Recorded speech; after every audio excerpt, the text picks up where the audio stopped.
Alright, I kind of said I would run the game off stream a bit in the middle of the last stream. I didn't wind up doing that. Long story short, so I'll try to do it next weekend. Hey, Toxic.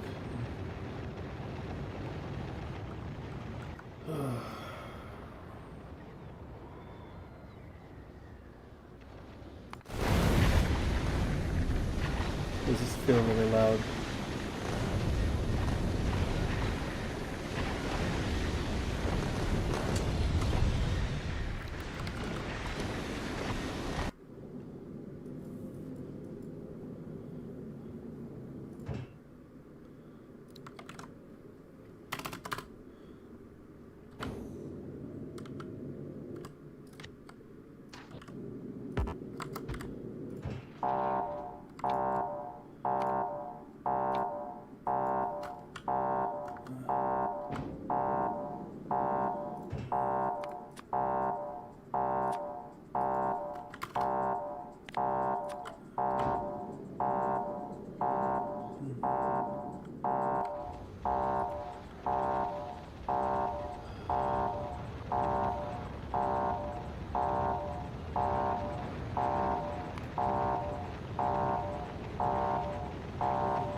Seriously?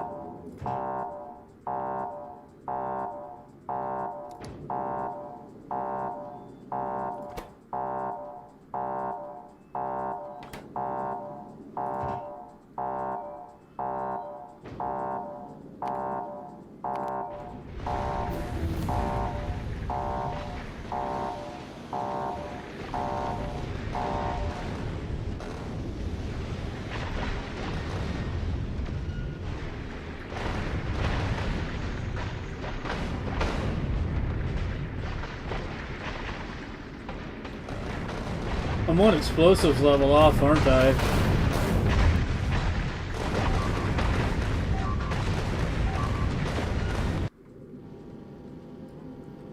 Okay, what is even going on, man? Oh, everything's falling apart again.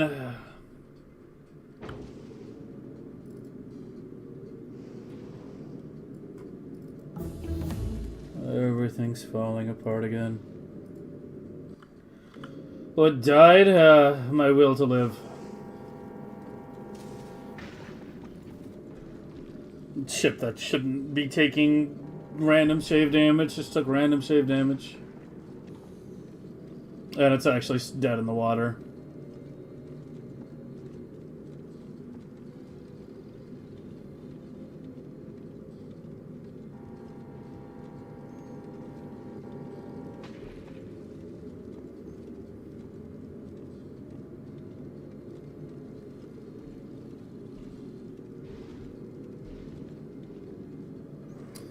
Great.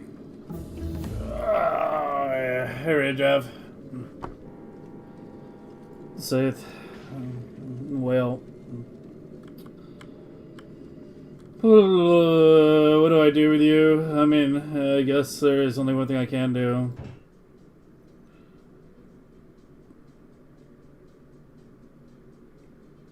I need to send a repair kit to a kilo.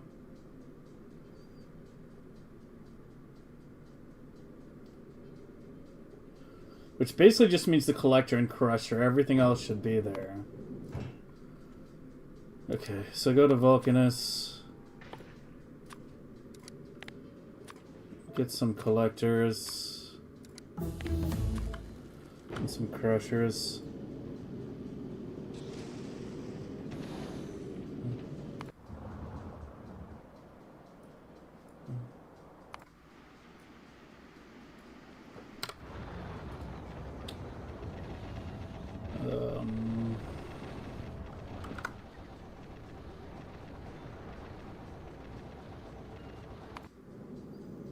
Hmm.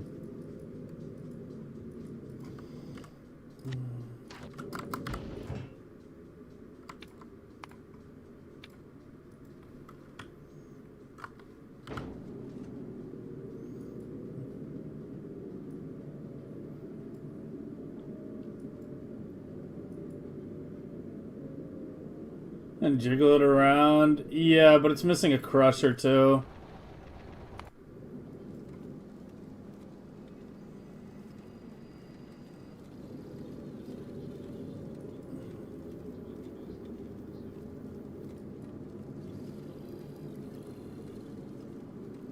Like, it's gonna drift back to a kilo regardless. I just need to send the parts that it needs to a kilo, and then we can load it up there. In the meantime, we'll just avoid cryogenic science for a bit.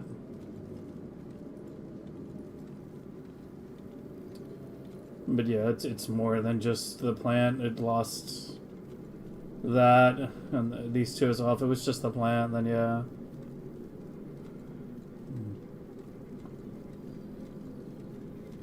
10 kilometers a second. It'll take 600 seconds. About 10 minutes to drift back.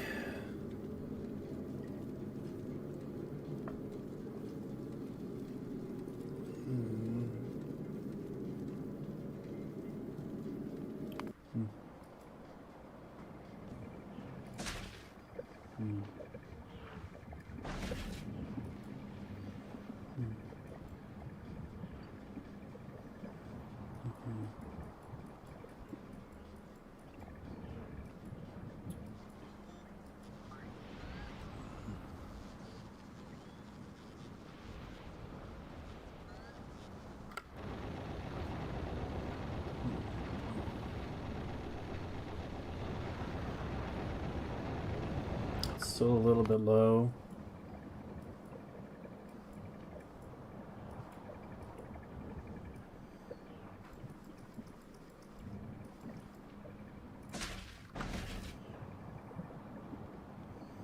It is missing egg.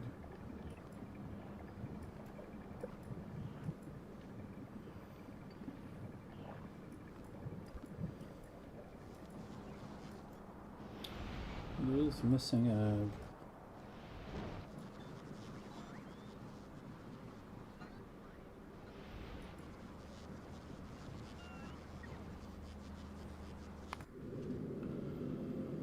Okay, I need to get you on. I need to finish the circuit shit that I was doing last time and then get you online. And then we gotta finish that Quantum Blade refactor that I wanted to do last week and I never did.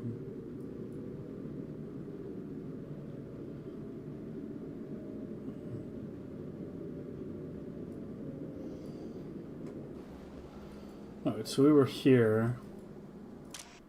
I remember I forgot to change these two. Isn't there one ship that's already kind of got like a bit of the new circuitry? No?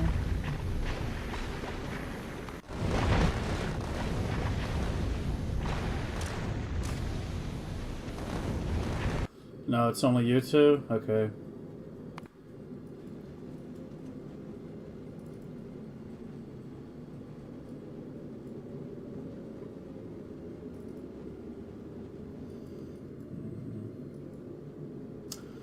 Alright, yeah, we'll deal with that ship once it drips over. Let's get you back over to a kilo. And the main thing we need to worry about now is you. Because we need to get our Promethium going on overdrive. I want to have 5 ships going.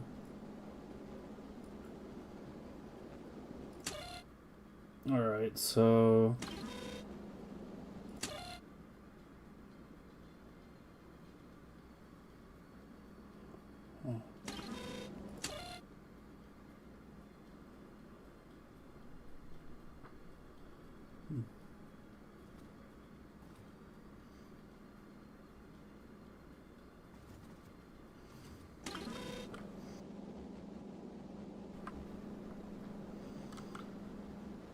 Let me see.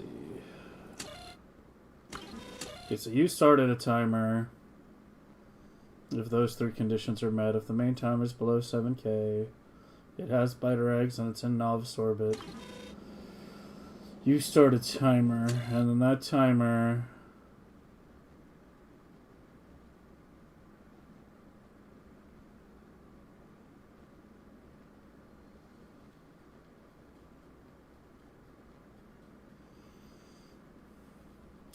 I need to watch the loading process, but I think that should be like greater than or equal to like 5K.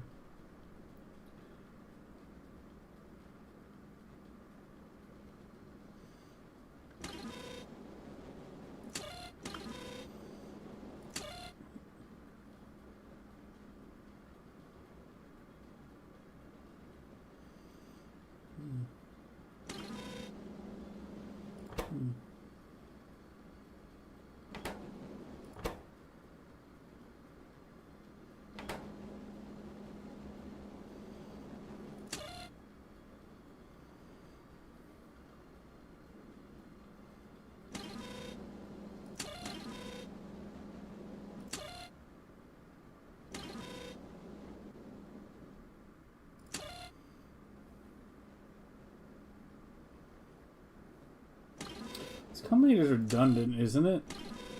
Like, doesn't this just... Why is there a check for you to pass the signals when you're already checking for the check mark?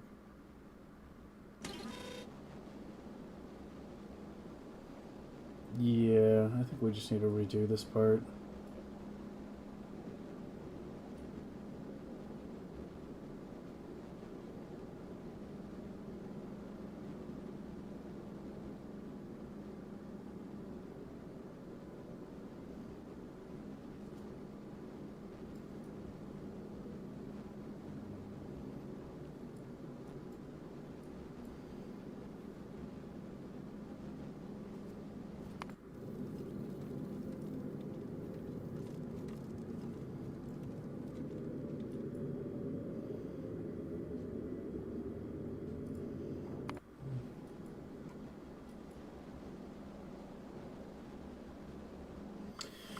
I need to watch one load.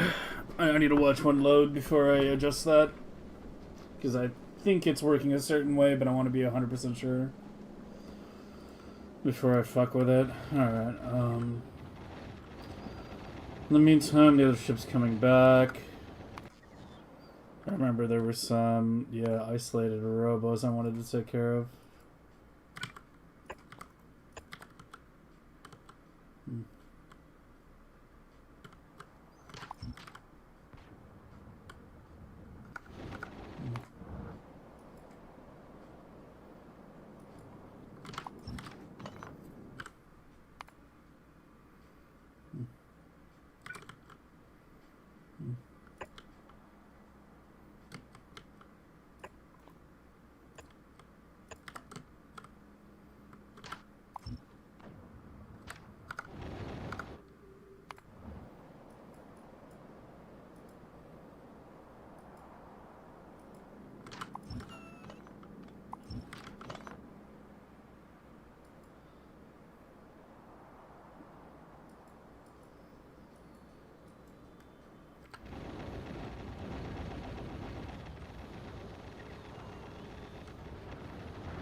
Okay, blah, blah, blah.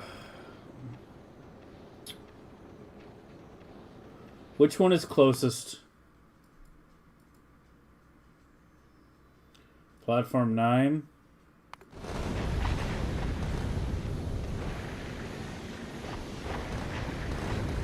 Alright, we'll keep an eye on that.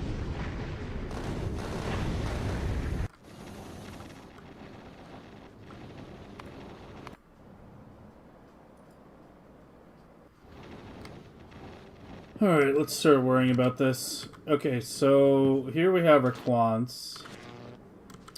Obviously uses the same blade style.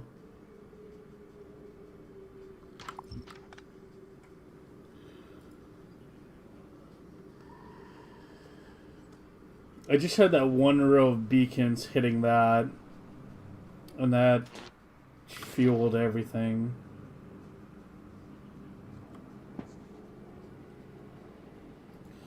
Your beacon counts are slightly different. Yeah, that's one thing we're gonna fix. We'll definitely switch to medium poles on that. So you're 6.33. So 120 over 6.33. Wait, it's not 120.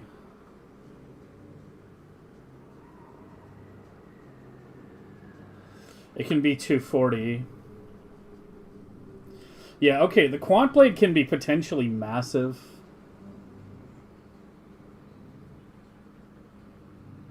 Because we can't run belts for everything.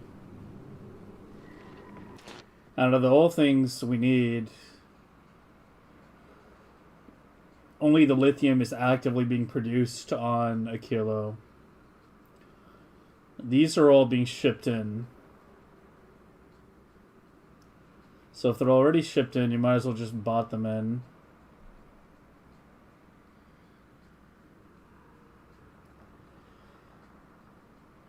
So if our limit is 6.33, that would be a row of 18. If I did, yeah,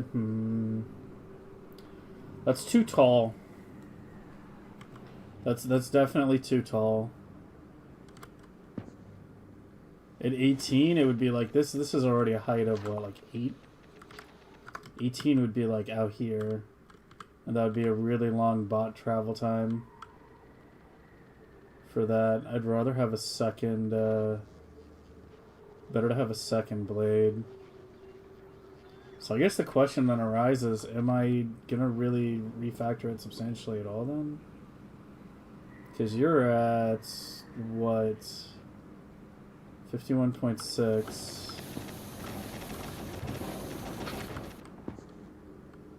If I put lithium in here, you're not even all at the same number. You're at 13, you're at 11.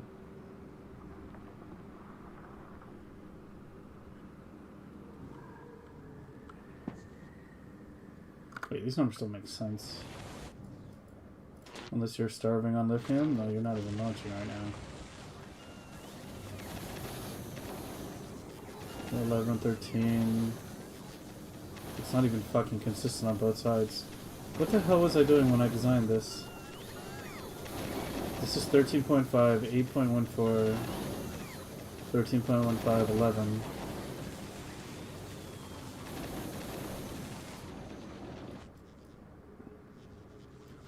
This is what, 8? I think I maybe should keep it to 8.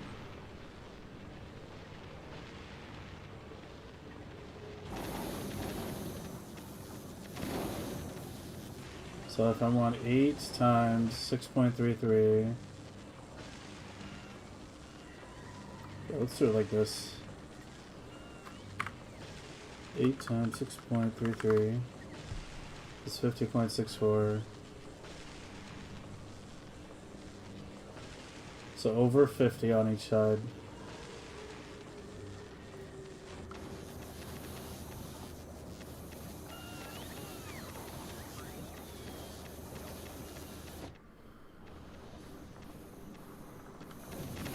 And the highest we can get is about 20.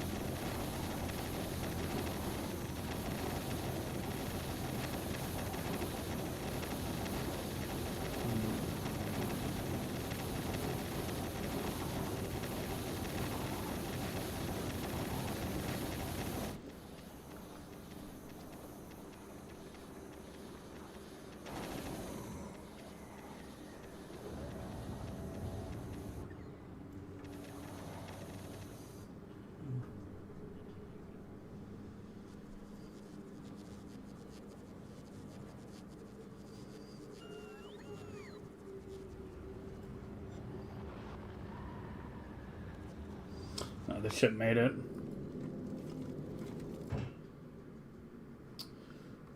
Set a thing for a kilo, yeah. Oh, I haven't dropped the stuff yet.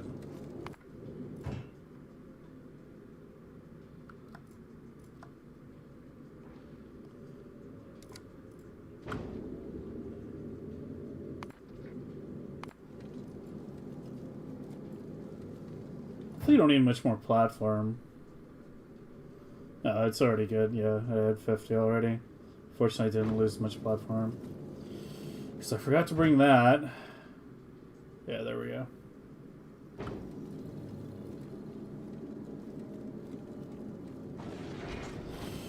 It's up and down, but it's also the last level. Yeah, it's the last fucking level.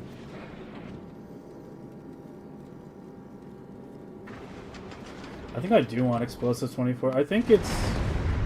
Like, if you see asteroids surviving with like 1 HP, like you see those, then you know you're like one level away from a breakpoint. What's flashing?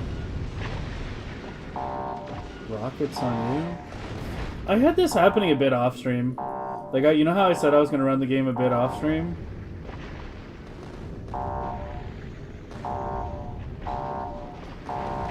I like tried to run it for a bit, but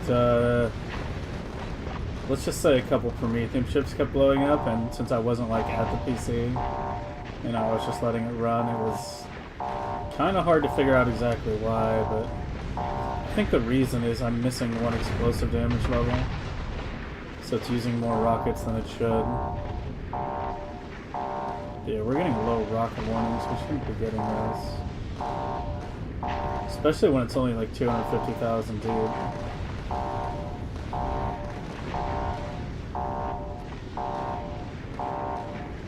Once all your prods are maxed, I spend research speed and bot speed. Yeah, and laser damage. Laser damage, maybe mining prod if you feel like it.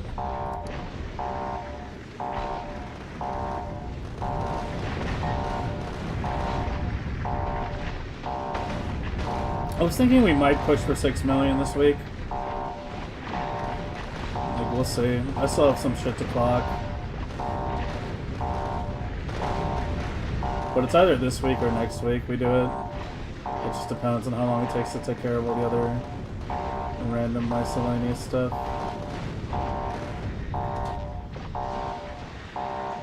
I can't tell if it's going down or up.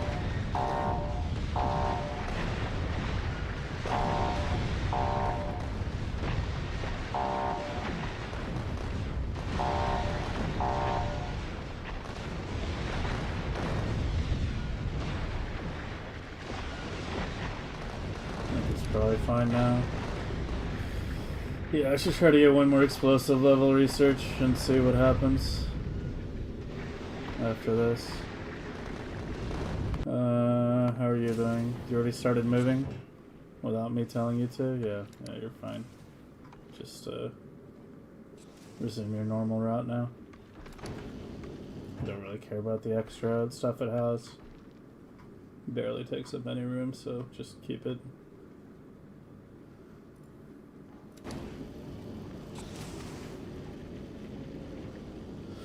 More clocks, yeah. Yeah, we still haven't clocked Gray Science. Like, we actually did the clocking for Gray, I just need to deploy it. And then I still need to do clocking for, like, all the other sciences, so... Unfortunately, there's still a good bit of clock work to do this week. Which sucks, but...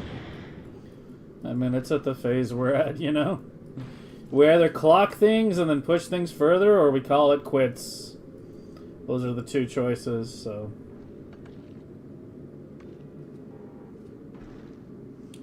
Are you almost back yet? Yeah, I wanted to see your timer.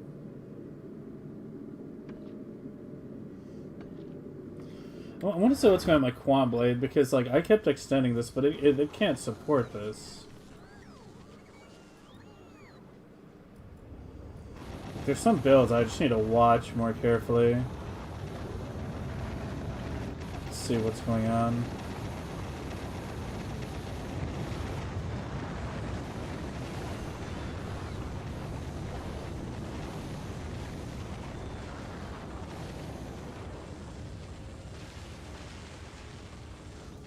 But I mean, the math on this doesn't add up. This is making 20 lithium per second. That should be consumed by the 4th plant. Alright. Like, they all have it because they've had time to buffer, but... yeah, the numbers here aren't very nice.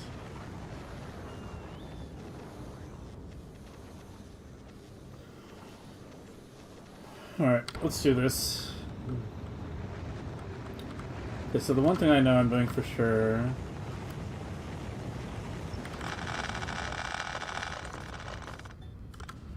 is making it all the stand... oh.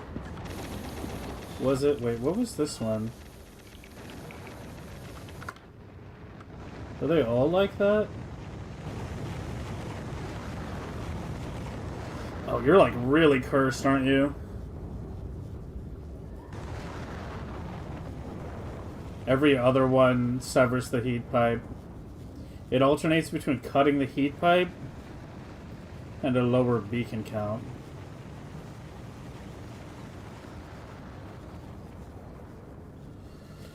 Yeah, we got it. This thing is ancient and really needs to be improved.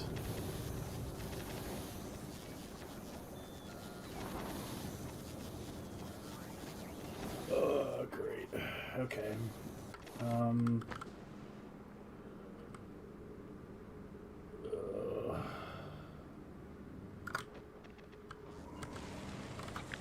So you were originally looking like that.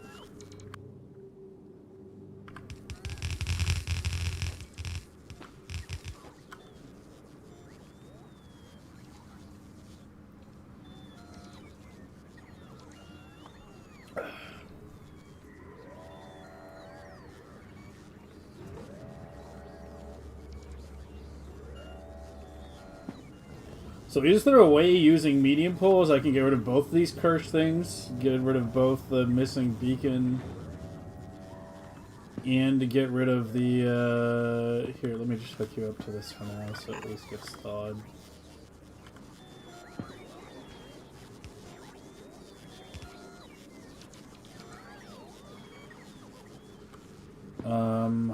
Get the additional beacon back and maybe... get rid of that, or should I just be doing that on every single row? Like, should I just be doing it like this? It doesn't work if I do that every row.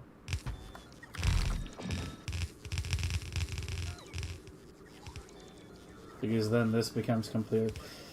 yeah, it's not even a fundamentally tileable pattern. It's like a 2-block pattern. It's so bad. It's so bad. I remember this thing was really annoying to design, though, because the EMPs are smaller than the cryogenics. Yeah, the EMPs are smaller, which means the block you're dealing with is fundamentally a bit tighter.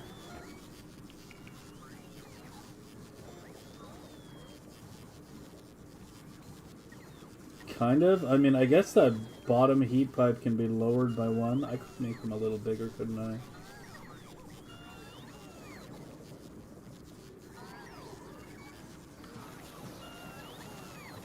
I kind of was trying to keep them the same size as the rocket silos, but... I mean, if I can't do it, I can't do it, right?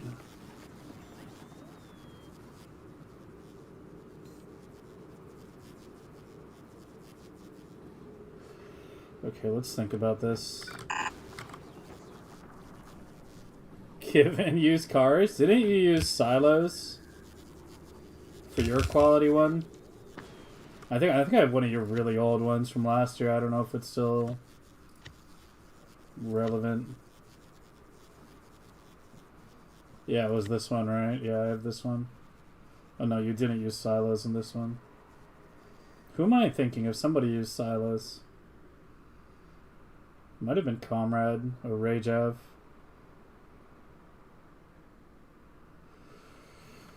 But yeah, we need to design a quality one at some point. That's your recent one?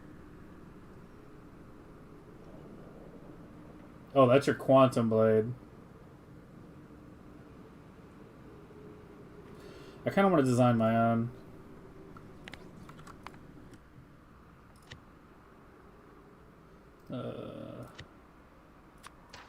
Can put it here though. We can take a look at it. Oh, so you're running belts for everything? Holy.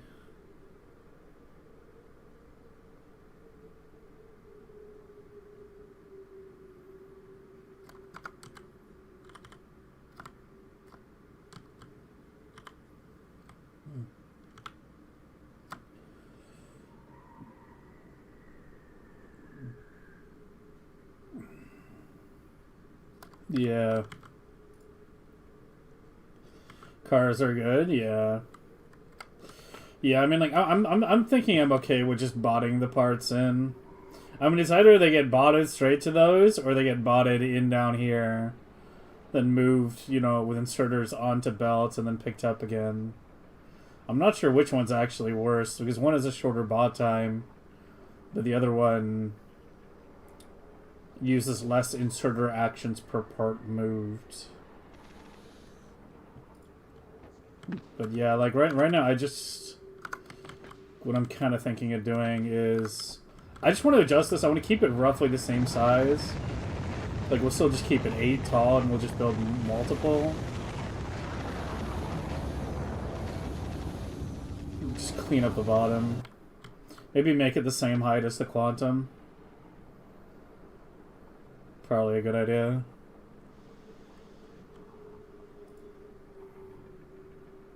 Like the challenge of eliminating bots on a kilo? Yeah, it's been discussed.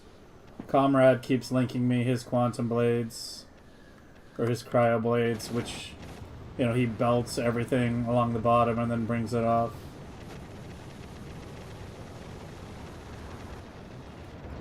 But I don't know. Like, the overall bot count, I think, isn't very high to keep things running.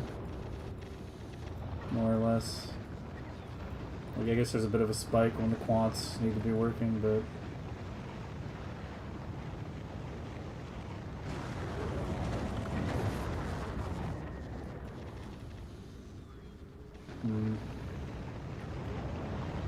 Might get rid of the ability for the generic silos to launch quants too. Although some other things here needed quants, that was the thing. Something needs quants. Is it you? Yeah, you. Yeah, there needs to be access to quants in the main network.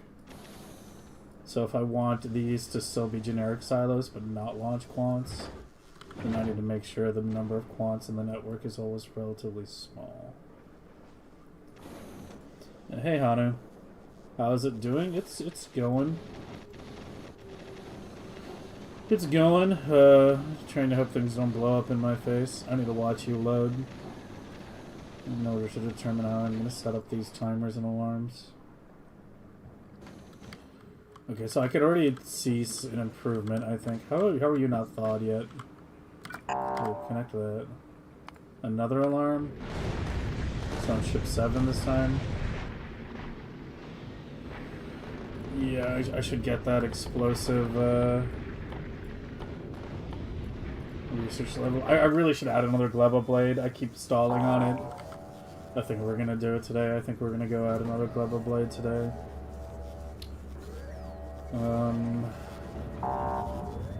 Yeah, so this doesn't work as you get isolated. The one thing I kind of saw was, why aren't you like that? And then if you're like that, then the underground can go there. This can go down. And that should go like that, right? And that should work, and you should be able to get the heat pipe from the top.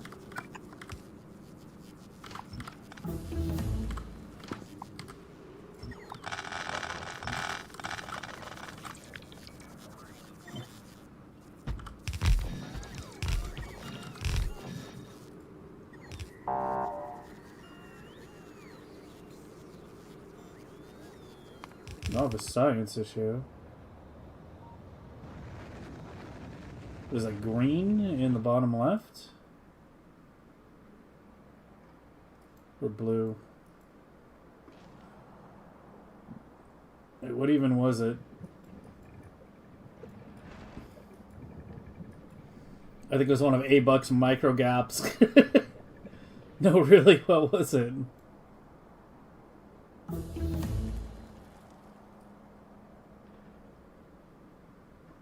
Oh, how was it?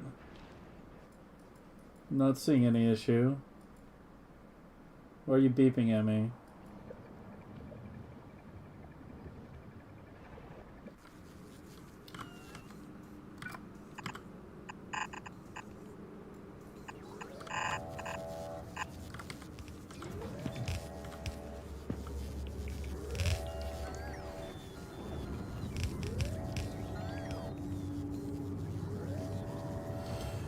Oh, they have to alternate, don't they?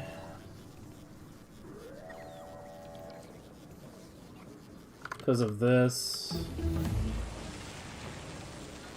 Yeah, it has to go left, right, left, right, left, right. Fuck. Yeah, with the cryos, the input outputs are on opposite sides. But on EMs, they're at 90 degrees.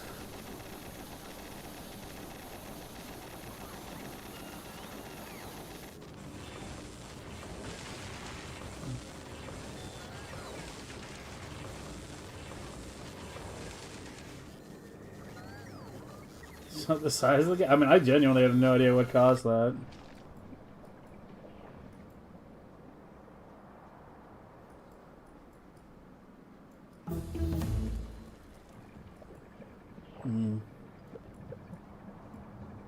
Okay. I wanted to watch your loading, yeah. You're loading right now? No. It still has to unload Promethium. Okay, I want to finish this first. Yeah, okay, so when we switch to Research Prod, we need to watch this ship's load. I want to see exactly how these circuits behave before I make some changes. Why are you trickling Promethium down? That doesn't make sense. You should either be dropping it all or like not dropping it at all. Like I don't understand. Why is it a trickle? Oh. Yeah, that'll do it. I need more cargo bays. Fuck. Give me robos.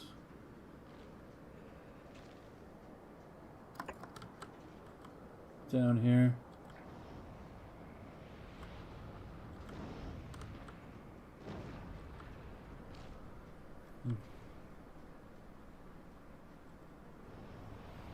Yeah, we need to get the current quantum and Promethium ship sorted. And then I think we're going to go to Gleba and add one more blade. I've been hesitant on adding more blades because, you know, the expansion, but I think we're just not producing enough. I think we'll definitely have to add another one when I go past 4 million anyway. And that might happen this week. Can you hurry up and place that Roboport? Holy shit.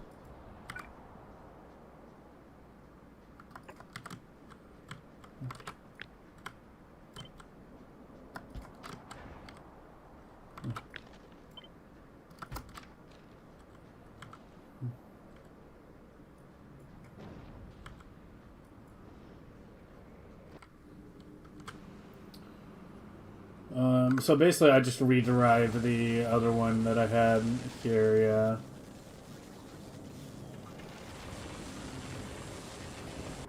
Kind of.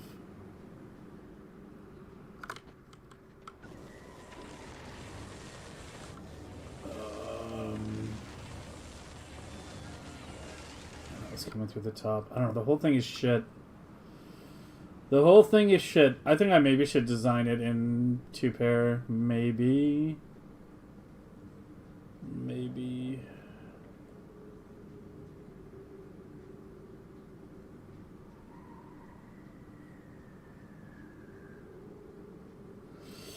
Yeah, the problem is there's no way to get a heat pipe in there. There's just no way.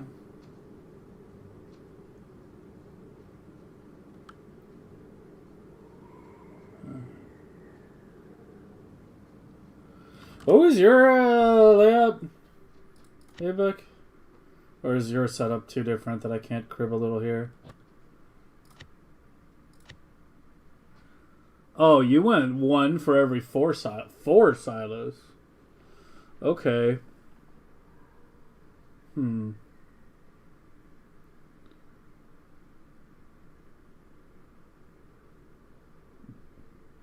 Yeah, this is a completely different design. One per every four silos, much higher beacon count. And then heating towers. Going through as well.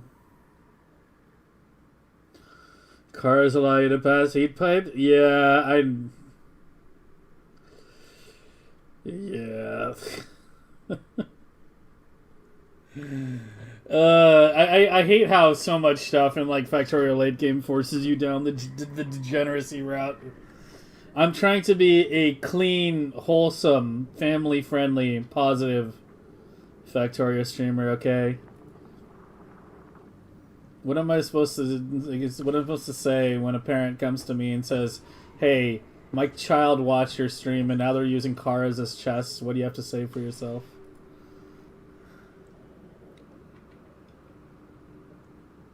Yeah, I spent 5 hours figuring out the clock. Yeah, I need to clock the new cryo blades that I made the other day too. I refactored my old ones a little bit. Still same basic design, but I redid the bottom because the old one was obsolete. Fixed a bunch of things that I wanted to change.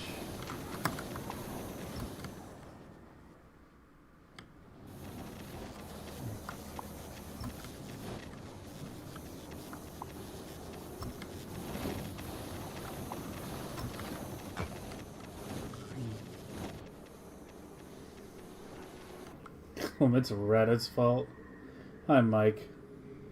I had a feeling I would see you today. How you doing, man?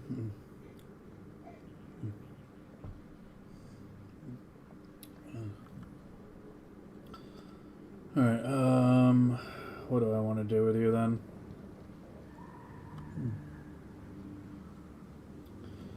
What do I want to do with you?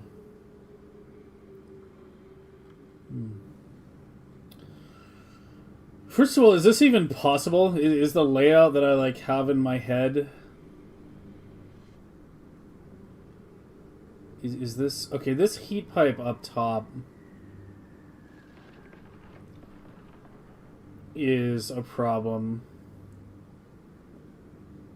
Like we have two like barriers that prevent the heat getting past, and it's one, this heat pipe up top, and two, this inserter box inserter combination. Like both of these effectively form a wall that we can't pass the heat pipe by. I'm kind of thinking of trying 1 per 2. I'm kind of thinking of trying 1 per 2. Like kind of a halfway setup. Thing is, I can't get the overlapping beacons with that on top and bottom, can I? No. No, it'll be completely separate, and it'll be like further down. It would be like that, sort of.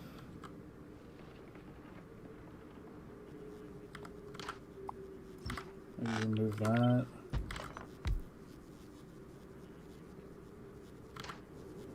Hey Vader, how you doing?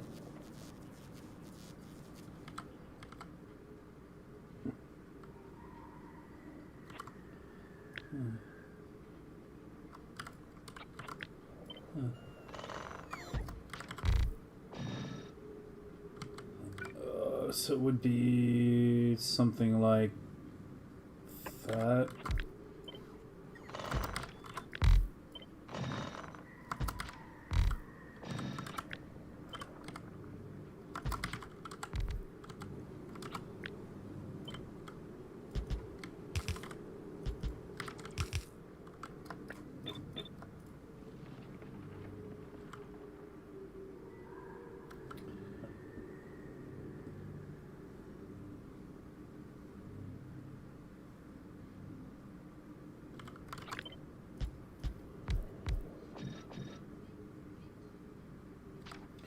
How many is that? 10? 10. With, of course, no clean way to get the heat pipe on the interior now. Yeah, I don't know. It's much easier to figure out a pattern for the it's not even the smaller building. I said a bit ago, it's the fact that it's a smaller building that makes it harder to make a proper tileable block. It's actually not that. It's entirely the 90-degree heat the piping connections. Because if you see on this, I only have one tile on the top and bottom in between this and the beacon. Like, I didn't even need all the space. One tile top and bottom, one tile to the right. Well, two tiles. We count towards the beacon. And then, you know, to the left is obviously the silo. But here I managed to make everything work and fit the substation. It's the 90-degree fucking pipe. It's the 90-degree fucking pipe. Are you almost done? Come on. Come on, you can squeak it out. Please. Back from mini vacation? Got a call? Oh, I figured you were just busy. Well, that sucks. I'm glad to hear you're better. What's going on with megabasing? We might deploy another one of your islands today. Because apparently I don't run electromagnetic quite at 4 million, but just slightly under. So, it took me a very long time to find out because, you know, generally I would switch to like RoboScience for a while, then I would switch back to Promethium. And what was happening is I was switching back to Promethium before the buffers completely ran out on Fulgora. But yeah, we're probably going to deploy another one of your islands today. Probably going to deploy another Gleba blade today. We're at the point where we need to start considering whether we're deploying yours or Conage's Promethium ships.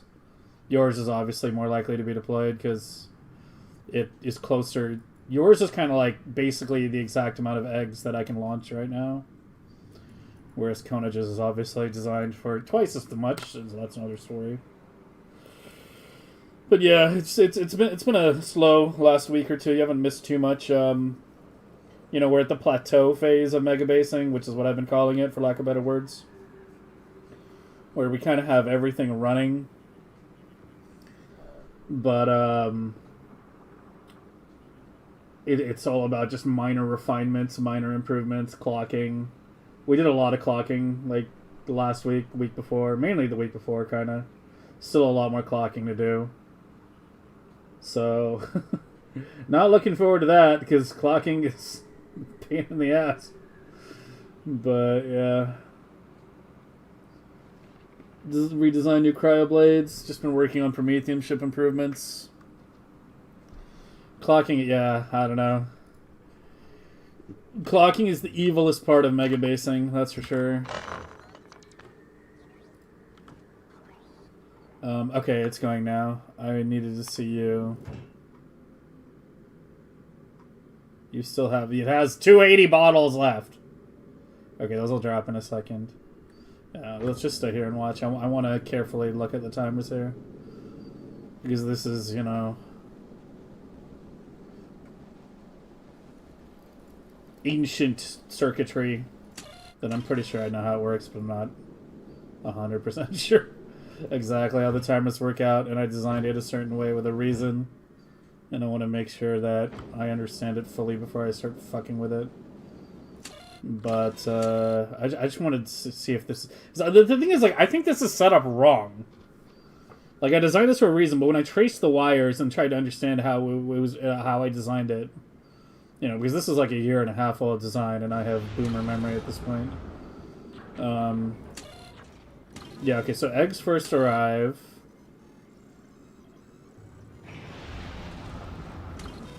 Oh yeah, you're watching initial T. Yeah, you watch the T from here. Yeah, so eggs arrive. If eggs are 0 to novice, it starts a timer, which is separate from the main timer, which is also started. Well, kind of. Oh, okay, I'm getting my designs confused. This is like the older version. This is not quite the same circuitry.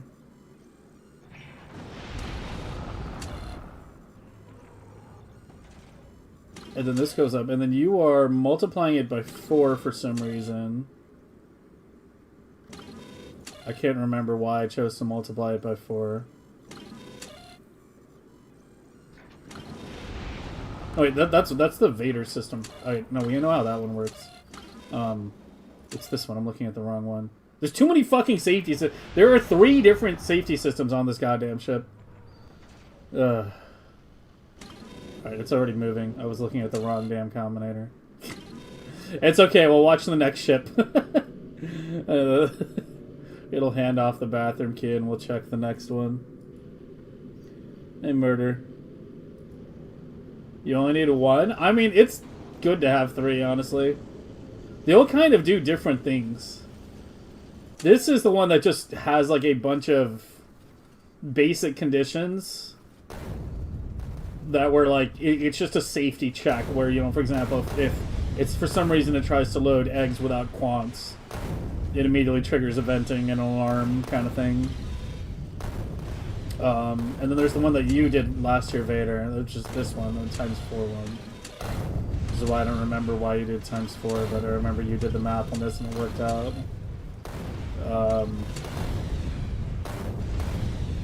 But this is the granular one that does a periodic check that basically compares the eggs remaining to how much time it takes to process them. And if the eggs remaining is higher than the time it takes to process them, it starts venting. This is the one that'll vent periodically. And then there's system number 3, which was primarily designed to trigger an alarm if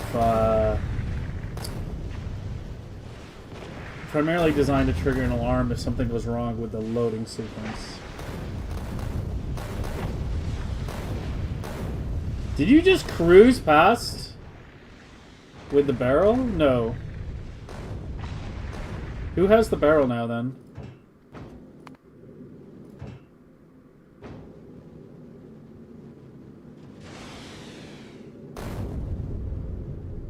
Wait, who has... what the fuck happened to the barrel? You don't have it. Okay, it is coming. I just checked too soon. Alright, so we'll watch ship number 3 here.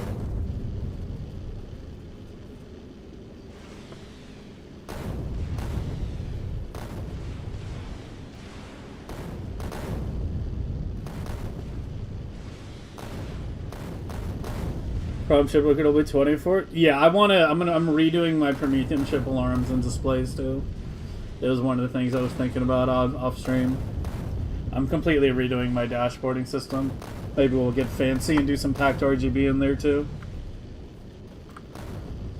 But I want a more I want a better visual indicators on the every time I work on a dashboarding system, even if I think I'm taking too much time to work on it, every time I finish it, I'm like, oh yeah, that was like big improvement.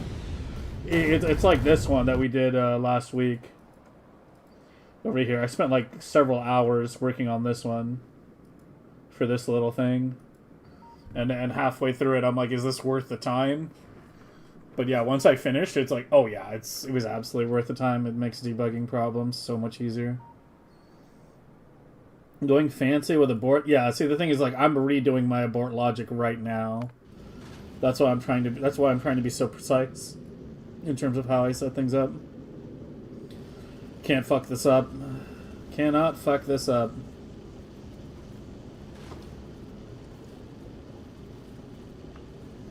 And then once we get all our logic where we want it, we need to backport the circuit improvements to the non-stacked Promethium ships. Okay, so we're going to sit here and watch you now. So you're loading eggs. You don't even have a condition there. What? Yeah, it's because I fucking removed it. I don't know. See, that's like half the problem. Half the shit in here has like been disabled. Like, I know what went in a lot of these. This was a D. This is the ghost symbol.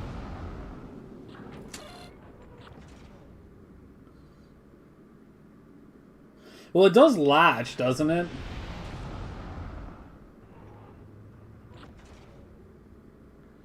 Yeah, it does latch. The second part is the latch. It is a memory cell.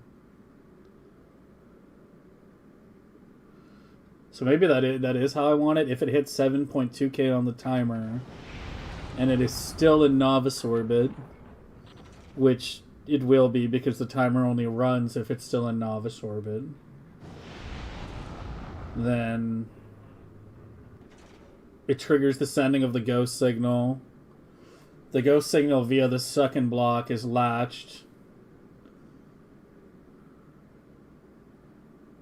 Yeah, you know what? It might actually be okay. Might not be as bad as I'm thinking. An empty signal? That's what I was saying. It's all in bits and pieces. I'm trying to put Humpty Dumpty back together again, okay? Alright. It's a mess. I'm trying to clean up. Like, I've already completely changed, like, the icons and the wiring on the left side. Oh, I was also thinking, instead of the circle signal, I think this is a better signal for a turnaround, isn't it?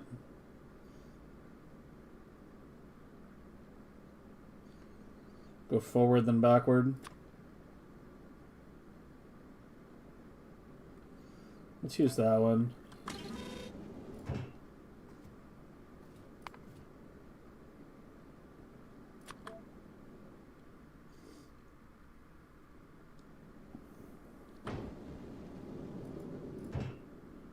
And that one's only in those two places. You're fine. Okay, so I guess I'm not touching you then, because you're actually fine. Yeah. So basically your setup is where that if a ghost signal is ever sent and biter eggs are present, it latches the system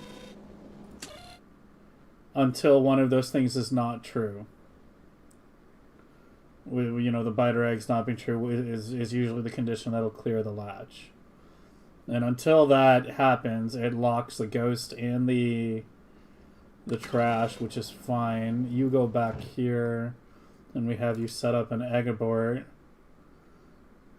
where if the ghost signal appears, go to a kilo and stay there until biter eggs equals 0, while venting the whole time.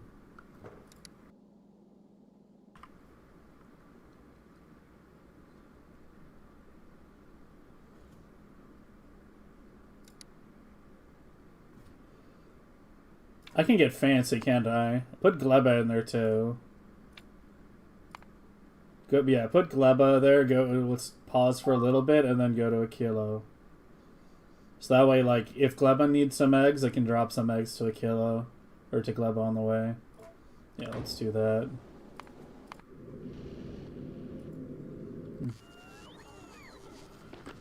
Okay. Other things I wanted to do.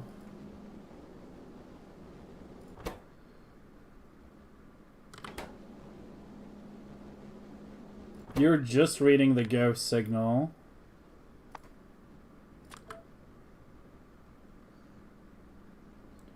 And you trigger...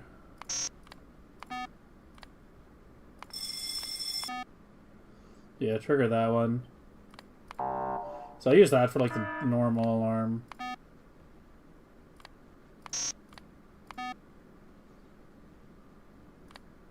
I can't remember the tempo that repeats at, but whatever. Here, hold on. Let me play with alarms for a second. Where are you?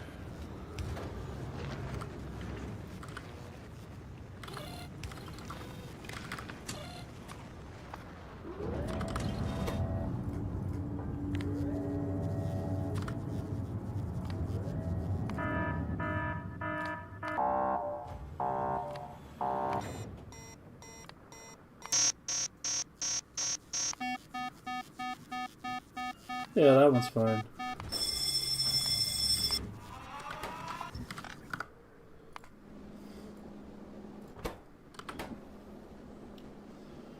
Okay, and let's also get our alarms in a row over here, because this is just one big interconnected green wire. So you can go there.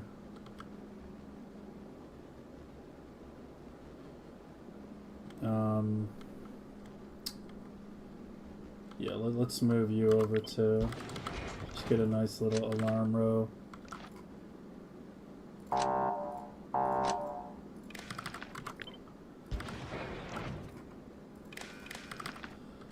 Going right here.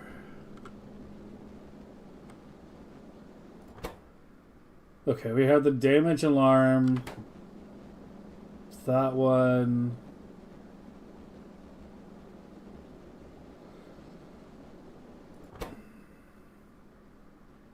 Okay, this I don't even think is needed anymore. I'm just removing that one. Because I think like all the other safety systems we have in place should prevent that from... There's multiple systems preventing that from ever happening. So we have rockets dropping alarm. That one I want to keep.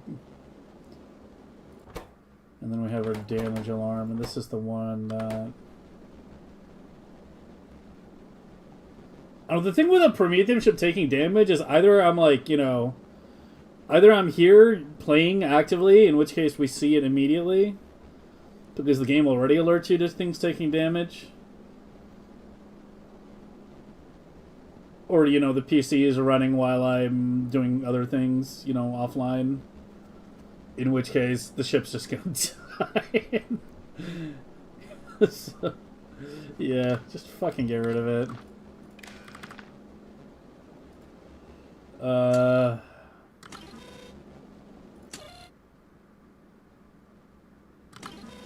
don't think this combinator is necessary at all.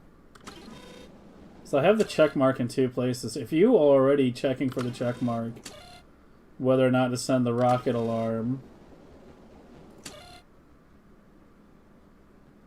then why are you gating things via the check mark? There might have been another reason in the past I had it set up like that, but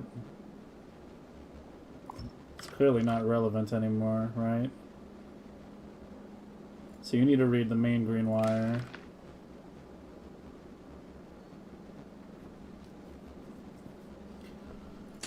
And if rockets get below a certain number, the arming alarm is on, and it's heading to or from the system edge, which covers both the Promethium route and the Aquilo to the edge route, which is good because that route has big asteroids too. And then you're good. And then you have this little thing here, and you can just go right there. So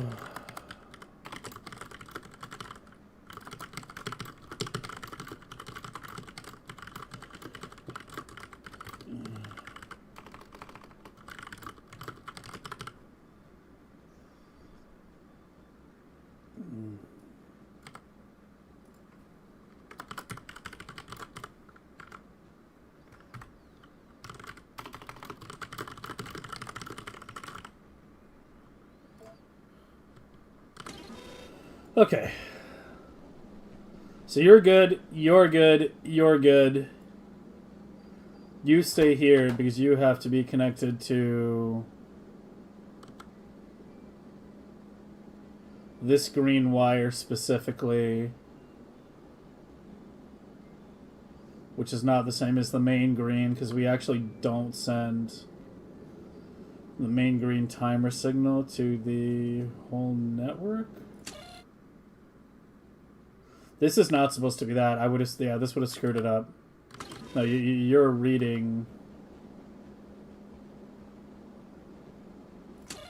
Yeah, you read your own too. So this is this and next.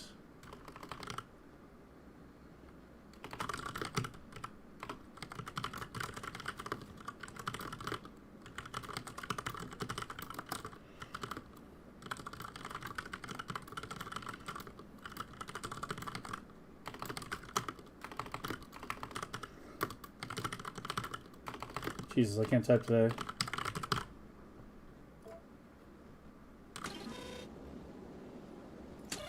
Okay. There's that and there's that. And you need to still keep getting built, right? No, you're actually built. You're powered up. You're not about to run out of fuel.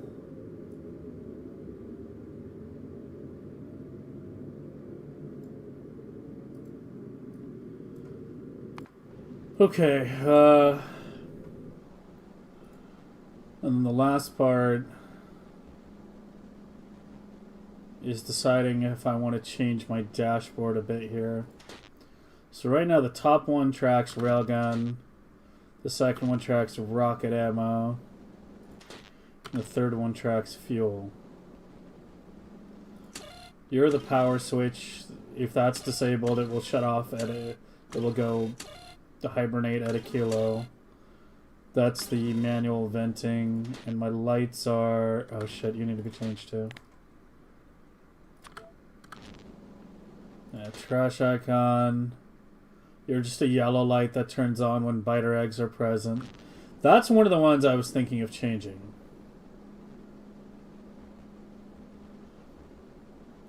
I was thinking of changing it to a biter egg meter.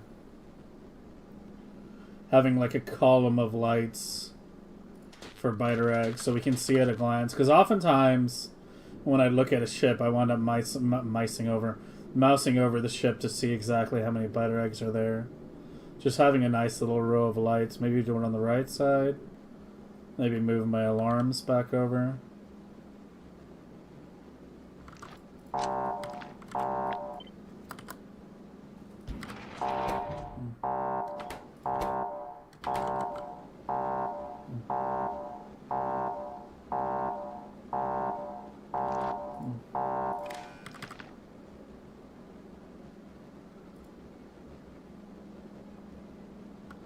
Put all the alarms to the right.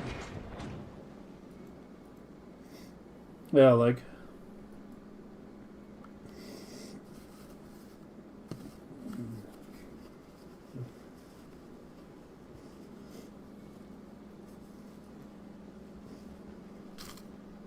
And then let's do some lights here.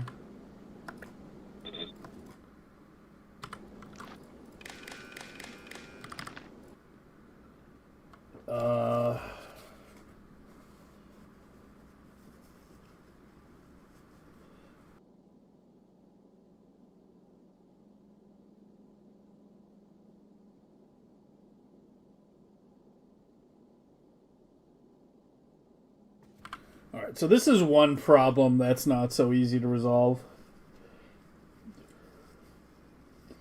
Because ideally I would like these lights set up so they look at how many total eggs it was supposed to get, and then comparing that to how many current eggs there are, and outputting, you know, as a percent, like 20, 40, 60, 80, 100. But there's no way to read the request. I can't read this number and send it to the circuits. Now, there is a way I can think of to do it,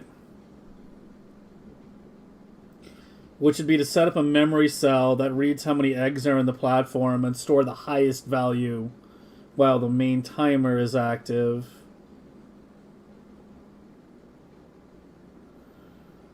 And then compare the current eggs to that value.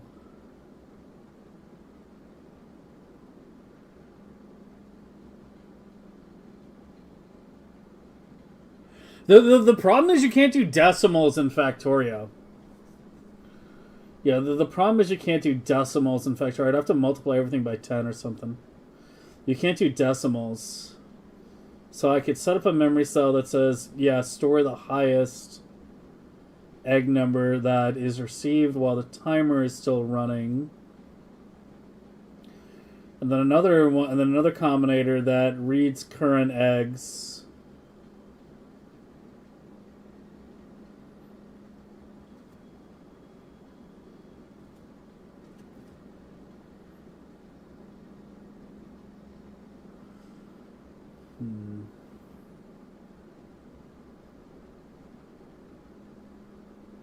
I don't want to have to set my requests in 2 places, that's the thing. I either want a completely fucking ridiculously over-engineered dynamic system or a static system.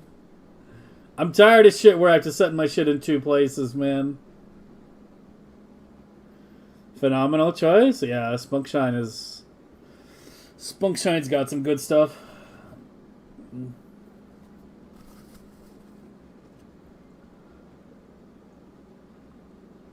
Almost didn't even get Pandora started today. It took me like 6 tries to get Pandora going today. You know how I was bitching last stream about how stuff just keeps breaking?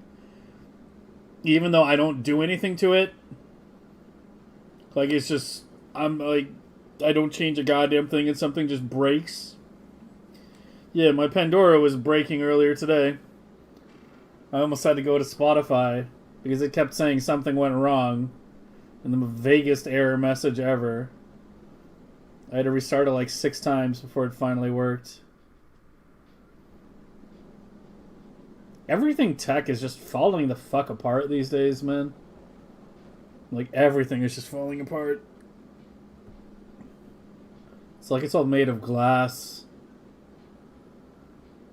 Anyway. You did end up switching? Which version did you go with?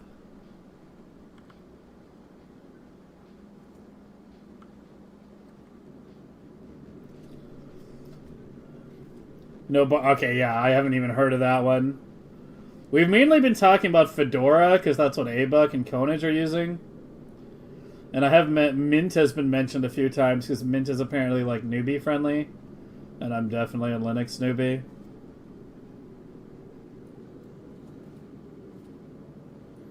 So the rockets in the data center has helped. Hey, well, there are definitely a lot less bots on the internet now, that's for sure. It has Steam and OBS installed on it. Nobara is based on Fedora. Okay. Abuck, do you know anything about Nobara? If he's still there, he is. Yeah, is a great choice. Better than Fedora? Let me guess. It's like more complicated than Fedora, though. Basically, give me a tumor kind of shit, right? It's easier? What?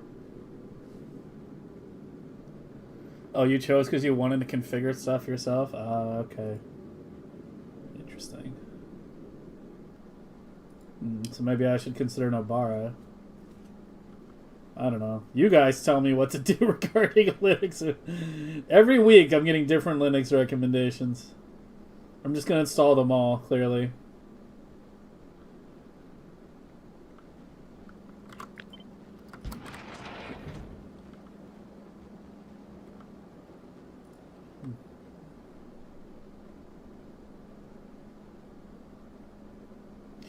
Yeah, you know, I might just go with a static system for now.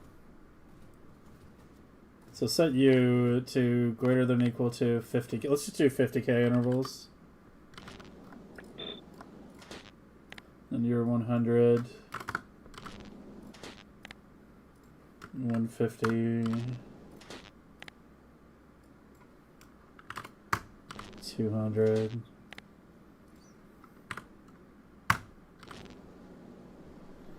250.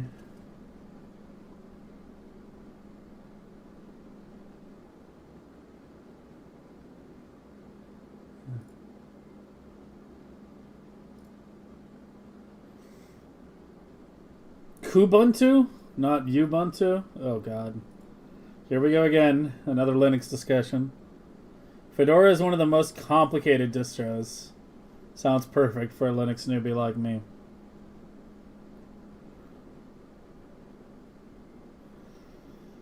Steam is pre-installed and same with OBS. OBS Studio? I mean, I doubt it's hard to install them, though. Just buy it since you're already familiar. Okay.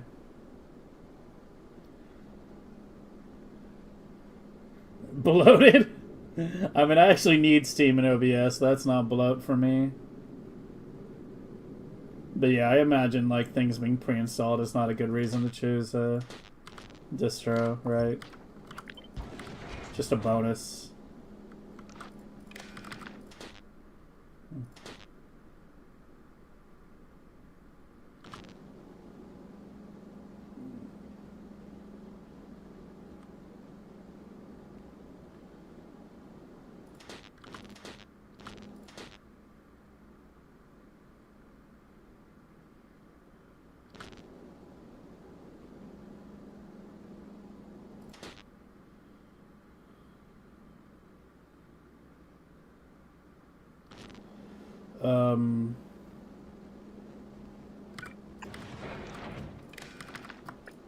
Move this one and have you be a power switch light. But don't turn on if it's enabled. Just turn on if it's disabled. Yeah. There we go. Power. Spider egg venting. And then Promethium present. I kind of wanted to get a bit fancier than that, but we'll see.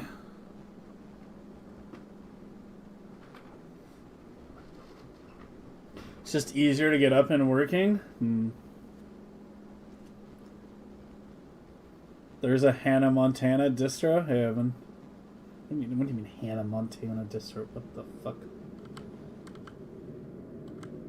There is no God. Okay. Alright, let's see if I didn't fuck anything up. Like, let's see if the ship winds up blowing up or something. Okay, so let's go ahead and blueprint you.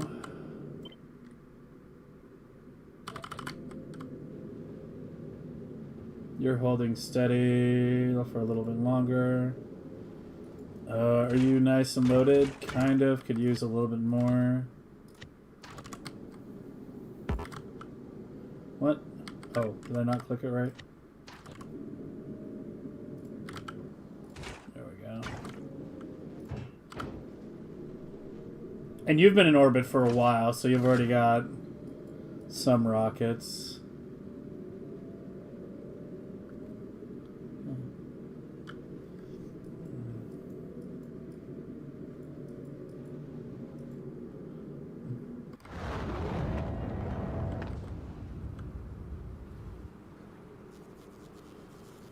And then back to you. Let me put my damn night vision on. Wait, what did I do with it?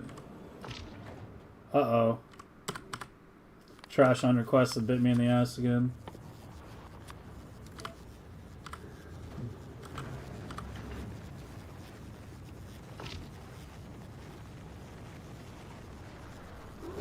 Someone bring me my goggles.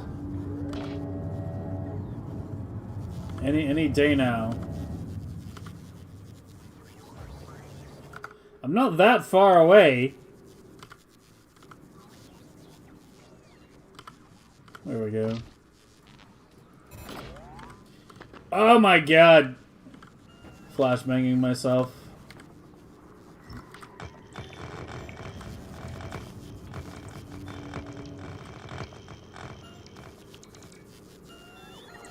Hannah Montana. Ay, ay, ay.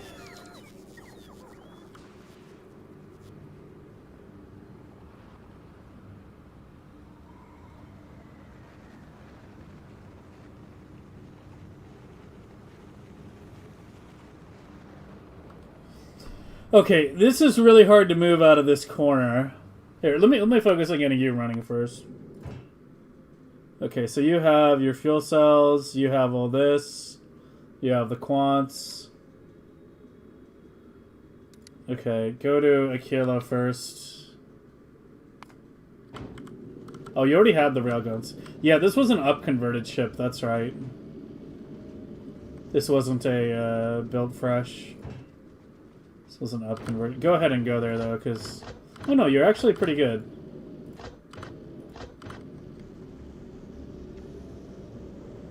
I mean, it's even got good lights. You know what? Fuck it. Just get started then. Here, come back to Vulcanus first.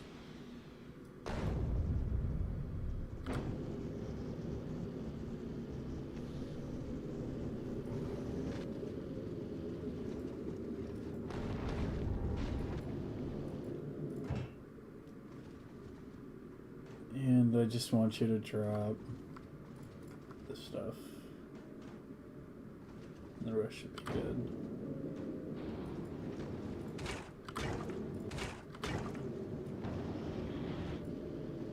Oh, shit.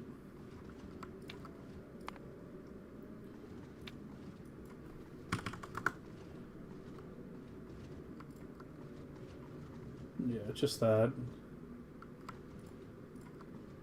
Some of this other junk.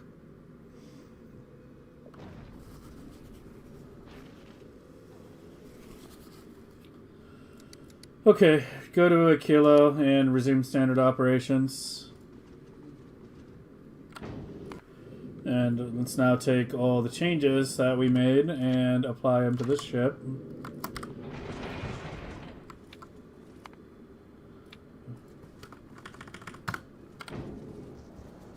That like really fucked this area up though. I need to, yeah. I need to like... Here, just remove it all.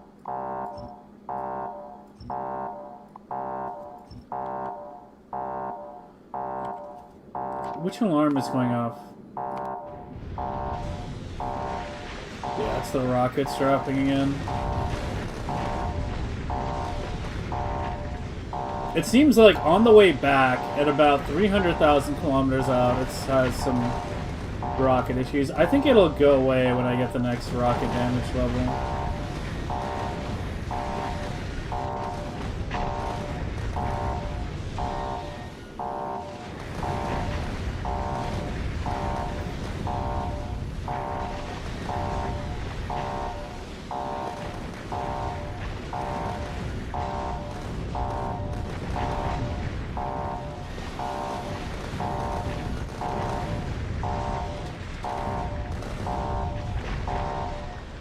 When it starts getting below 3K, that's when we have a real problem.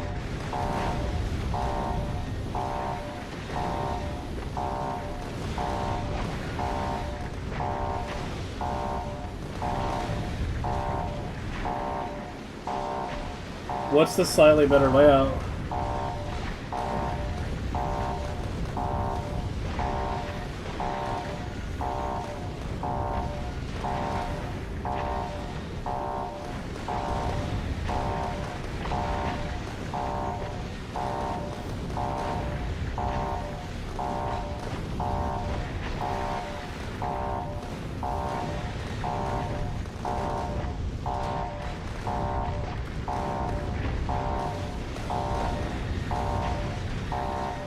I think it'll be okay. I don't know. We need to get that extra damage level. See if that solves the problem.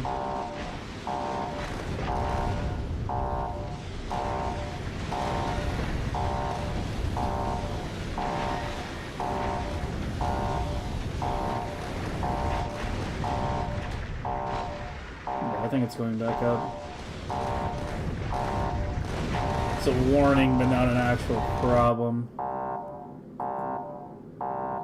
Okay, I thought the alarm was going off on this ship while I was working on it, but yeah, it was that ship. And yeah, I adjusted some belts as well. Okay, get you back in there. Stay at Vulcanus for now, please.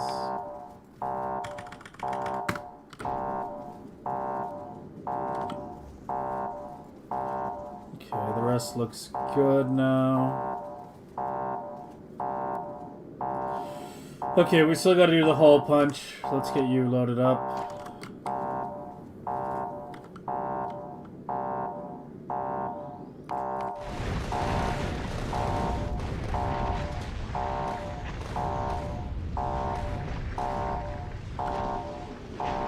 Yeah, as soon as we're out of Promethium, which will be soon, it's on the last bid right now. Then I will switch it to rocket. And we'll head to Gleba as well. Well, I don't know. I'm kind of thinking of heading to Gleba right now and doing the extra blade right now, and then coming back and working on this because I think this is going to take me a while. Yeah, let's do that. Well, let's go add another Gleba blade right now.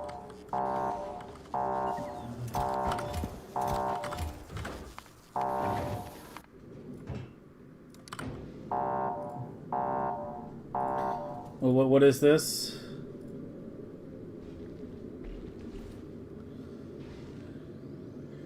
It's an interesting wall setup you've got there. But yeah. Yeah. Ugh. The circuitry can definitely get pretty complicated.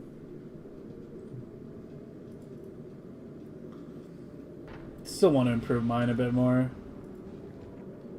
Like I liked the I like the dealing with the packed RGB shit. It's, you know, creates some interesting opportunities.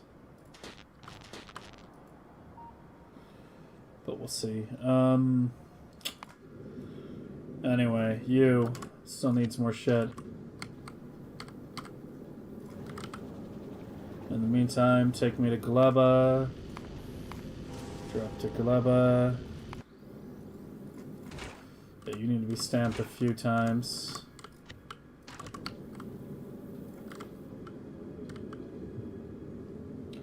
Need to fill up the water tanks.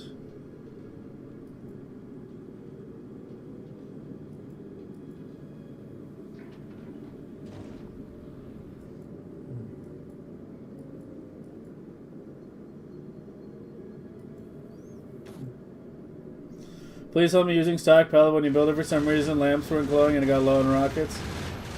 You have level 23. The level, the stacked pellet is very tight on rockets. Did you, like, just tune in, like, right now, or have you been watching for a little bit? Because I've been dealing with stacked pellet, like, you know, running slightly low on rockets, well, for the past half hour, really. But yeah, I think you need level 20, you need level 24 finished. Because if we look at a ship that's out in the sauce, you see all these asteroids that get, like, left with, like, 1 HP? Like, mainly the mediums? Like, right there, you see those with 1 HP? It's mainly the Promethiums. If we get one more level, then those will start, you know, getting destroyed. It'll useless rockets, so yeah, I think you really want level 24. Level 23 is like the break point for like regular asteroids. Look for like splash damage on Promethium chunks. That's level 24. And for some reason, lamps weren't glowing. Did you use a normal hub? You built it with a normal hub, didn't you?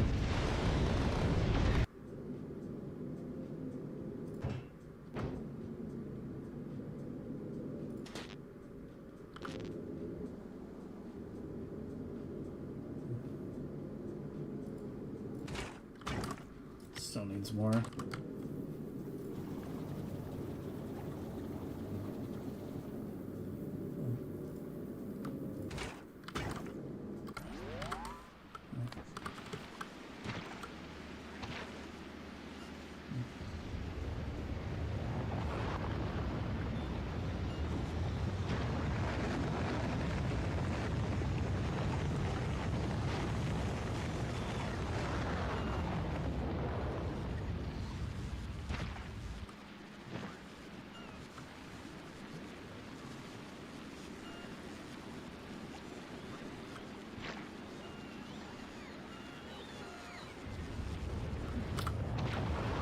Alright. One more Gleba blade, apparently. Which means one more belt. Potentially of each type. Because, yeah, you're already getting, like, fully loaded back here. And it's down to a trickle at the end.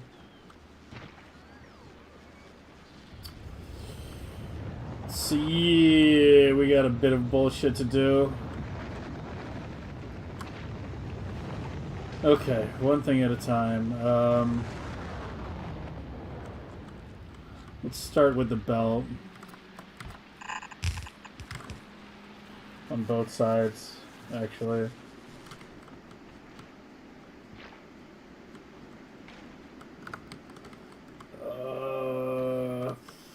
I guess I'm going to... Can I turn that shit off? Yeah, I guess I'm going to keep expanding to the south. No, that's not... That's not glebable.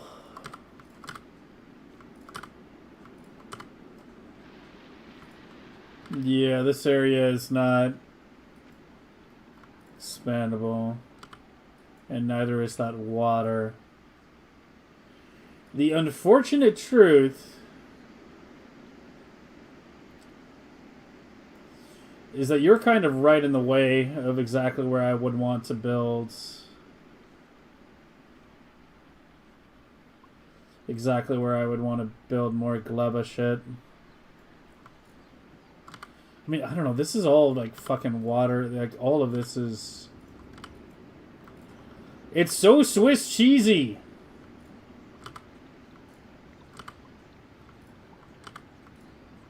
Some of the darker you can play, some of it you can't. Of course. Can you guys on stream tell the difference between those two colors? Can you see the difference between that and that?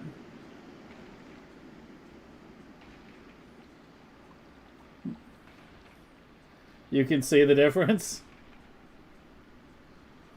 Yeah, it's like, it's my flux making it harder to see as well. Not very close, yeah. Yeah, if I disable my flux, it's definitely easier to see. Dude, holy shit, it looks so green.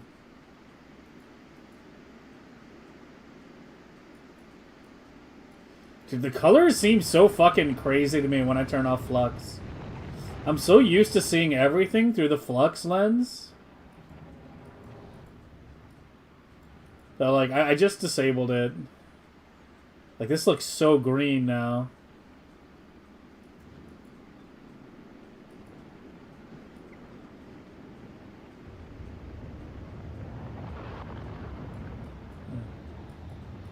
Dude, my eyes, like, feel like something is wrong. Like, this area looks so green compared to how it does with the flux. I wish I could show you guys. I don't think there's a way to show you. Because it's, like, applied, you know, before I see things. Like, if I take screenshots, it won't show up. It doesn't show up on stream. But yeah, like, flux makes it, like, really, really hard to see. Like, if I turn off flux, like, now I can see... Here's the water.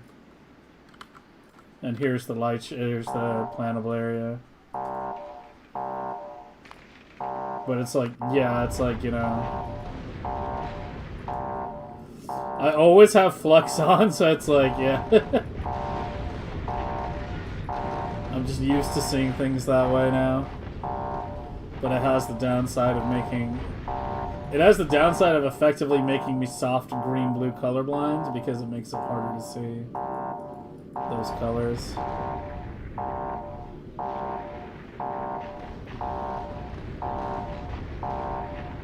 You need to use Legendary Cargo Hub for the wires to connect. Do you see how all these wires are connected? If you use a normal hub, it won't connect by default.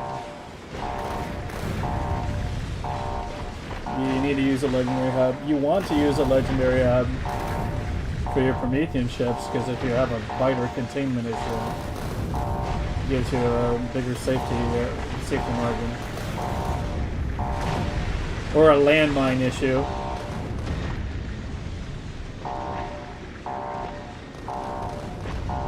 Yeah, it's at the same part on every journey. Just gonna turn off the alarm.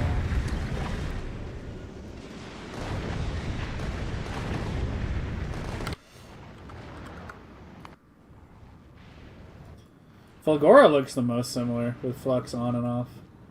At least the terrain. Yeah, Kilo's like blindingly bright right now, though, yeah.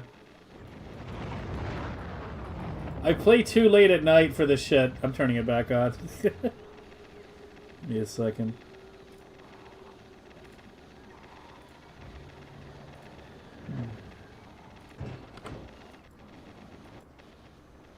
Yeah, it's actually crazy how different the Gleba colors look.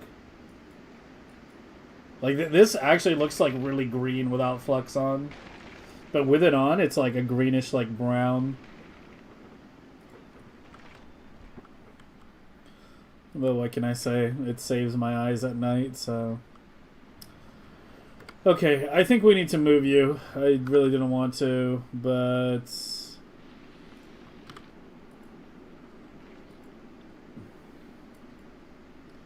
I could also extend it a little further out. But yeah, this area out here... It's just water. It makes more sense to do it up here anyway. Because then it's closer as well. Slightly better freshness. Okay, so how many stack inserters do we have? I think we can shut down the big stack inserter factory now, right? Yeah, we have like 4,000. I think we can go ahead and shut the whole thing down. And then move this. Move this up here. Like right up there where that is.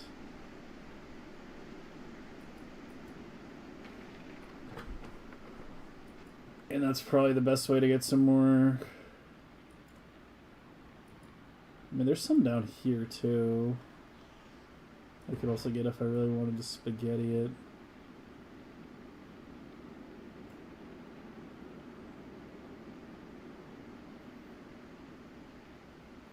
Or what I could do is remove these, just move the carbon fiber up, and then I could just shift this up because I kind of like having this below. Yeah, let's probably do that. Let's probably do that. Either way, I think the stack inserter, the big stack inserter factory gets shut down now. I think. I don't know. Hopefully, I don't regret this. Like we have like 4,000, give or take something. 4.4K.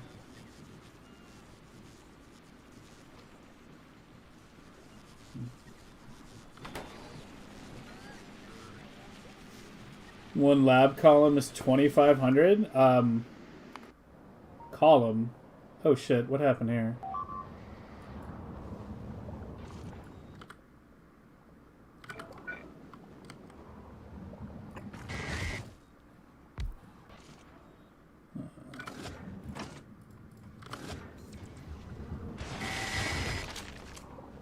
Why just that one? Yeah, why just that one?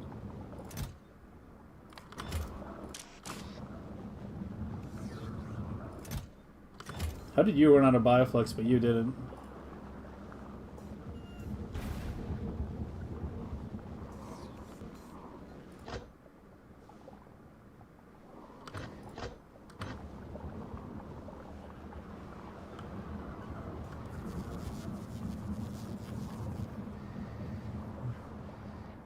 Yeah, one quadrant is one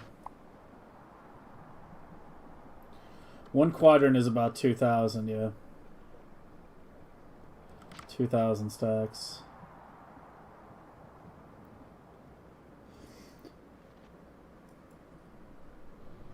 Bioflux and Inserter Hand should, I guess, it should, as of like one of the updates last year, be placed straight into the thing, but I guess you technically don't have a spoilage disposal. I don't know. I mean, none of the other ones do.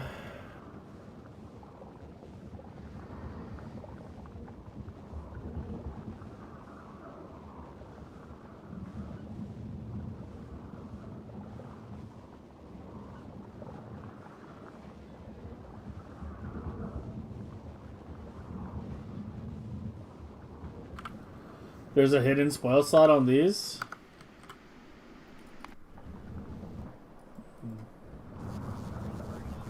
I mean, I did have spoilage removal on these.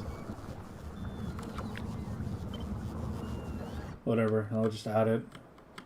See if that was the issue. Where the fuck did you go?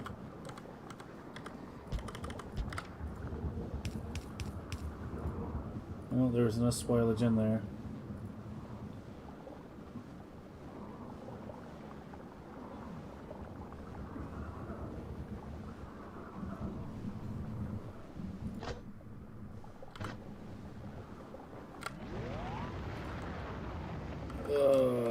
Glubba, glubba, glubba, glubba. Yeah, we definitely need to go up. I'm gonna remove just one. Yeah, I'm gonna remove just one. We'll let the other one keep running. I think. I mean, these ones down here are output full. Oh, did you not? Oh, I know what happened. You never got the conversion step. Yeah, I forgot to do this. And I did it on the top once and not the bottom.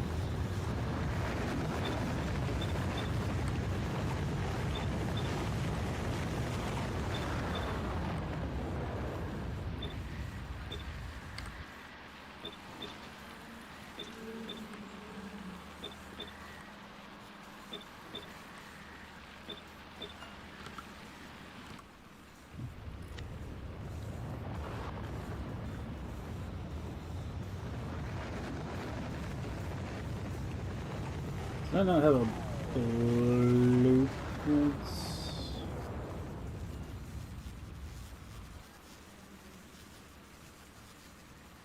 I thought I fucking...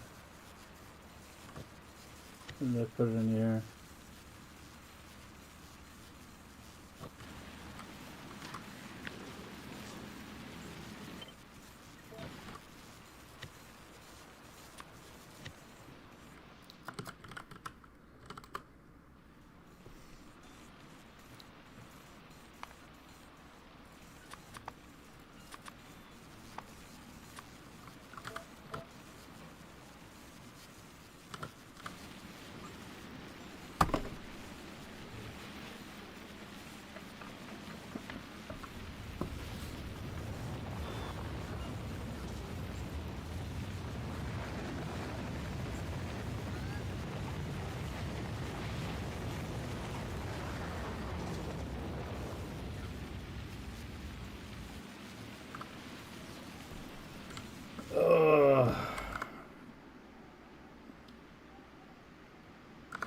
I'm actually kind of thinking now, I'm kind of changing my mind a bit. I'm thinking I should go to 10K before I downscale it and let it run a bit longer.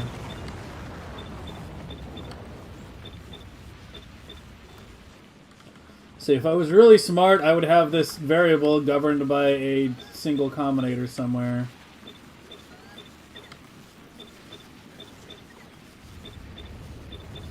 So I don't have to fucking change it on every single one. Yeah. Yeah, I'm gonna let it run a bit longer. Fuck it. Uh-oh.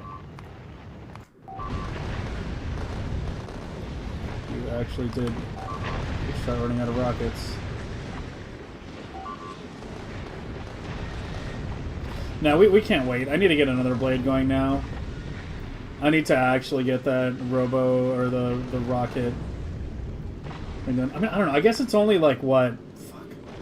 I really hate just having it go up and down, up and down, up and down for another like hour or two. But it's only 131 million. It's only 131 million.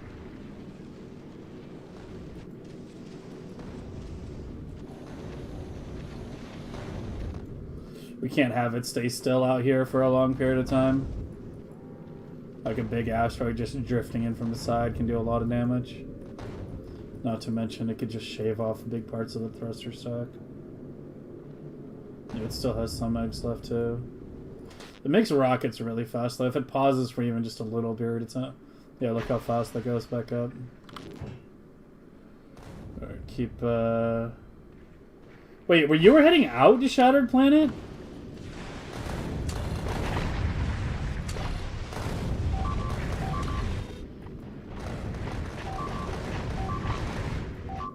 It's down here, yeah. Yep. Adios.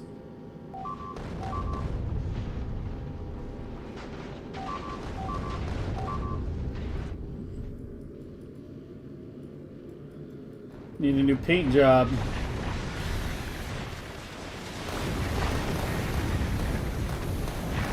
So 120k eggs. Okay, so you ran out of rockets much sooner. The other ones, when they were running out of rockets, were on the way back. They were about 250 to 300,000 kilometers out, heading back. I don't understand why you're so deep. This is what was happening off stream when I tried to run it a little off stream. I was having Promethium ships run out of rockets, but they were like super fucking deep. Like, why are you 600,000 kilometers in? And how do you still have 116k eggs when you're 600,000 kilometers in?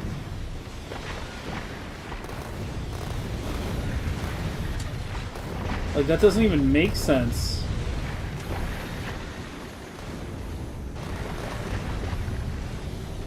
Like, how does that even happen? What is going on?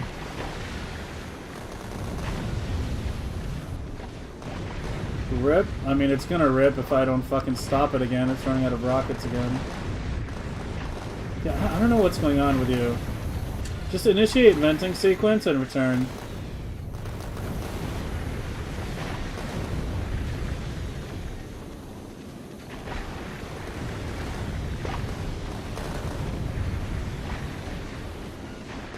It's really struggling with that.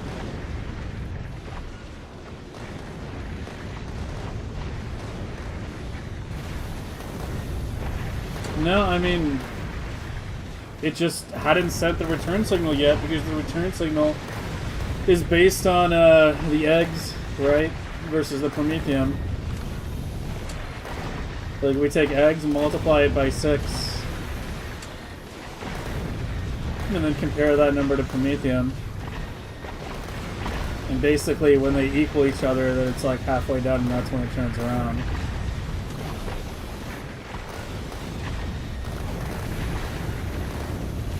Yeah, look how low it's getting on rockets.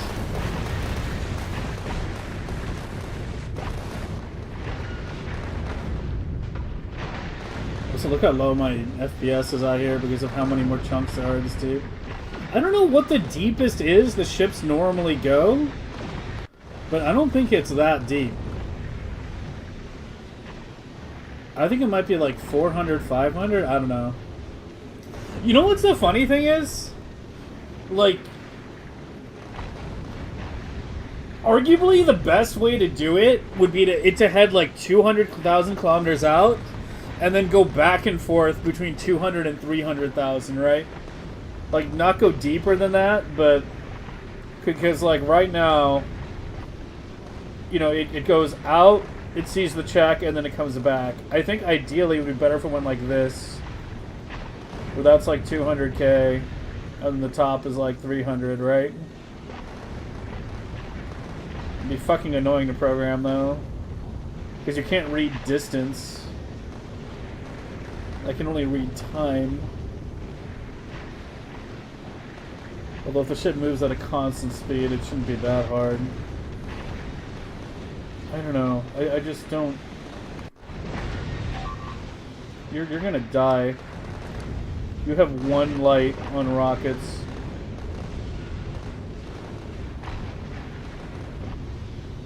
This ship I just fucking built too.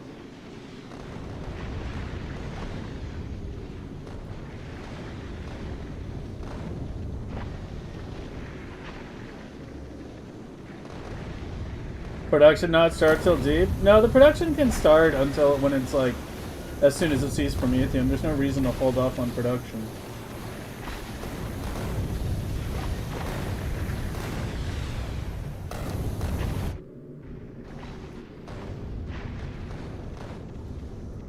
But this thing is struggling.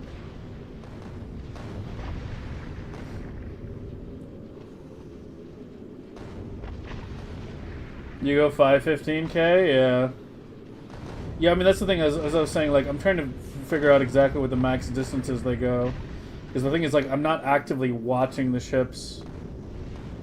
I could set up an alarm attached to the turnaround signal to scream at me when the turnaround signal is sent, but I think one of these ships is going to turn around pretty soon.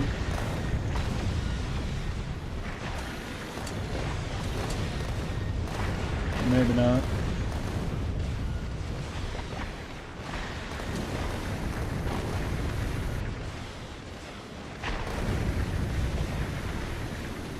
I mean, it brings 260k ag, so it should be about 130k when it turns around. Ideally a little bit less than that. Because you don't want to turn around exactly halfway, but like you want to turn around at like 60%.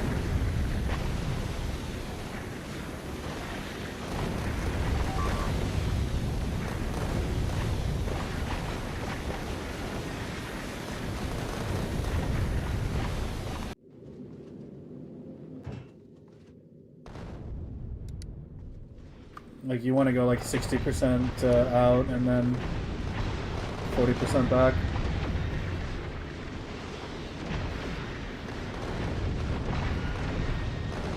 You can do integral too? Hey man, it's been a long time since I did calculus. They do cut. They do. Oh, that's the issue, isn't it? That's the issue. When I redid the circuits, I broke that, didn't I? Yeah, that's it. That's it. That's it. You're right, but not for the reason you think you are. Yeah. This ship is just getting battered right now. Because it's so fucking far in. I have to be, yeah, that's actually the issue. It's supposed to cut the thruster stack as it goes in. It's supposed to. But when I redid the circuits, I forgot to change this T. That's not supposed to be a T. That's supposed to be the clock icon now. So it's still fucking blasting. It blasted all the way out. Yeah. It just straight up, yeah, that's actually it. That solves the problem. That explains why they kept going so deep and having issues. It was doing full thruster stack blast the whole way out. It's normally supposed to go about 200 out and then cut the thrusters. You see how these are cut? It's at 400. I mean, like, yeah, I think it goes like 500-ish just when it turns around. Give or take. I don't know.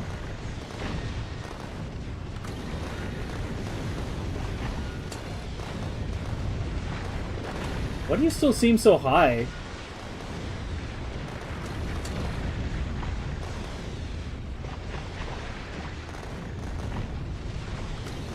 Okay, we need to keep an eye on ship 9. Is that the furthest one out right now? Yeah, other than the one returning. Okay, we need to keep a close eye on ship 9 right now.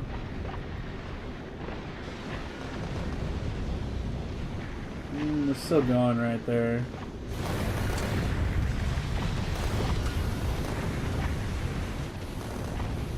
But yeah, that's where the problem was on that little timer.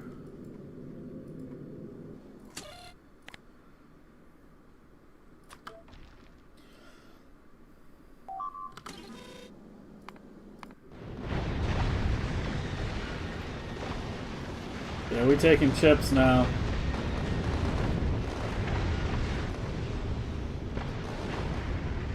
I might have to pause it again. It's getting low on rockets again. I hate like watching these Promethium ships to debug issues when we're this point of the game, because you know we run it like much lower. Although this one's running significantly faster than this one. Well, at least for now. I mean, they're about to pass each other.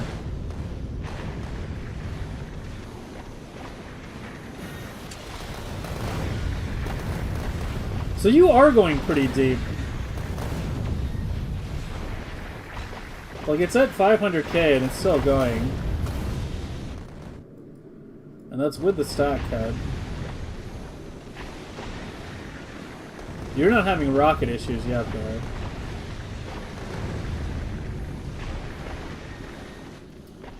It is flying too fast? Yeah, the thing is, like, I don't know, I don't have it set up to regulate thrust on the inner thrusters.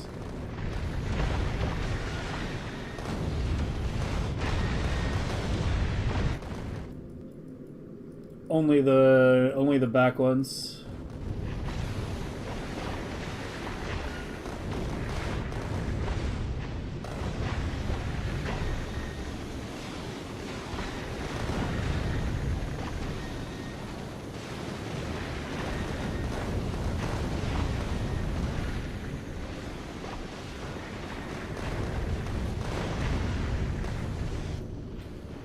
Cut the pipes.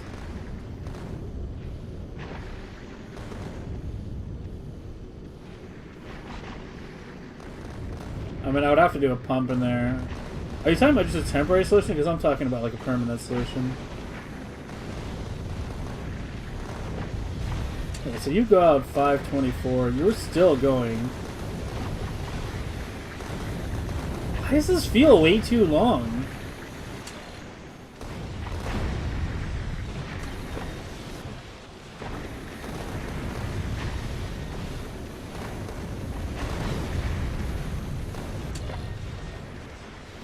But it's the same system from last year.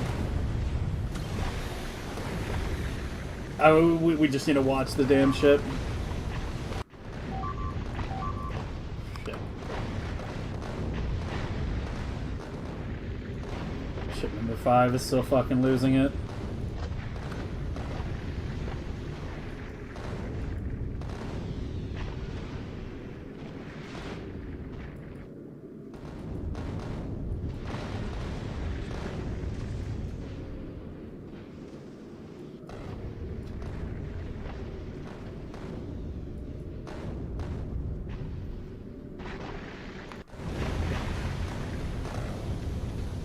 Still no drop. Been on flashing red light for a while, but apparently we have just enough to keep it going a bit longer. Yeah, we can definitely finish that level tonight. If we can get one research prod level per night done, at least for the rest of the week, that'd be nice. I don't know at what point we're gonna stop the research prod, but it's at least gonna be at 80 plus. Getting to 90 would be nice, but I'd have to run it off stream a lot to get it to 90.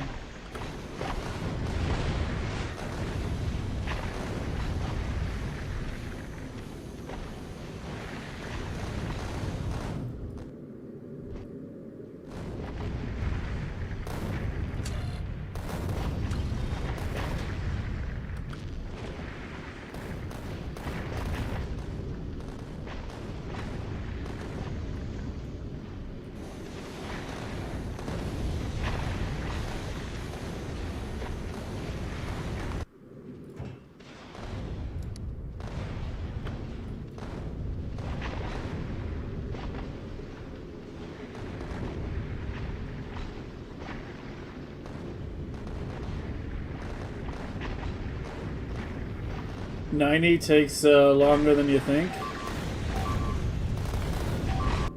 It's just losing more thruster stock. It's nothing that matters right now.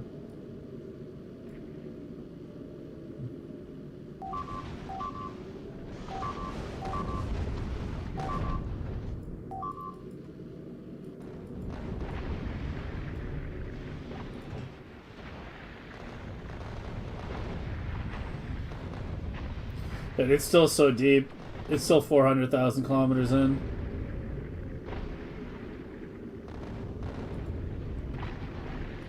It's still so fucking deep.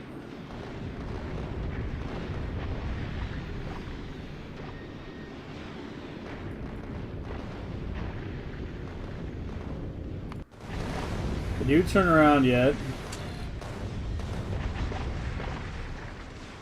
Yeah, you're turning around too late. It's objectively turning around too late.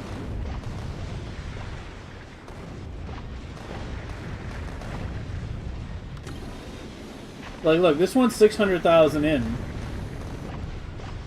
It's 260k eggs.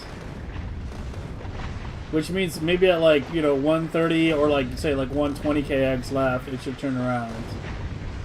It's still going deep. And it's still going to go deep for a little longer.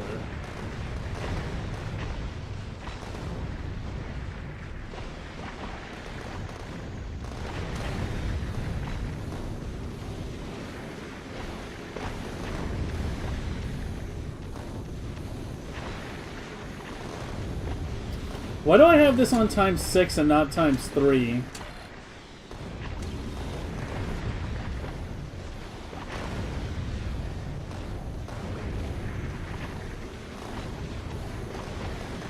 Every biter egg turns into 3 Promethium, not 6.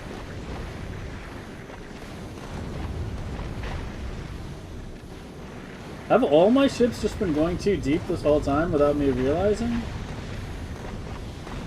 How did I make the hole to dump eggs? Pentapod and mine. Actually, I need to go do that on the next ship I was working on too.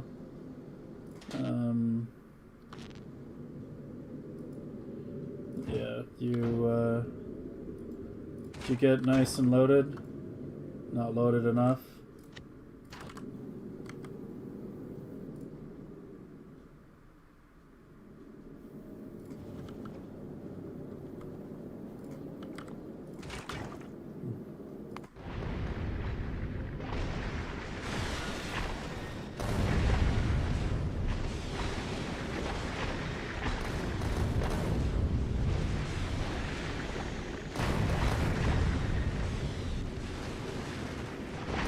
But you also, look, it's 600,000 deep. And it's only got 88k and it's still heading out. I'm changing you to 3.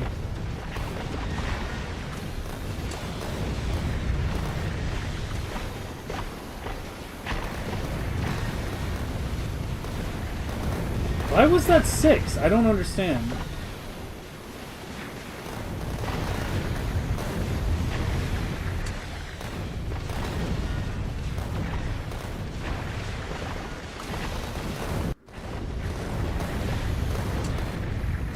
Changing all of you to 3.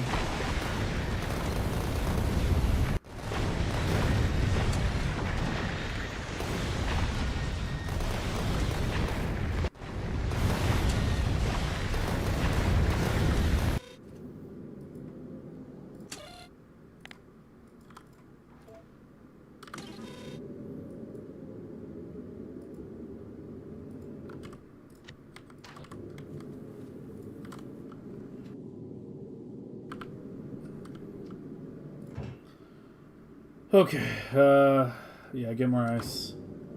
You're getting in the head of the whole bunch.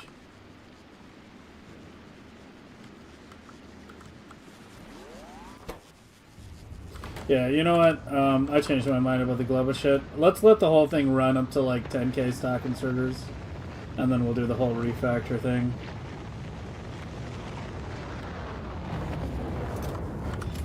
We'll just squeeze out the rocket speed bit by bit, or rocket damage. It's only 100 million anyway. Take me back to a kilo. Let's finish the quantum shit. And get you going as well. Alright, so you should be good now, right? Right. Okay, good to Gleba now. For the hole punch. Hey Tithan, what's up?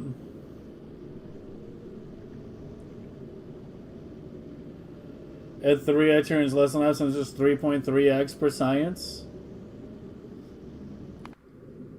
It's 3x per science exactly. Not 3.3.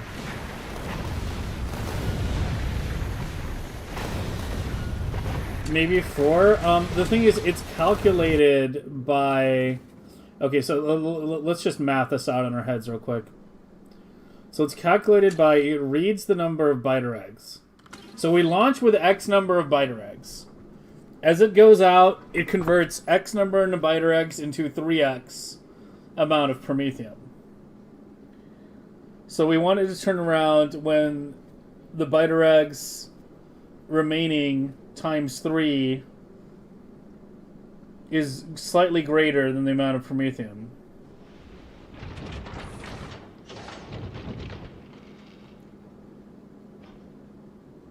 Except we wanted to go a bit deeper, so yeah, maybe like 3.3. I don't know if I'd go to 4, but maybe like 3.5 would be ideal. Yeah, let's try 3.5.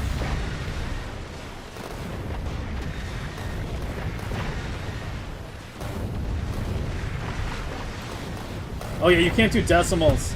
Oh, this game sometimes. Alright, whatever. We're gonna leave it on 3. I want to see a ship go out and see if it's okay with that. Yeah, some of these ships are still really deep.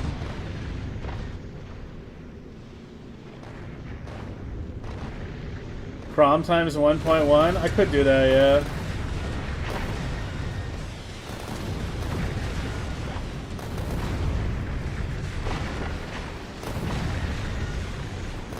Times 7? Yeah. Multiplying the Promethium by something would be the way to code it.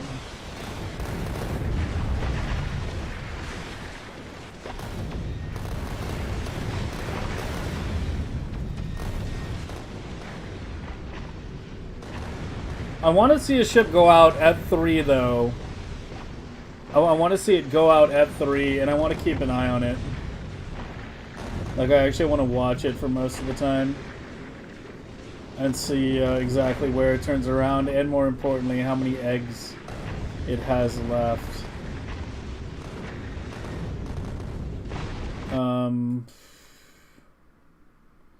Every ship is heading back except for 7. 7, yeah, you set the 3. It's at 150. Okay, so let's turn on the debug alarm on this ship. And we'll try to keep an eye on that.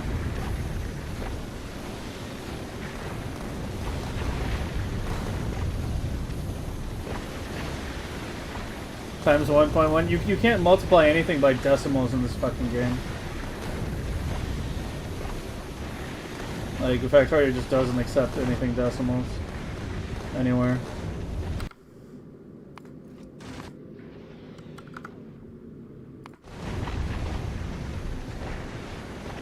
But yeah, it would be like times 7 compared to prom times 2 if we wanted 3.5.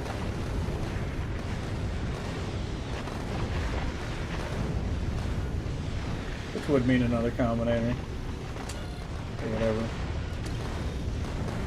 I want to watch ship 7. Because it's heading out right now. It had the full load of 260k. It's about 500,000 kilometers deep. But it should be turning around, yeah, relatively soon. If it's fine with 3, then I'm going to leave it at 3. Because the shallower they go, the better, basically.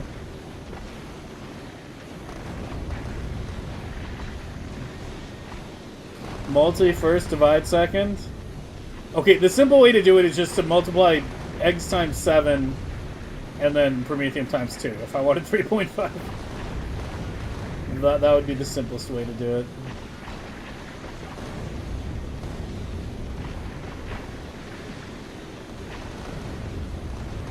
Yeah. I mean, there's a couple ways we can do it, but hold on. I want to see where the ship turns around, and more importantly, is it able to still use all the eggs? Because it's still going pretty deep. It's still going to go like 550k or something deep, and this is with it set at 3 right now.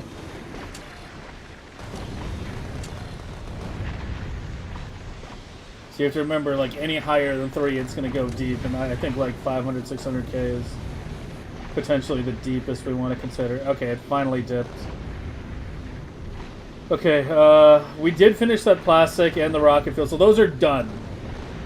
Those are done. So the only ag-related science that I actually care about at this point that's not research prod is maybe one more explosive level or so. You got the speedrun achievement, nice in my blueprints, 14 hours, nice. I mean, that was the point. That was the whole point of the blueprints. Was, you know, they were designed for Factorio, you know, the Factorio veterans who knew the game but weren't familiar with speedrunning, right? Like, it was exactly designed for that. So anytime someone tells me that they use the hamster blueprints and spun fast, it's nice to hear.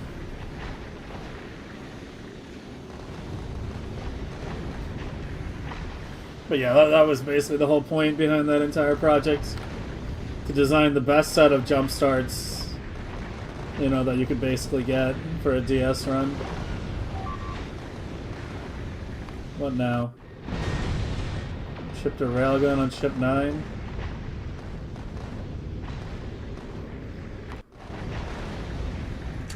Okay, so you just turned around. Yeah, it's a little more than 500k it's turning around. We'll keep an eye on you. What's the issue now? We have a gray science issue on the right side. Don't tell me more stone ran out.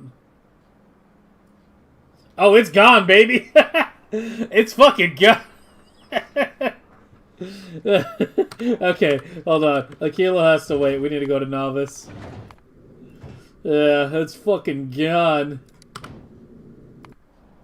That patch is toast. To get up when I was at 6 hours, I thought it was downhill, yeah. Yeah, I mean, there's a lot. The thing with the blueprints is, the more you use them, the faster you'll get with them. I mean, just look at what happened with me. Up until the last minute that we stopped doing the hamster shit, I was still getting faster and faster times. Like, I would have been able to get sub 7 if I had kept working on it, but... I mean, I was on that project for like 7, 8 months. You know, spent longer on that than we did on Megabase. Well, maybe not in total. Because I spent maybe like 5 months Megabasing on the first one. This one's been a little more than 2 now. Yeah.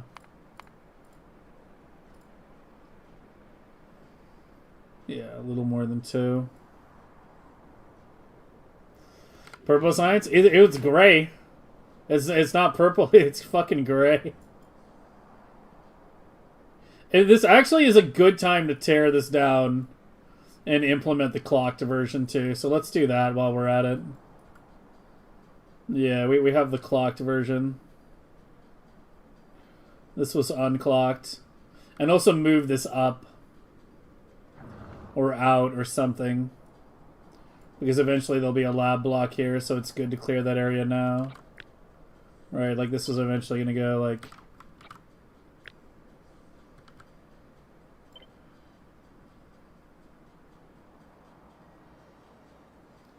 like that. Oh, it's just barely beneath it actually right now. But yeah. Yeah, we're going to be moving some shit around. Am I not at Novice yet? Holy shit, hurry the fuck up.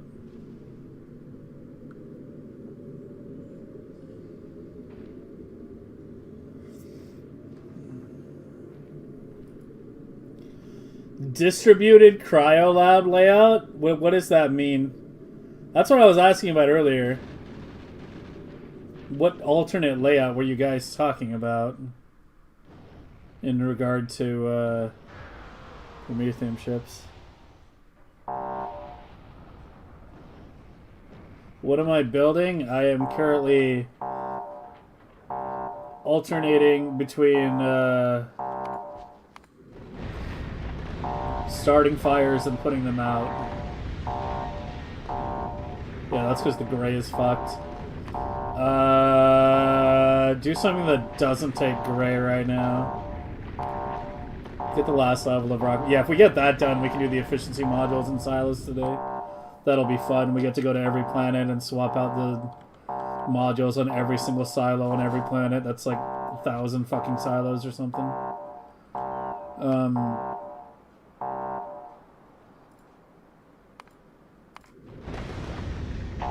You're not actually dropping that bad. You know, I might just set you... God, where is it? I'm gonna set you to 3K. I don't think I have that alarm set too generously. And in the meantime, we still need to get you going. You still need more ice somehow, even though I've fucking stamped you like 5,000 times. Oh, you're at Gleba. What am I doing? Yeah. Yeah, you're literally at Gleba. It's fucking loading calcite from Gleba. Whatever. Okay. So... You're basically fully up to date, right? With the 3 and everything? Okay, go ahead and re-blueprint you. Okay, so only 5 and 10 are the most recent version with the new circuits. I have to be careful if I'm stamping on the older versions. 4 and 7 are the older versions, and then 3 is the completely different layout. It's the non-stacked layout. So yeah, 5 and 10 I'm okay to re-blueprint from, but not the others. Alright, give me a Pentapod egg. Request it. I forgot to get the barrel on you too. We need to get that from Vulcanus after this. Give me you. And you.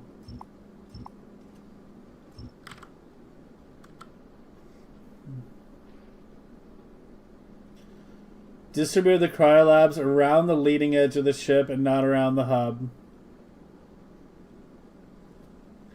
The eggs will be belted, but can we handle the meat safe with control logic?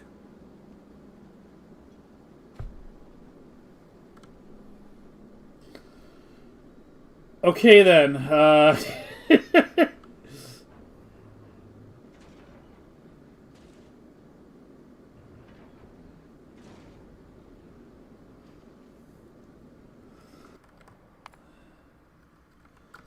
Yeah. There goes ship 3.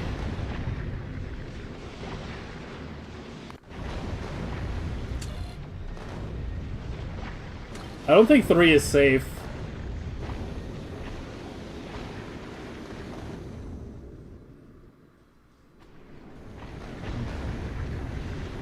What game is this? It's the game where we feed Promethium ships to biters.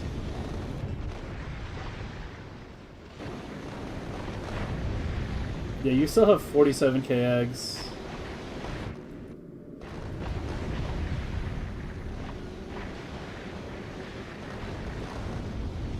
Fuck, man. It had to be the one ship that, like... It had to be the one ship that, was non-stacked.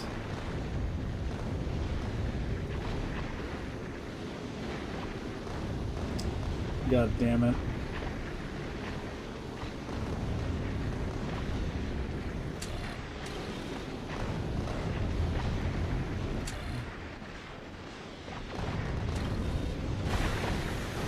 Yeah, 3 just blew up.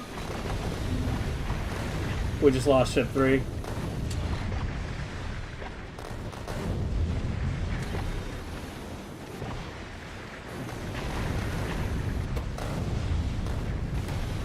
Biters.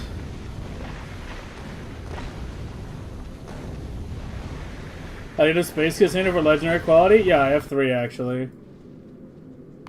I actually need to dismantle a couple of them. I don't need 3 anymore. But yeah, I mean, I'm guessing it's because 3 was not as safe as I thought it would be. Because that's the only number I changed on that ship. And and then it just fucking died.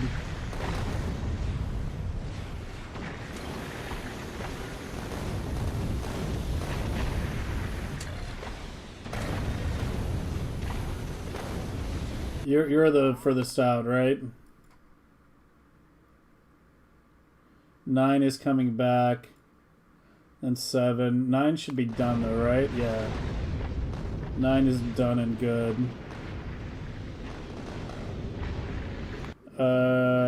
You're still fucking venting. God damn it. Trigger maintenance group.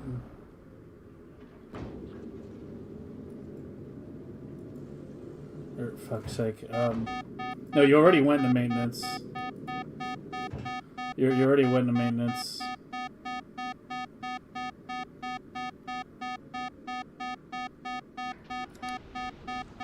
You should be good. Oh, you should be good. This egg batch looks good. You should be okay, I think.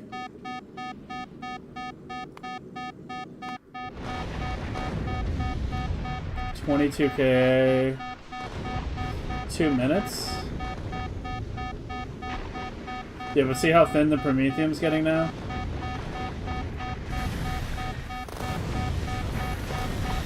We're not venting yet.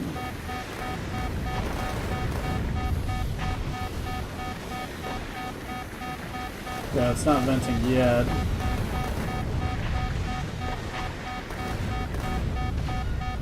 127, 124.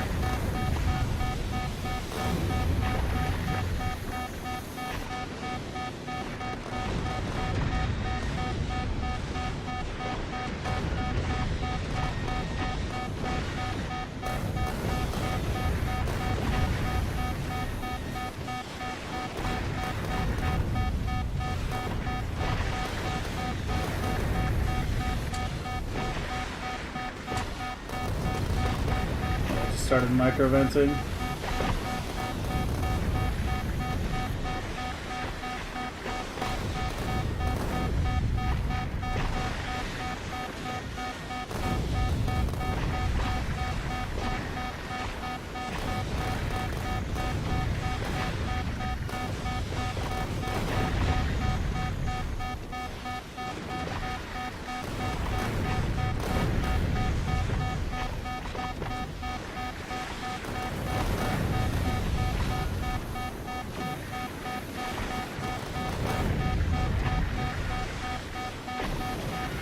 Still feels really tight.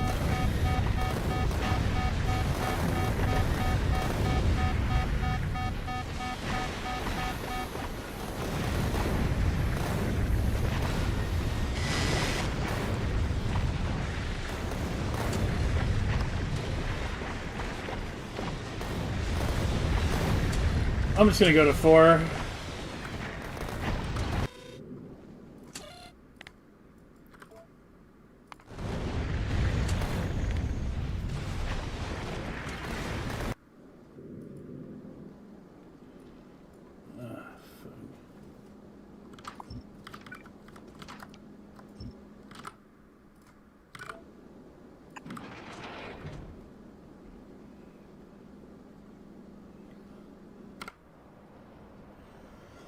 Yeah, I mean, yeah, it's very intentional that we are trying to keep it 60.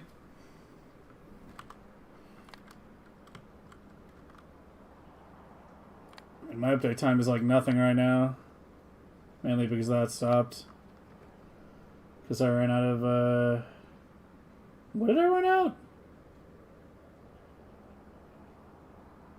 Gray on the right side, but I shouldn't have run out on the left, right?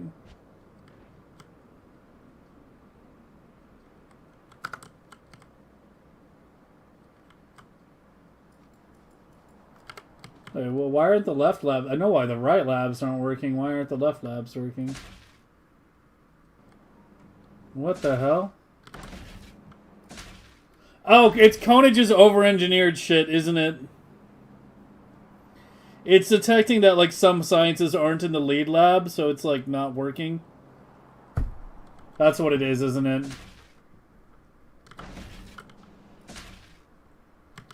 That's gotta be it. Because these have all these sciences available. The inserters are just disabled. They're not even working. Yeah, okay. So apparently if certain sizes aren't even present.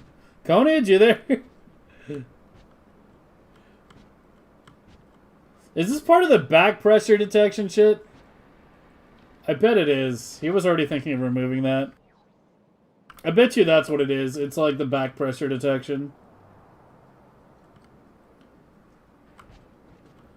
Ugh, anyway. Let's get to work.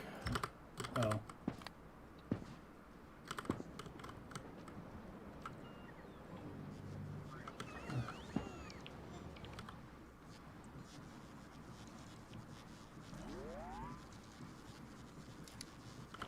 What do you mean not supposed to be tileable? Mining prod it is? No, I can't do mining. I literally can't do anything. I don't think.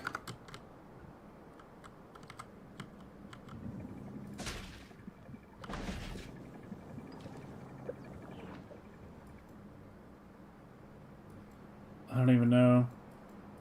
It's fucking Conage's system. It's just literally not working.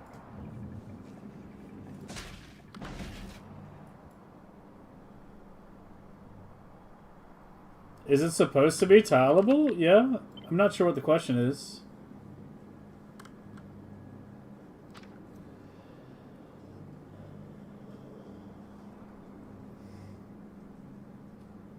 It's a 2-block tile. Right? It's not a 1-block tile going horizontal. It's a 2-block tile. Like that, yeah.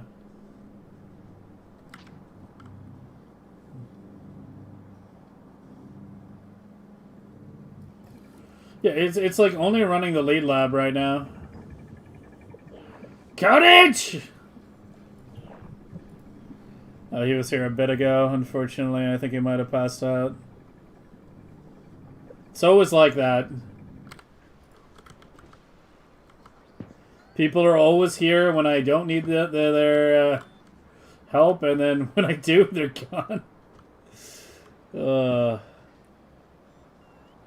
Yeah, it's the lead lab.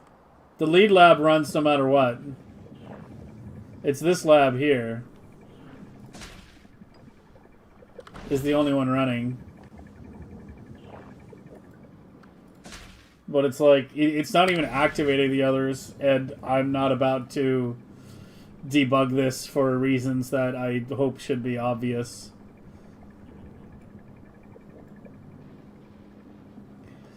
Warn me about the chat message being offensive? Because of the NIG at the end of your typo there?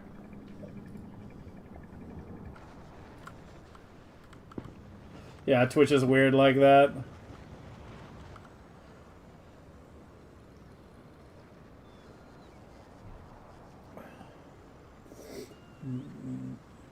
I'm out of military? The stone ran out. We need to get this set up in a different spot. Or better. But yeah, the stone's completely gone. The thing is, I'm not out of military on the left side. That's what I'm saying. Like, that's what's the annoying part is. The right side ran out of military. Because it was coming from here.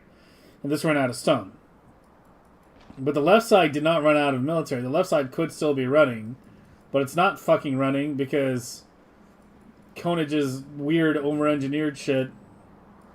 I think it's the back pressure detection that's just completely fucking everything up. I don't even know. I honestly don't know. I can try switching sciences and seeing if it does anything, but yeah.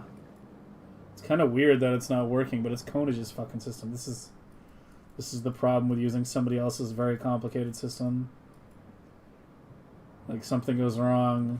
As I said, I'm not about to debug 100 fucking combinators and figuring out, you know, where exactly. Because the thing is, like, he didn't put very many switches in here. That's the other thing. He didn't put a lot of switches. It's not like there's like toggles where I can like disable back pressure detection and shit. It's one thing that he should probably try to add in the future. But yeah, I have no idea why this has stopped. My guess is back pressure detection, but I don't even know. Just gonna try to get gray set up again, and hopefully that solves it. But it's fucked up. What if I manually insert it into the chest of the lead lab? I could try it. I could try it. It's not the worst suggestion.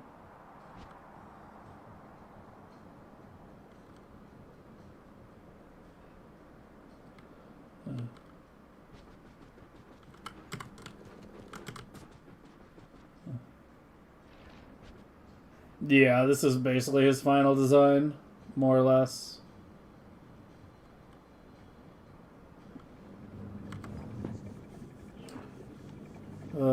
God, which one was it? I think this one, right? Fuck, it auto-trashed it, didn't it? God damn it. Well, a better way to do it would be just disable that.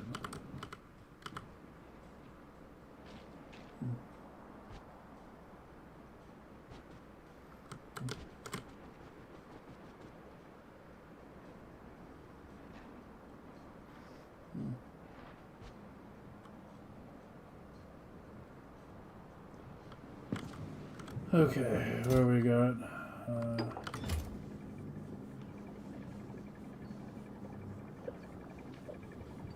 Nope. That didn't do it.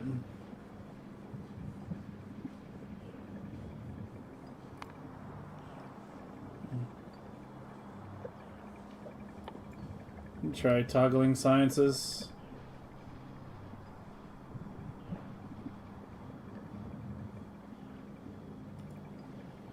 Oh, this is very weird. It shouldn't just stop like that.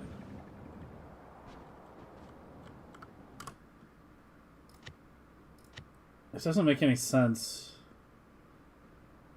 Where was the... Oh, yeah, we didn't finish. Ah, I keep forgetting. Oh, we never finished the clocked version. It was, like, partially clocked.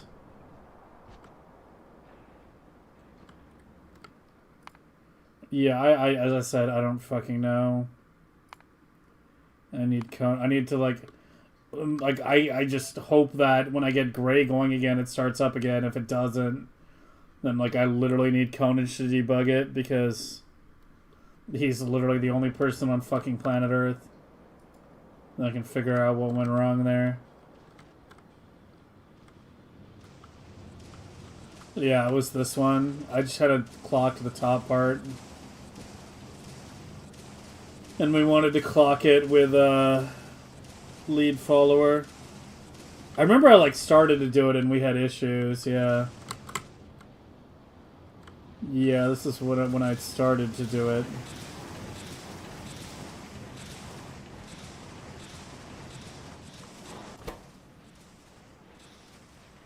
$22, $11, $20, yeah. Yeah, these low insert limits do not clock well with lead follower. I could do the nades, because that has 65 and 130. I'm just gonna redo it all, because whatever I did there had issues anyway.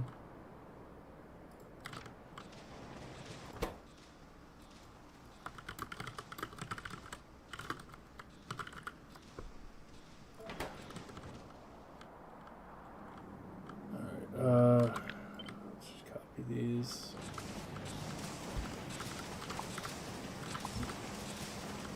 Okay, you're the output. So, we were clocking copper wire into red chips, and then also, yeah, and then the grenades out. Okay, where'd you go? So you're the grenades now. You're the grenades now. And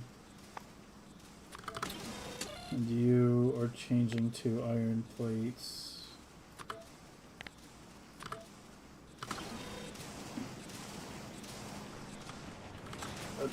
So you...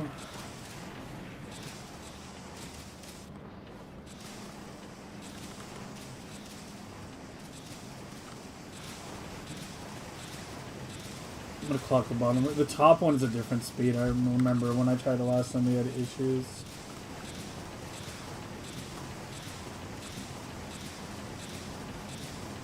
Wait, are you already clocked?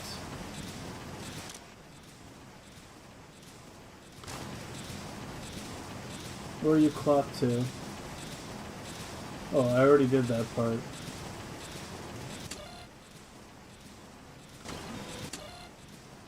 Yeah. And that's working fine. Yeah, we're good. Okay. So it's the iron plate that got fucked up. So what needs to happen here...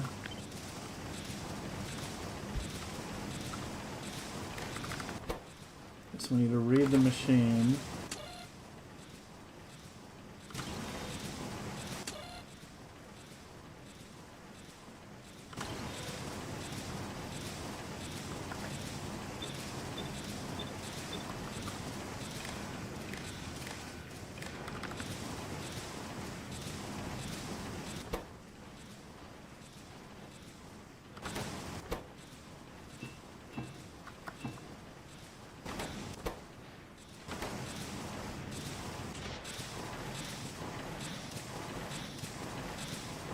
You're not... You can't hold enough.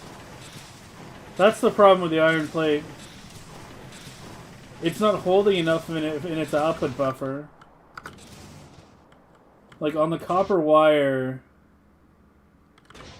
It would hold more, and it also generates faster. Like, this generates at 644 a second. This generates only at 200. You see what's happening? Like, you can see when the clock engages, and then it's, like, staying at 6. When it's staying at that super low number, these aren't able to get enough iron plate. I'm not even sure if I can clock that, then.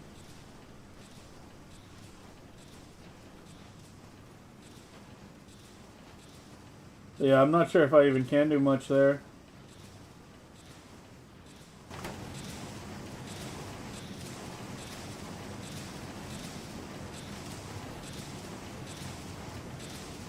Like, I'd have to clock every inserter separately, which I think kind of defeats the point. Hey, Black Mine. What's going on today? Clocking, Promethium chips blowing up, my life falling apart, you know, the usual.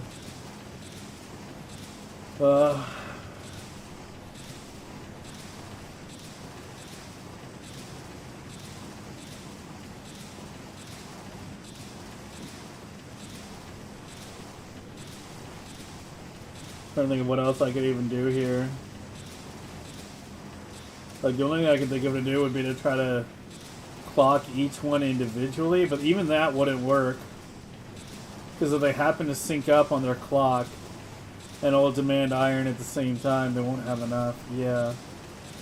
Alright, you know what? Fuck it. Fuck it. Let's just blueprint you.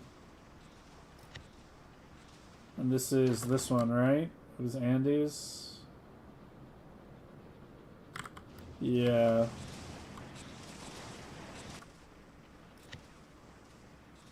Okay, give me a copy.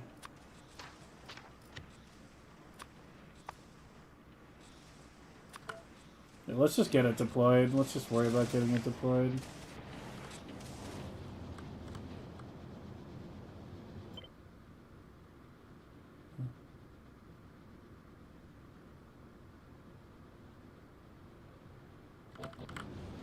I mean, at least I have output here clocked.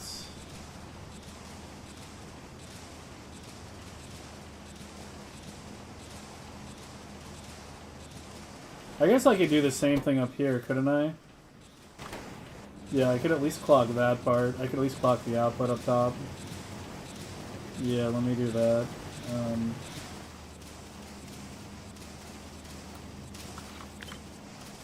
So you change from nades. To red ammo.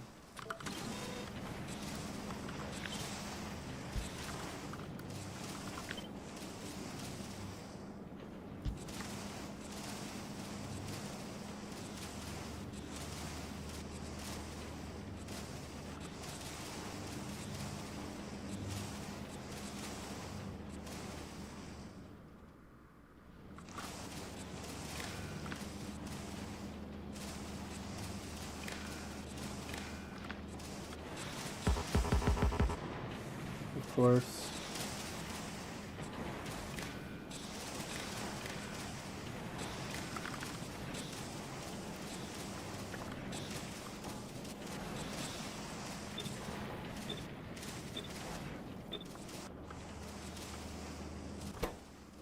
And you read contents as well.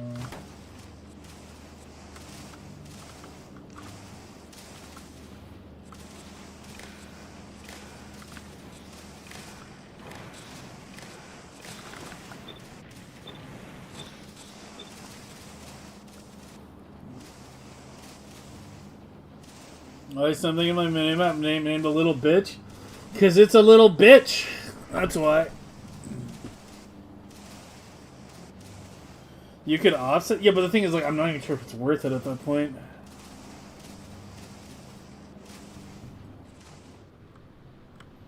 Okay, let me reset you and make sure you're okay.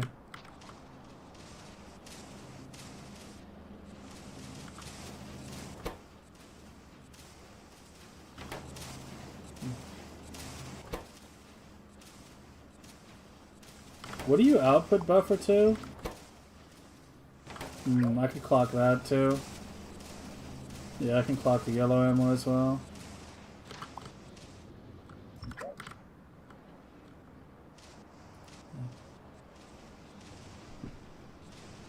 Even balance? What do you mean by balance?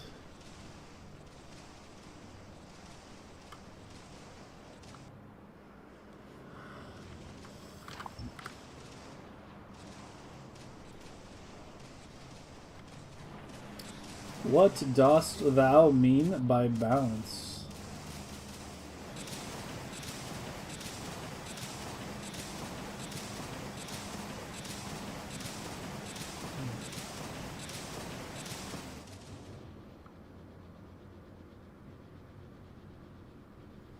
Yeah, it should be good. Uh-oh.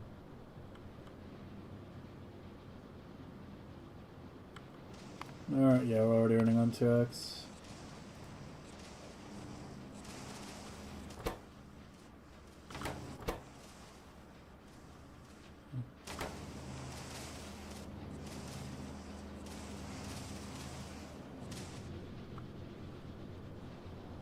Shouldn't be seeing any more gaps.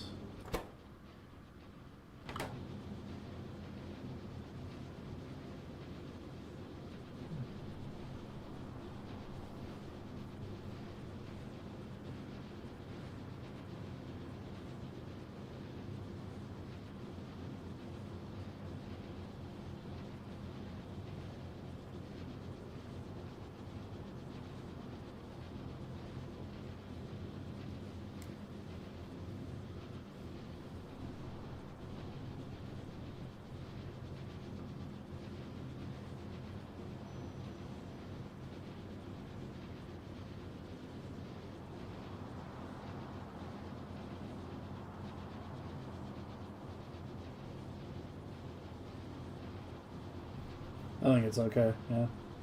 Alright, let's try to clock the yellow ammo too. That should be relatively easy. Should be able to do just the same thing. Because this has a high output buffer, it only has to go to 2 machines. So move you down. Change you to yellow.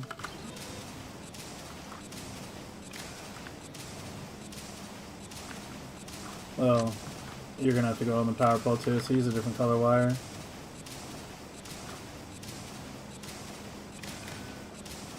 He says as he reselects green out of habit.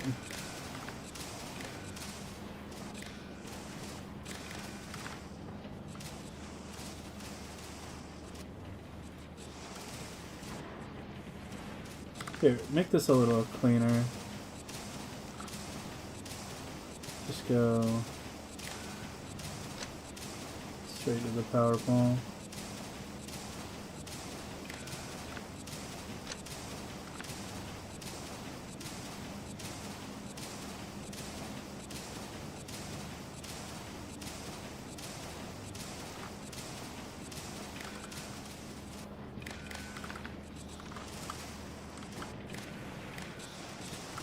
God damn it.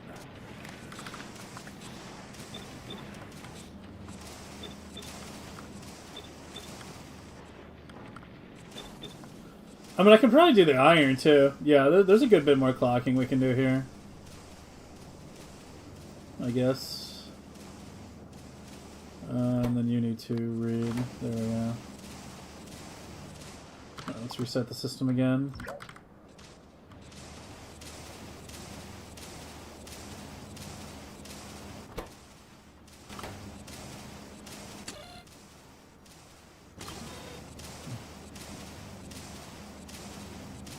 Yeah, it alternates, but that's fine.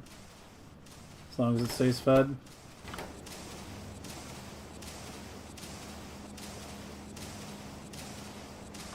How do the wake up lists look here?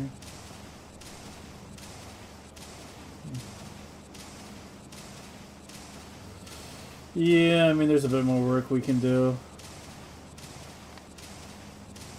What's the coal insert limit on you? 130.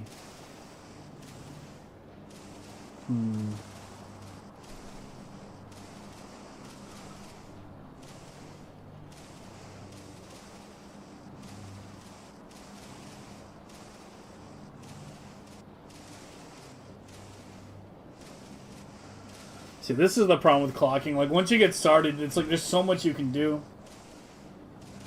There's so much you can do. I'm wondering if it's even worth clocking these. Like, look how fast those are activating. They're literally active, like, almost constantly. I was going to clock them, but now I'm starting to reconsider. And servers that have a very high uptime benefit much less from clocking. And servers that have a lower uptime, like these, you see how often these activate? Those benefit much more.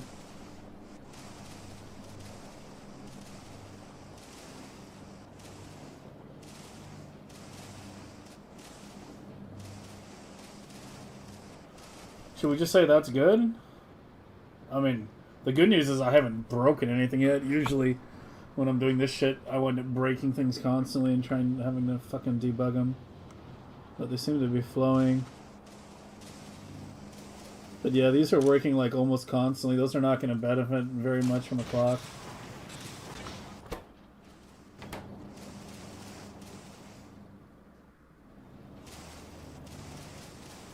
I've done train wagon setups in the past, not recently though.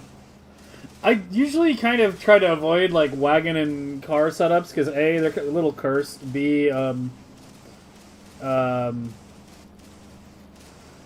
the wagons and cars take additional UPS when they're present. That being said, there are cases where, you know, they do save UPS overall. But generally, it's a kind of use it if you have to kind of thing. Like we were talking earlier today about using them on a kilo. Because they make a kilo a lot easier because you can do heat pipes under cars. Even if that's a little cheesy. You went away. There's two kinds of clocking. The first is the timer base, and that's what you need to do if you have low automation insertion limits. You see how these automated insertion limits are 8, 8, and 16? If your automated insertion limits are really low, you have to use like the full timer base thing. You know, with the full complexity and whatnot. If you're dealing with relatively high automation insertion limits and buildings that can produce very fast, then what you can do, especially for the output inserters, like the way I clocked these output inserters here, like outputting the yellow to the red and then outputting the red to the belt, is I just read just one machine only. It's this one here and this one here. I just realized I really should swap those wire colors, shouldn't I? It's just an aesthetic thing.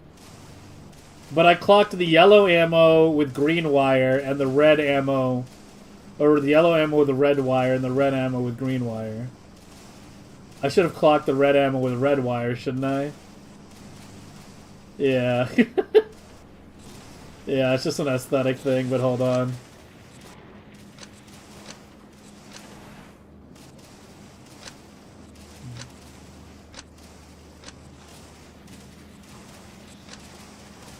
You know, we're at that phase where might as well make it perfect, right? Why am I removing that wire? I need to remove it. Yeah, clock that to you. And that to you.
This is one of those times where we could just target wires with decon planners. You know, hey, decon all the wires in this area.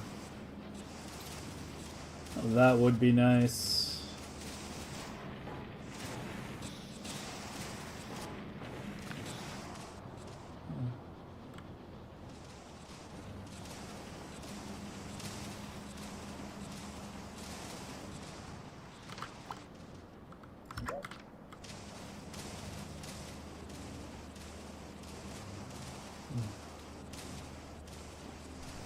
Cars are haram, yeah. Yeah. I don't know. The list of things that were haram on the stream, which have slowly started to get used, is growing. Fucking medium power poles were banned for the longest time, and then I finally caved on that, like, last week. Or, like, 2 weeks ago, mainly due to the clocking stuff, because of the wire reach problem. Hey, Jim. Melon. Do I invest in the share market? I don't really own many stocks, no. Why? Are you about to give me an investing tip? Yeah, we use silo chesting on Fulgora. And silo mining on Novice, actually. Yeah. Ugh. No, considering the situation? I have considered it. Like, you know, it's something that has crossed my mind. Like, you know, if I'm this good at kind of being able to predict what's going to happen, then maybe I should be betting on it. It's absolutely degenerate as fuck, like, I feel, you know, to be betting on whether people are going to live or die. But obviously, you know, it's not like I can directly influence that shit, so... Yeah, I've definitely considered... Like, you know, maybe I should be getting on Kalshi or Polymarket and making bets based on my predictions, because I probably would be making a decent bit of money. And maybe I'll do it at some point, but... There's definitely some levels of peak dystopian moral energy going on here. Where it's like, you know... We're betting on that kind of stuff, right? Thinking you can predict the stock market? I'm not trying to predict the stock. I'm not talking about the stock market. I'm talking about like Kalshi and poly market bets based on like what's going to happen, right? Like what's going to happen in the Middle East and shit. That like you know, and you know there are some stocks you could bet on as well, but you know that's a whole other story. Been getting into poly market? No, I have not been. But someone was suggesting that I maybe should consider it, and you know I was just saying like I have thought about it. If I had placed some bets when the war broke out, I definitely would have made quite a bit of money. Like virtually every prediction I said wound up being basically true. So yeah, I don't know. We'll see. I don't like my predictions, man. My predictions are usually pretty bad. I don't like it when I'm right, because it means bad things happen. Morality died with the lockdowns. I think it's been going downhill longer than that, but I can understand that sentiment. Pretty much everyone who does an insider trade on those goes over to O0. You don't need to insider trade to understand like what's going on. You just need to. I feel like I give this speech a lot, but you just need to understand the history and the theory, and you'd be surprised how often you can predict stuff. Cut the internet fibers? I don't think they were threatening to cut any deep sea cables. Their main leverage is the strait, and that's already shut again. I wrote a lot about it in the politics channel earlier today. For those of you not familiar, we do have a politics channel on Discord now. It is opt-in. It's not visible by default. You need to PM me if you want access, but be warned. It's a place where I'm pretty much just posting, you know, the unvarnished truth. I'm not holding back there, and I'm posting some pretty long summaries of what's actually going on. So, but yeah, it's all there if you want to read it.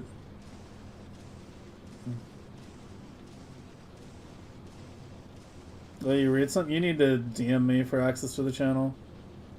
Just as I said, be warned that you're expected to act in good faith and that kind of stuff, and yeah. As I said, like I'm not holding back on that channel. Like when I talk about things on stream, I tend to hold back a little bit in terms of, you know, the brutal truth. But in that channel, I'm not holding back.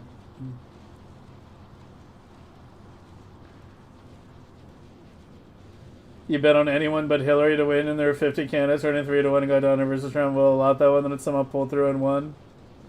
If you had bet on Trump on that day, he was paying 1,000-to-1 odds. Holy shit! Was it really 1,000-to-1 odds?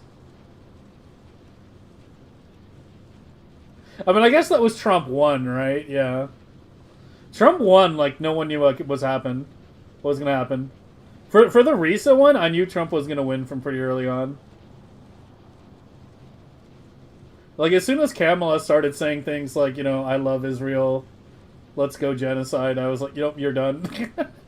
You're basically done. Like that's gonna cost you the election right there. Like as soon as she started saying shit like that, it was like, yeah, I was like, she has no chance now.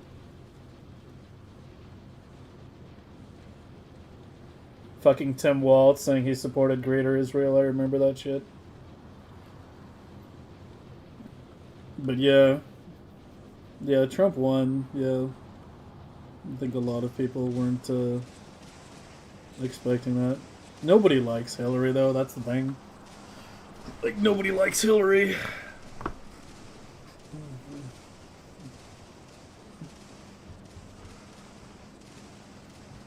Anyway. We seem to be smooth here.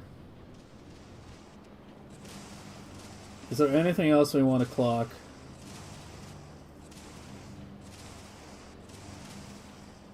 So I can't clock you guys easily because of you not buffering enough in the output / not producing enough.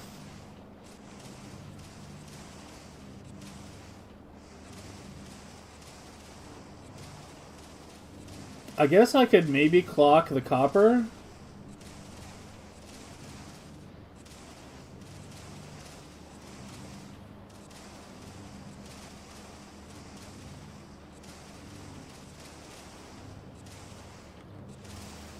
You take copper and iron in equal amounts, right? Or copper and steel? No. No, it's not equal. Hey, out of the Discord, you need to DM me on Discord and I'll add you to the channel.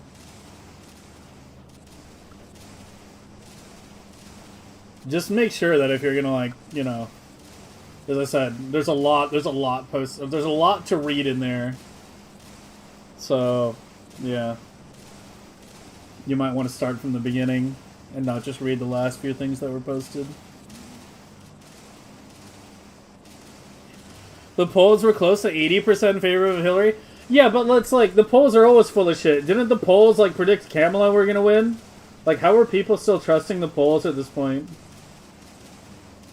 Like, the sample sizes they use for these polls are so fucking biased. Like, anyone who still trusts the polls at this point, I don't even know what to say. Like, the polls are bullshit, man. You like politics? Well, that's just you. I hate politics. I hate politics. I just hate being lied to more than I hate politics.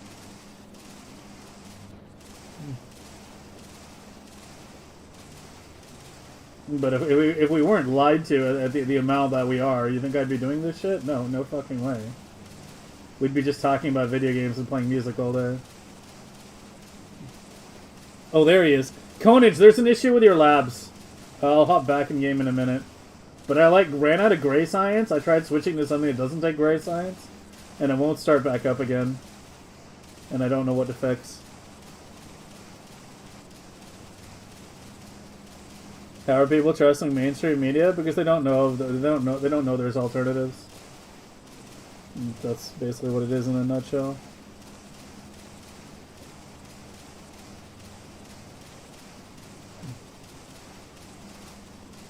Oh yeah. I haven't decided if I'm going to be doing that kind of gambling, honestly. But, I mean, as I said, it has crossed my mind.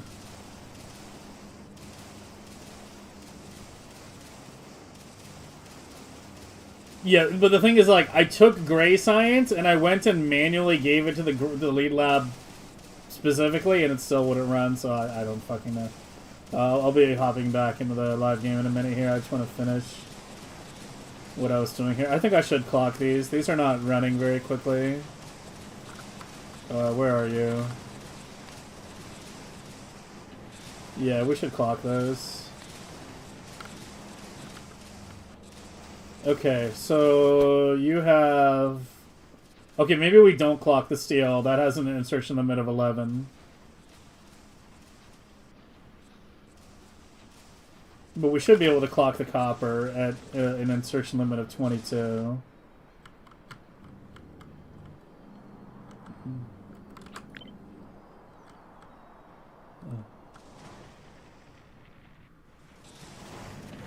It needs to be the whole belt and other questions. Yeah, just hold on a second. Let me finish what I'm doing here and we'll deal with it.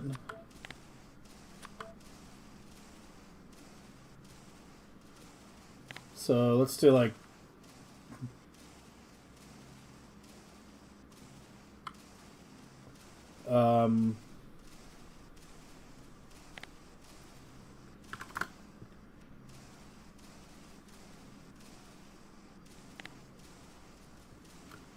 something like that. The 1001 was well over 6 months out. Oh, it was less than... Oh, okay, yeah. Yeah, I mean, I don't know. I mean, let's be honest. We're all just salty we didn't invest in Bitcoin, okay? That's really the honest truth. We all yelled at our parents for not investing in Yahoo and Google. You know, in the early fucking aughts and late 90s. They're like, how could you not see it? And then when Bitcoin came along, we were all like, nah, it's not going anywhere. And now we're all regretting it.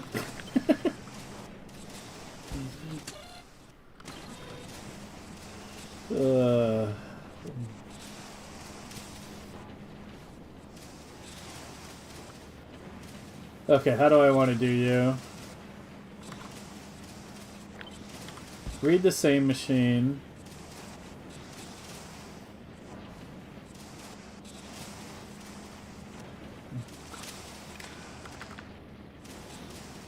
And then I want you to enable that.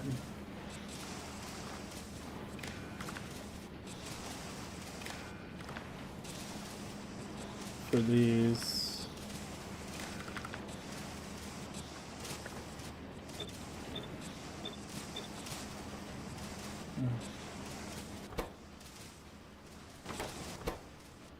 Perfect. Yeah, looks fine.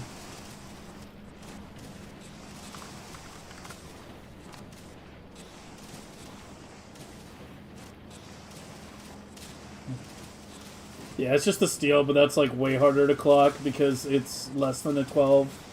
It's less than a 16 automated insert limit, so I'm going to leave that unclocked. And these move so quickly, I don't think there's much point. Yeah, I think that should be good. Well, let's just do that on both sides and then wrap it up.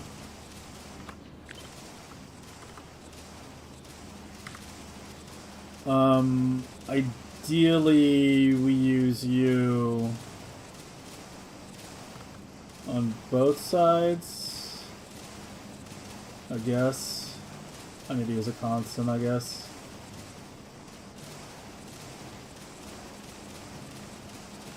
Yeah, here, give me a constant.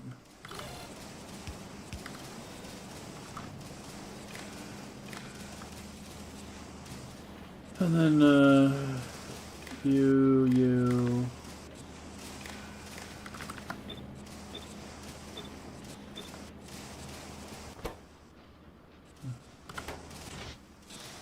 Yeah, and see, you see how this always has enough available? That's where the lead follower clock works good. When it has an unlimited supply to always pull from.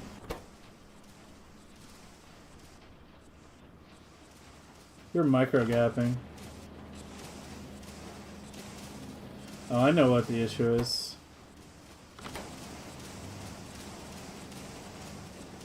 I don't know, is there even an issue? Might not even be an issue. Hold on.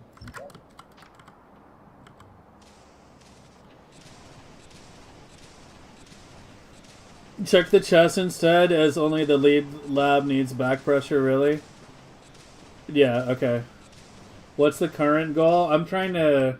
Or stone for our existing gray science ran out on Novice. So since we're going to be redoing the stone part, the gray science partially, it makes sense to now finally, implement the proper clock system there. So I was finishing the clocking on that. And we can clock the other gray science too. But right now I'm just making sure it's working fine. I just did the last step. So we just gotta make sure you're good.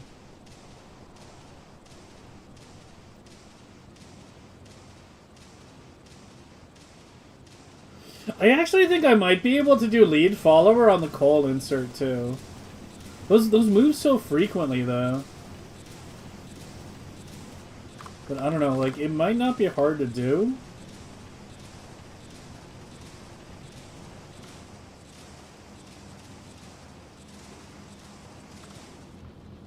Yeah, you see how there's barely any lines flashing down here?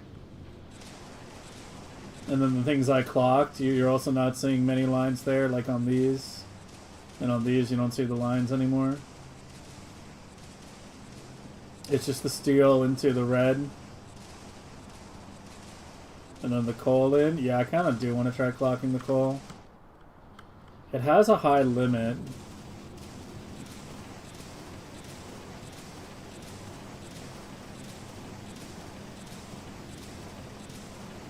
Like, the iron plates don't work well because this doesn't buffer enough. And then it doesn't craft fast enough. With the coal, there might be enough.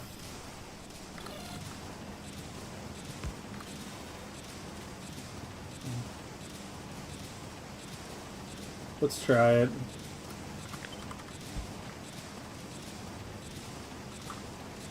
Let us try it. Here, actually, I'm gonna copy it before I do it, because this might not go well.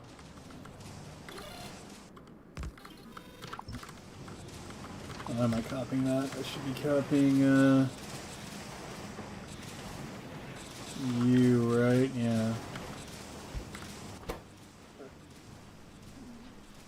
You have a huge insertion limit. It's like 130. So go like 50 to 100 or something.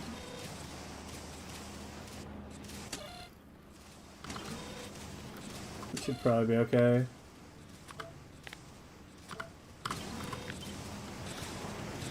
Okay, and then the way we want to set you up. We'll read the ones on the inside because that's what we've been doing. You know, we did the top right one here, so we'll do this one here. So read contents.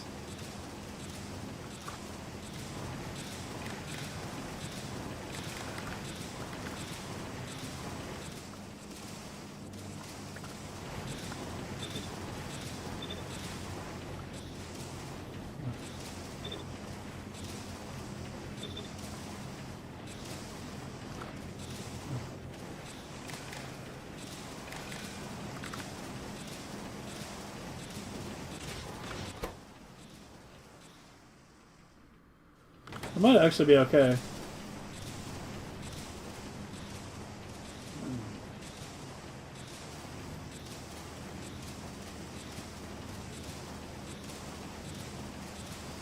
Yeah, it's like wherever possible you want to use lead follower. It's just way simpler, and if it works, it works. You gotta be fucking kidding me right now.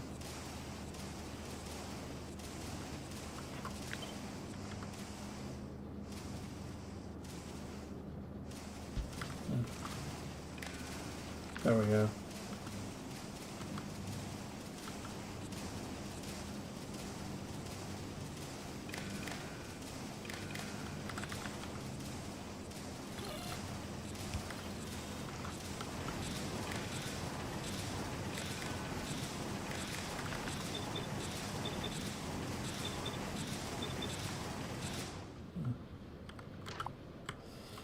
Let's see if that's good.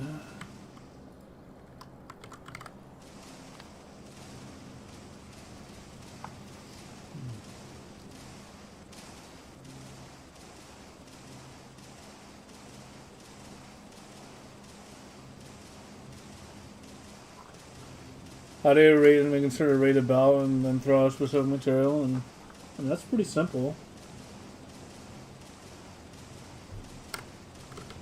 Like this.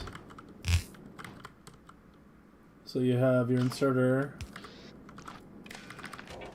read, hold, that shows you everything that's on the belt, and then enable whenever what you want is over, you know, a certain number. And then this is your void. Yeah, that's it. Specific material, filter the inserter.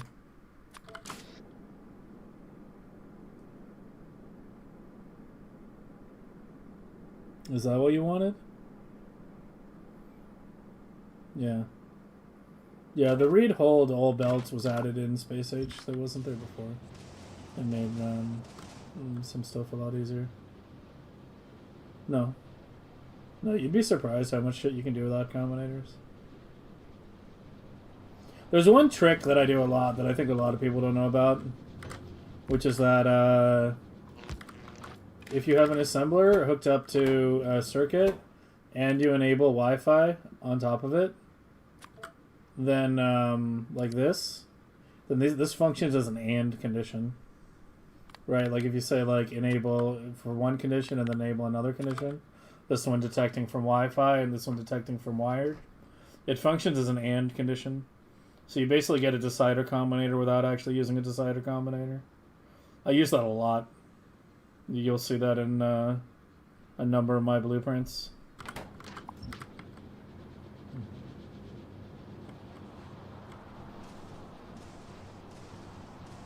Well, I think I might not have fucked anything up.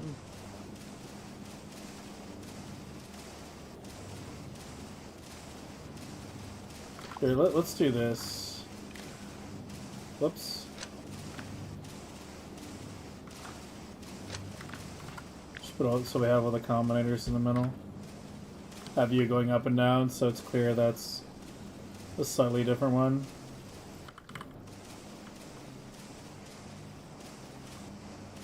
You here.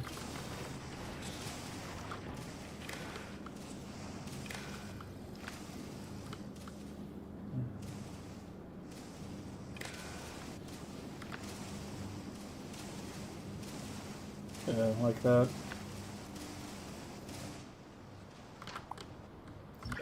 This one's gonna be really annoying to try to merge the clocks. That was something I was trying to do in the designs after I put them down, was merge the clocks across blades.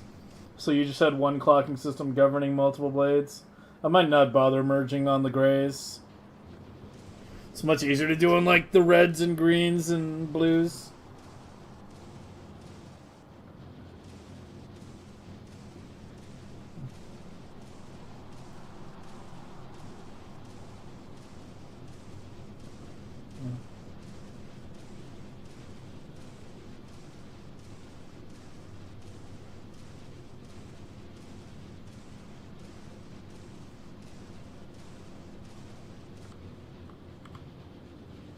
Just let it run for a couple of minutes, make sure we're not gapped, and then we'll go deploy it.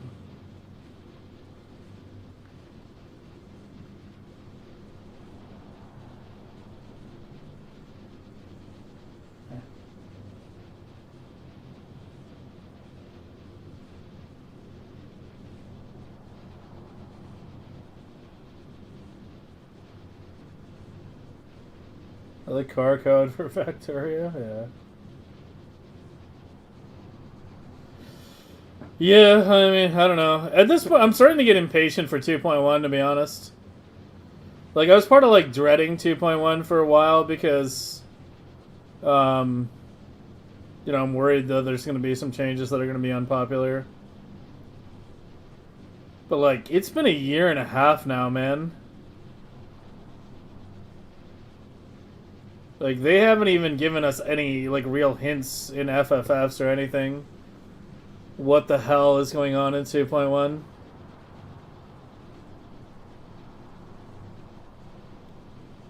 Like, we just have no idea.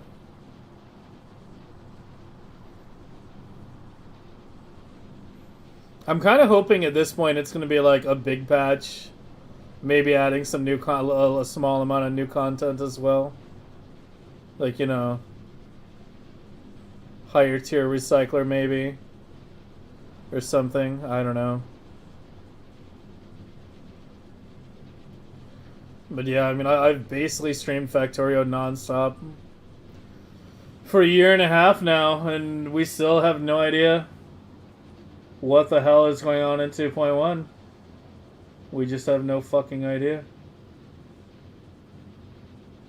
My poly market bet is... Yeah, that's what we really should be betting on. Not whether the Strait should reopen. We're gonna make fucking poly market bets on Factorio 2.1 release date. That's where the real money's at.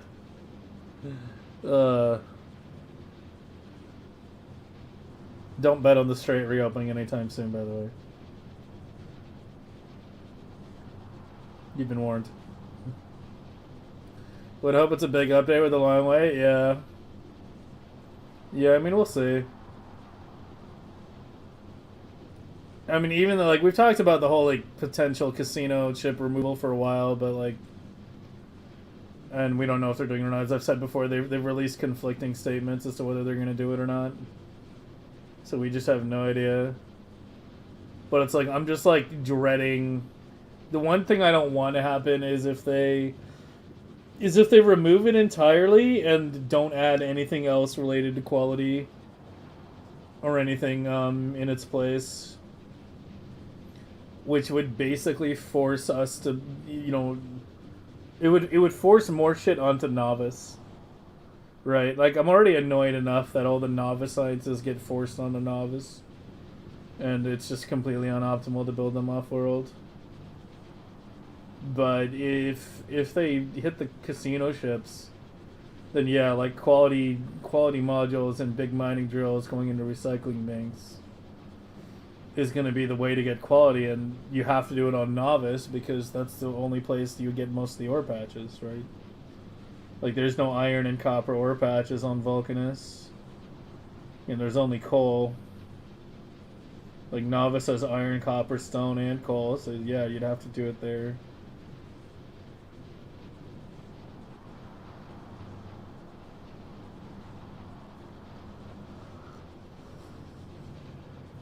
The belt snake bigger on the right side? It's an illusion, yeah. It's the illusion. I'm too big of a fan of copy-paste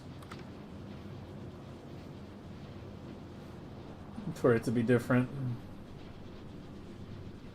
It was more or less gone silent for the last year, which is kind of odd.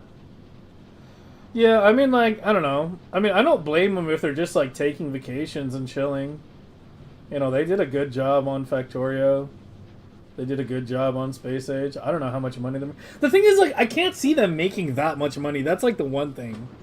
Like, Factorio monetization is very, very light. Like, we pay for the main game, we pay for the expansion, and that's it. You know, there's no cosmetic DLC, there's no milking or anything, right? Like, the way all these other games make so much fucking money is they just milk people on the MTX, right? Especially with, like, the higher priced MTX, you know, like 1 or 2 big whales will buy as much fucking cosmetics as like 1,000 like regular players. I mean, just look at GGG's MTX these days and how they price everything. Like, it's super skewed towards the top end, right? Like, you know, getting all, like, all their shit's relatively expensive by definition. You know, it's a big complaint I've had for a while. It's like, why does an armor set cost like $20 fucking? Well, the answer is because people fucking buy it. That's why. It's because they're making shitloads of money. They make bank. But yeah, Woob's monetization is pretty light, so I can't imagine that, you know, they're like super rich off of it. But I don't know how big the Woob team is or what their actual income is, so yeah, I have no idea. You're actually 1 tile too long.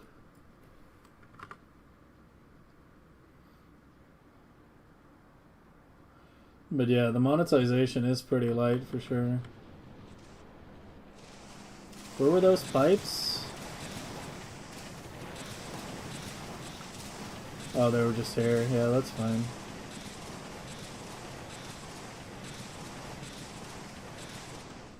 Okay. Alright, Konage, you ready to see the lab situation? That's how it should be? Oh, no, I absolutely agree with it. I love the way it is. I'm just saying that there's a reason that most games aren't run like that these days. It's because you can make, you know... He hatched, like, way out here. What the fuck? Dude, the fucking RNG on this shit, I swear to God.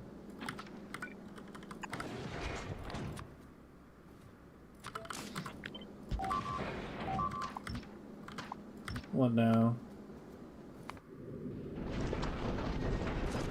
Almost lost a lot more. Okay, and you're all on 4 now, right?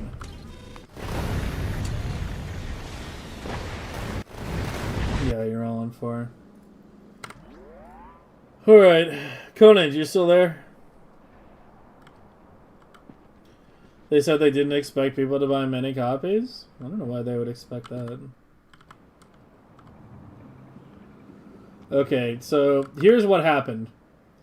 Our stone ran out to our military science, so our gray shut down to the right side. So the right half of the labs is missing gray, But they still have everything else, and the left side still has everything, period. But the whole thing completely shut down. And no matter what I switch it to, it won't like start up on anything, right? It's only running the lead lab. And I tried putting gray in the box. It's got gray in here, and it's still not starting, so what do I do? Look at the lead lab and zoom in. I am zoomed. Is this enough zoom? Skins for guns like CSGO, yeah. I know one thing that I've always kind of like I've had like a bigger and bigger problem with MTX based monetization over the years is that whenever there's anything like visually based with the monetization, they wind up saving all the good looking stuff for the pay to win shit, or pay to look good shit, I should say. Like all the default shit just looks like crap. And then all the good stuff is like pay. Like GGG has like kind of a big problem with that. Where it's like if they come up with like fancy MTX, it'll be like, oh yeah, $40. If they come up with something like basic and shit looking, it'll be like, oh yeah, that's the free league reward.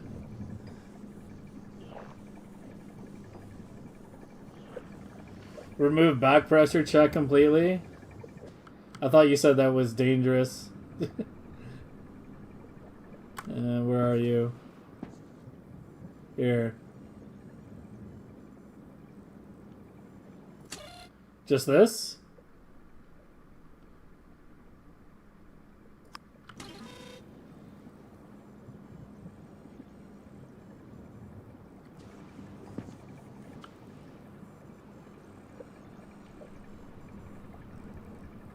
Switch again.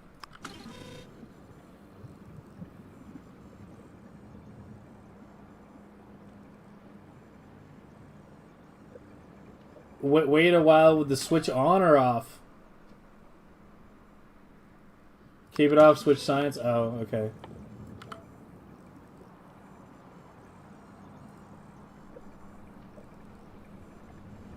Hey, mouse, yeah. Yeah, I thought you were just, like, mocking it at first. I didn't even realize that your account had been fucked. Like, everyone was telling me, you know... This apparently E-Buck had seen that shit before. They've easily made at least 150 mil? Really? Holy shit. Yeah, that's a lot. I mean, the real question is, if they're not really doing that much work on 2.1 or whatever, are they going to work on a new game? Because, like, you know, either they're going to release content for Factorio or they're going to make a new game. You know, they can't bug fix till the end of time. Eventually they'll run out of bugs to fix.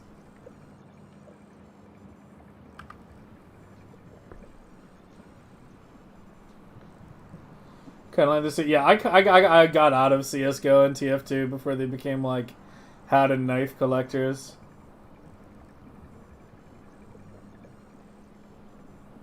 New game in development, MMO adjacent by Woob?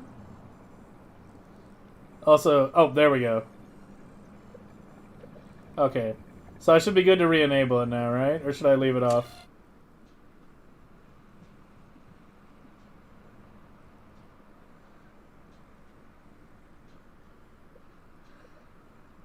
Leave it off? Okay. Alright.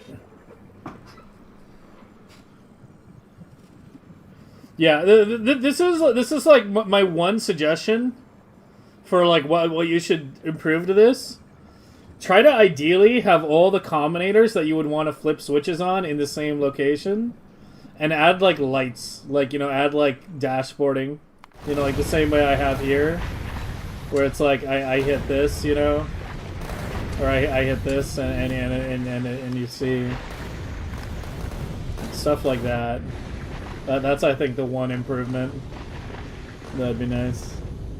Leave it off to have military back? Okay. Will be related to WoW? Related? Oh boy.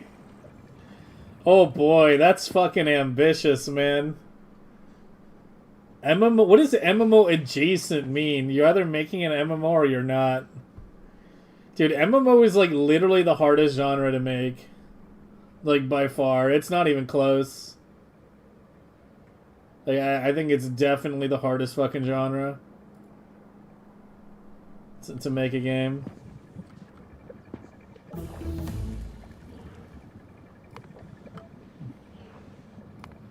Alright, we should be able to finish Rocket Part Prod, and hopefully by the time that's done, I have military back online.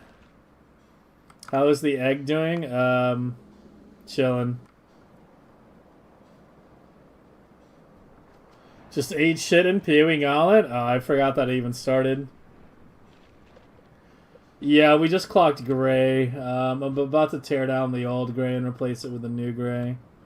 Which is going to be fun because there's 10,000 billion coal on this shit. I'm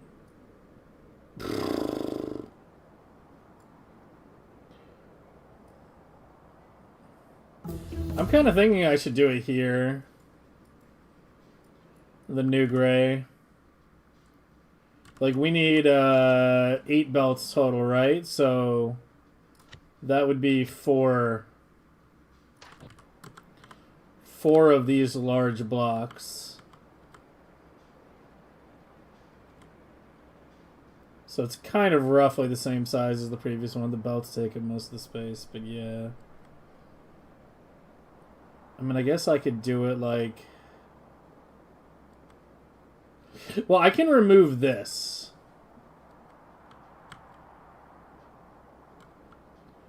Like, we don't need this anymore. This was to get this going. And we're done with that. So I have 2 choices. I either do it somewhere here, like this,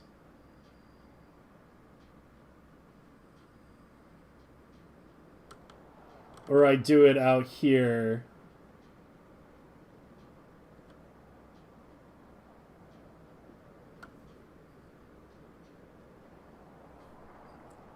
Off probably this coal and this stone, I would say.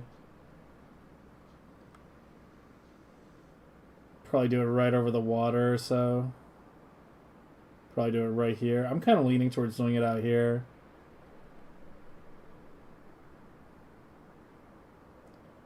But, I mean, I do have space here, too. It'll be good or potato, no in between, yeah. I don't know. Okay, well, either way, you're getting torn down now because you're the old one. And you are much worse than the new one. So this is going to take a while. It's a pretty saturated blueprint. If I put it above the labs, this one, which only has 228k actually. Yeah, maybe I should just do it to the right. Because that's not going to last forever.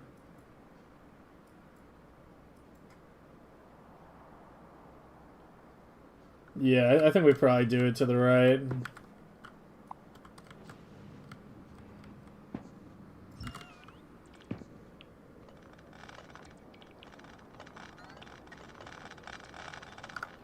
And go ahead and add another fucking Promethium ship since we had one blow up today. Yeah, we need to have a little thing that says days since last Promethium ship exploded, like counter in the top fucking right hand corner. Or something.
DBD? What's DBD?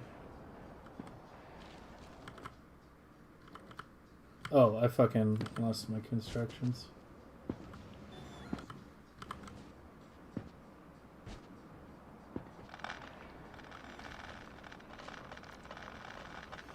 Their new game is going to be a guild management simulator? What do you mean guild management? That's the worst fucking part of WoW. Are you serious? Like, what? Dead by Daylight? Oh, okay. Like, guild management is literally the worst part of that game.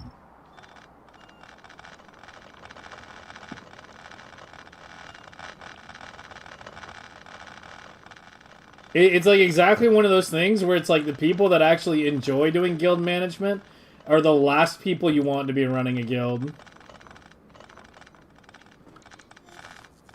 Because they're always trying to invent shit for themselves to do.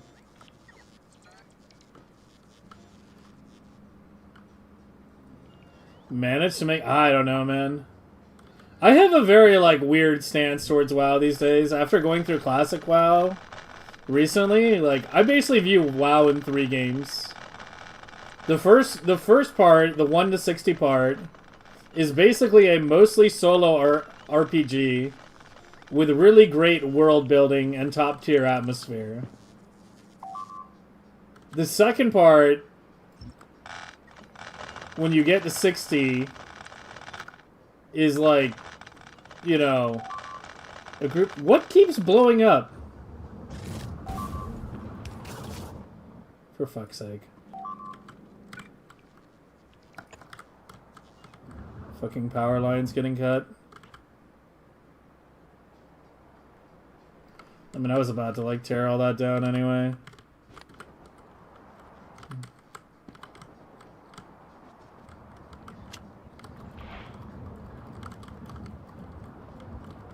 I'm gonna just recapture it for now. I'm gonna focus on this gray science.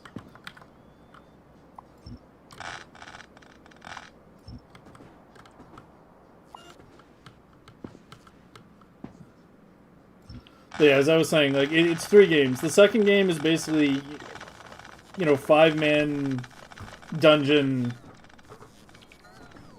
running simulator. And then the final part of the game, where it's like weekly based raids with like 20 to 40 people, is basically an exercise in social fucking engineering and not much else. Like, I don't know. I don't really care for the social engineering shit part anymore.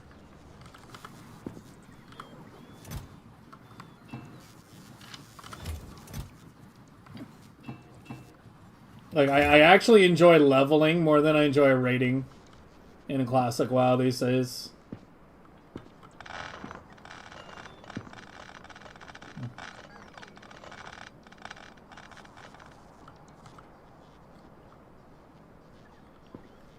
But I haven't played it in a couple years now. The last I played it was like when it was a Wrath of the Lich King, like right before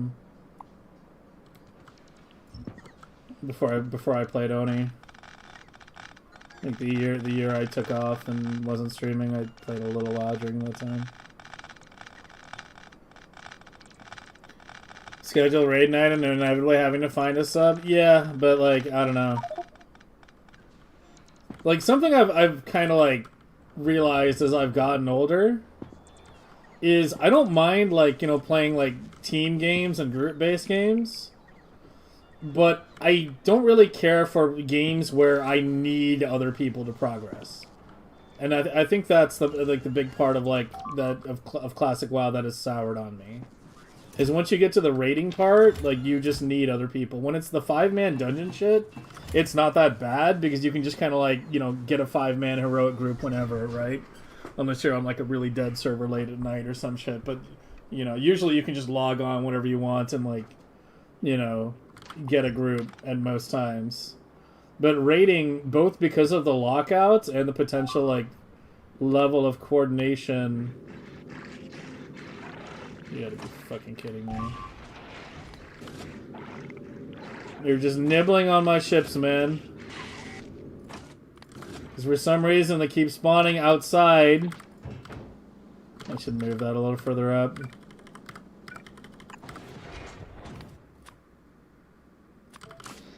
But yeah, when it gets to the whole, like, you need other people to progress, like, it just becomes, like, annoying because I can't just log on and play, right? It becomes a scheduled thing. It's like, I have to be home by a certain time, I have to be online by a certain time to get the slightly better gear over my current gear so that I can grind for even better gear. So it's like, I don't know, just... You're just... It becomes a job at that point, like, once you have to have a schedule. And because I'm, like, a late night person to begin with, that, like, really fucked me up last time I played WoW. Because I'm, like, late night West Coast, so finding, like, late night West Coast, even on populated servers, was, like, really difficult. I had, like, one choice for guilds the last time I played. And it was run by an idiot.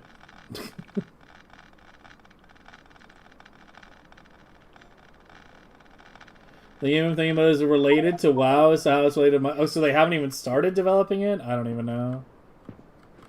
I don't know. I know some of the Woob devs are, like, big WoW players. I remember that, like, when shortly after Space Age came out, there was a message by them saying that they were going to go play, you know, classic WoW, and they were inviting some of the community to join them. And I considered joining them, but I had just gotten off, like, my own WoW kick. And I was, you know, obviously streaming Factorio pretty heavily at the time. So that was a bit of a problem as well. Can I get...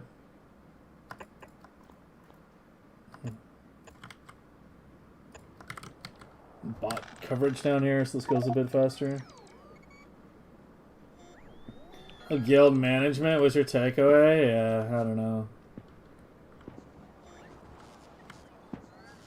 Like, I was playing Valheim off-stream a bit, like, from about, like, what, like, roughly 3 weeks ago to a month ago? Or 3 weeks ago to a week ago? It was kind of like my off-stream chill game. Like, I really would enjoy, like, a game like that had, like, a lot more content. Like, I kind of want to check out Enshrouded, like, pretty badly. But I kind of was planning on playing it on stream, but I might just play it off-stream, I don't know. But, like, you know, just give me, like, a solo RPG-type game with a lot of depth and a lot of content, you know, and a lot of itemization. Like, Valheim is fun, but Valheim is a really shallow game with very little content. Like, there's overall, like, very few items and weapons. The upgraded versions are just, you know, identical to the lower ones. Right, just higher damage. And I don't know. Like, give me, like, Valheim, but on steroids, right? Valheim, but more, made by more ambitious devs. It's kind of the game I've been wanting to play lately. But yeah, I haven't checked out Enshrouded yet, and that's, like, supposed to be the other good survival RPG. Ever considered doing an Oni run? Not really a thing. It's funny you mentioned that because Hanu was playing Oni. Hanu was playing Oni the other day. He was checking it out for the first time. He was in here earlier today as well. And give me 1 second.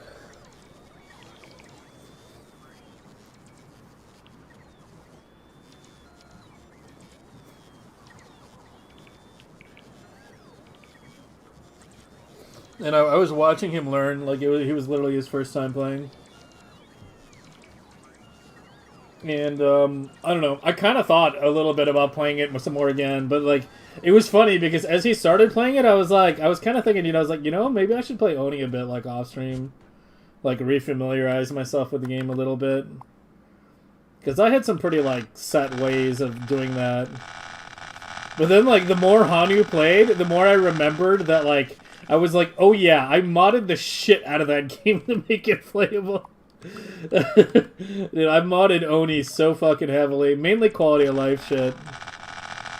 But like there was so much shit I had to do to that game to make it playable. And as I was watching Hanu, I was like, oh yeah, God. But like there's so much shit I have to set up for that game to like not be total fucking like ass to play. But I don't know. There have been a couple. How come you're stuck still? You have robo coverage. What?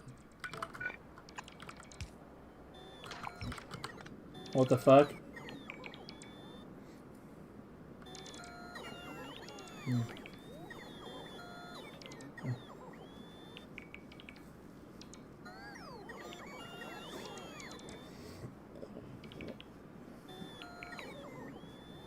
Your belt keep getting clogged of non-ice asteroid? How do you set up and sort to read and void extra asteroids? The key is to actually only pick up the asteroids you need. Or to cycle asteroids between types. That's the real advanced way to do it. But yeah, it seems like you got it working, so... A job you don't get to put on your resume or get paid for, but in exchange you get a tiny amount of power? Yeah, pretty much. Pretty much. I don't know. I seem to have, like, really... I seem to choose really badly when it comes to WoW guilds, too, apparently. I seem to somehow pick the most drama-prone ones with the dumbest fucking leadership.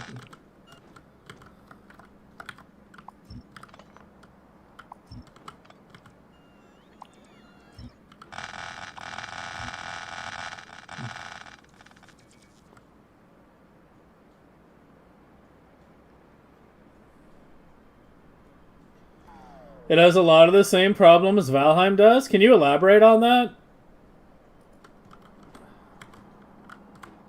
I'm curious. Inserted reading about works and doesn't work. You have no idea how it works. Sometimes doesn't. Do you have a splitter breaking up your belts? Because if it's like this, and you're reading about, the yellow on the outside shows it's being read.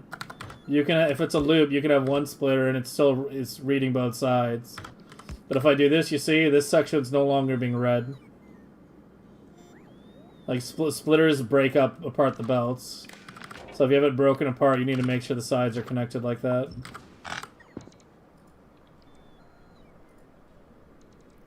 You have 3K hours, you must be good at sad cat noises, yeah. Yeah, I don't know. Just depends on how you define good.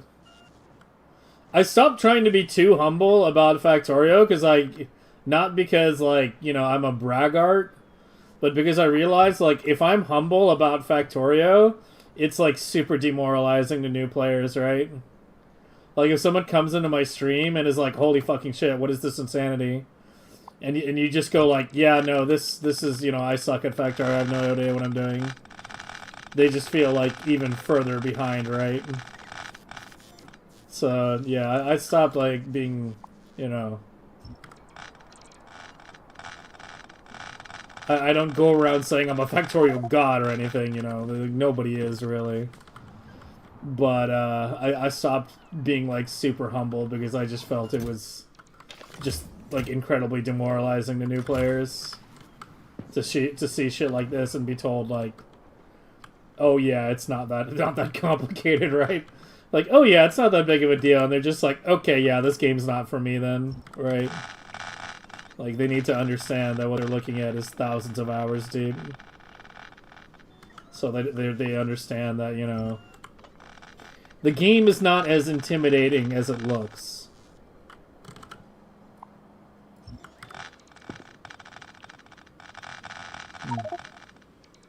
What did I miss? Not much. We're kind of bouncing between talking about Factorio and WoW here.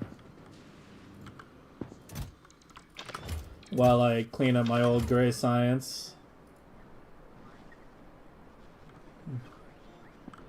High level items are just low level items with bigger numbers? Yeah. Large but repetitive. Is the Enshrouded map RNG? Like Valheim? Or is it,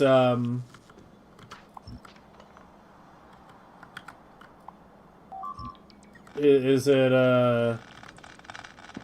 handcrafted?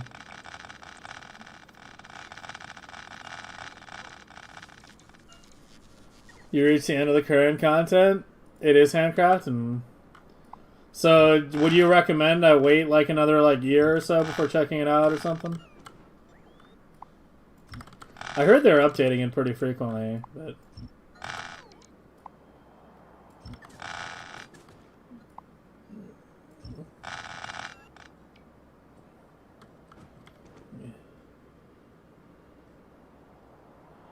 So you're using the belt enable disable? Yeah, belt enable disable is a very specific thing. I use it very rarely. The only place I can think of right now in my endgame ships... Oh no, this one doesn't have it. I think this might have it. No. No, it's in the other version, the one that got blown up.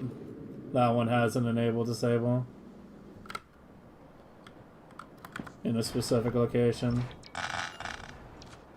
And there's like one spot in the hamster shed that I can think of as well.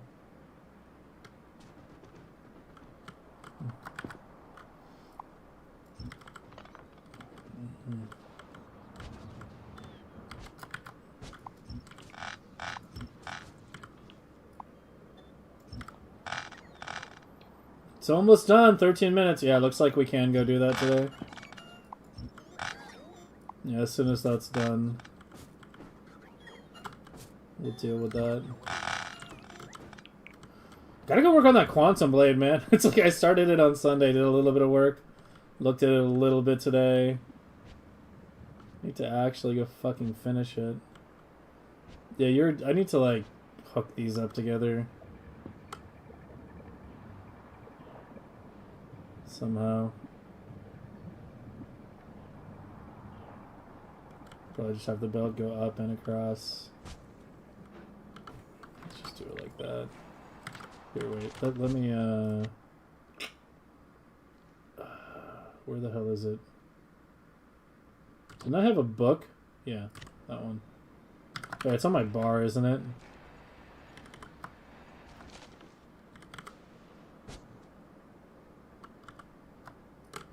Yeah, do that.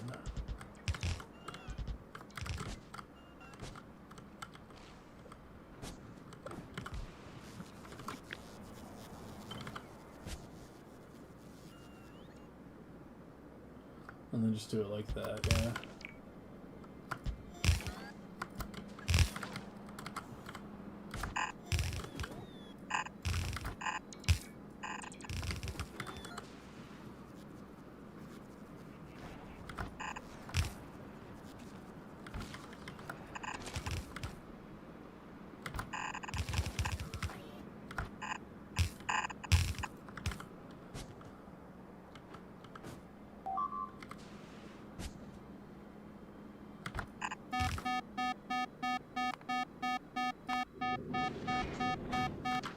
There we go.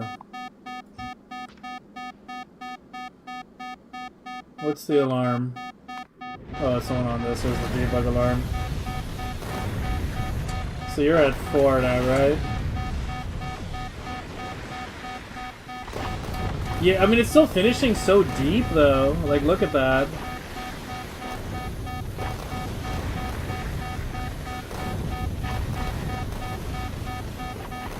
Like, this is with it at 4. It's almost done with the eggs. There's only 14k left. Yeah, that's basically nothing. But look how fucking deep it is.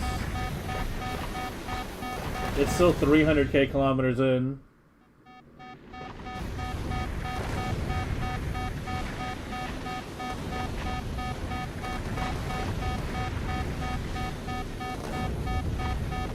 Even the underside joy of a trash build and all your builds are trash? Are you talking about Factorio or WoW? Or PoE? Could refer to any of them.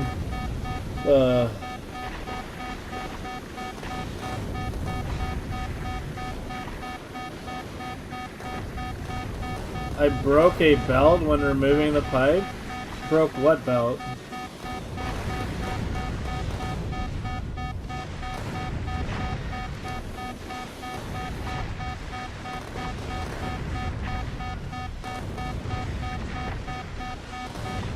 Man, the time is really tight. It's like 30 seconds to finish the last bit of eggs.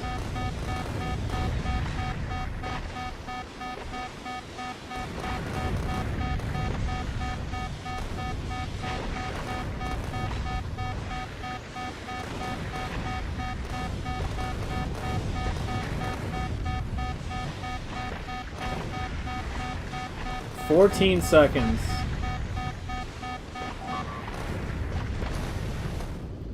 Yeah, it didn't vent anything either.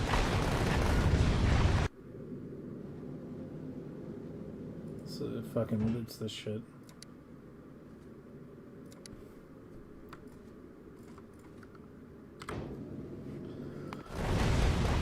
Okay, I'm gonna set you to 3, but only you.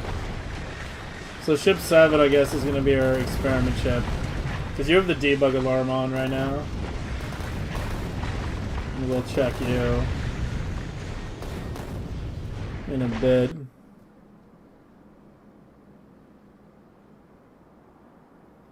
When deleting the vertical, you removed an under the one over, where was it here? Oh, yeah. Good eyes. Fucking eagle eye. Oh, that was an important bell, too. We would have been notified, though. There's an alarm hooked up to that Bioflux belt. Yeah, the alarm was about to go off. Yeah, there's an alarm set to go off if the Bioflux empties out of here.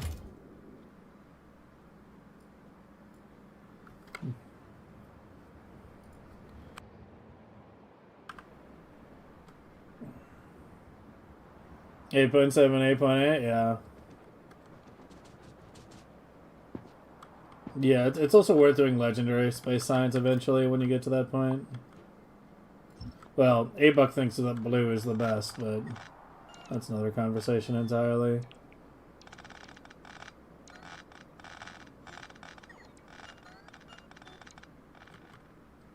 I need to have the bots remove this shit. This is going to take a million years otherwise.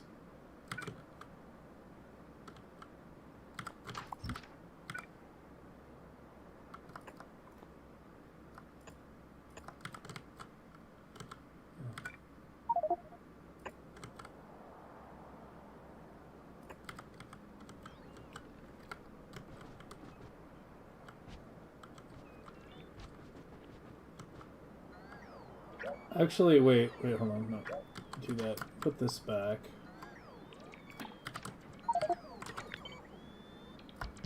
I have a better idea.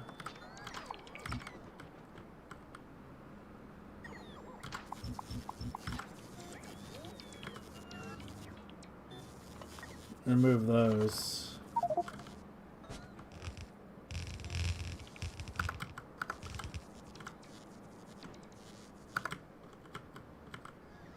Instead of moving all this shit around, just right in place, right?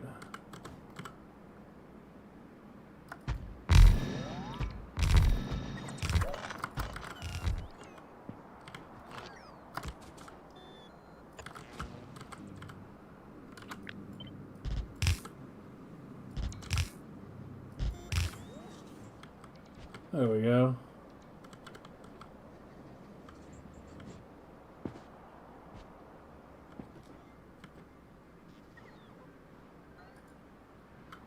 Yeah, it's a combination casino ship and space science ship. Which is, like, you know, I've talked about this before, but it's one of the reasons why I'm, like, a bit averse to space casinos being removed. Space casinos being in the game add more design challenges than, you know, right? Like, it adds things to design. Like, the casino ship itself, maybe, like, smaller and larger casino ships. like a combo casino ship plus producing something, you know.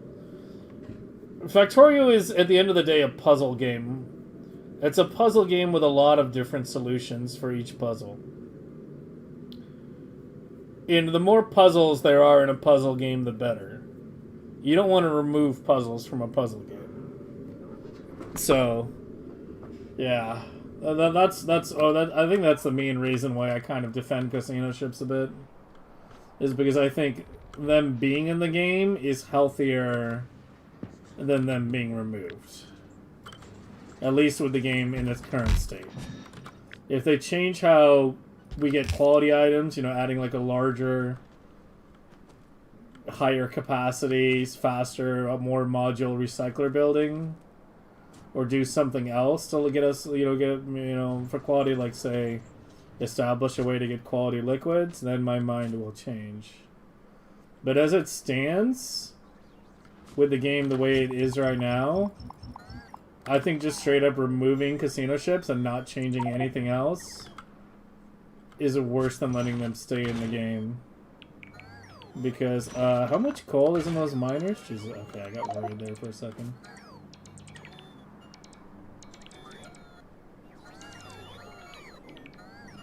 Because the strategy for getting quality items without casino ships is stupid. It's stupidly simple and boring. It's just this, right? It's just quality modules and miners going into a upcycle bank, and that's it. And then just imagine doing this on copper, doing this on iron, coal, and stone, and you'd have to do it all on novice. Because, yeah. Yeah, to me that's more boring. What is going on? Oh, it's just the Aquila leave shit. I wish there was a way to disable those on certain conditions. Like, I know they're, like, part of the game and not part of the circuits. But if I could, like, set up a circuit so that if ship is leaving a kilo and takes damage, don't fucking notify me. That'd be nice. But yeah, I mean, I'd rather see thruster stacking removed than casino ships removed. To me, thruster stacking is way more offensive than casino ships. It also makes ships really ugly.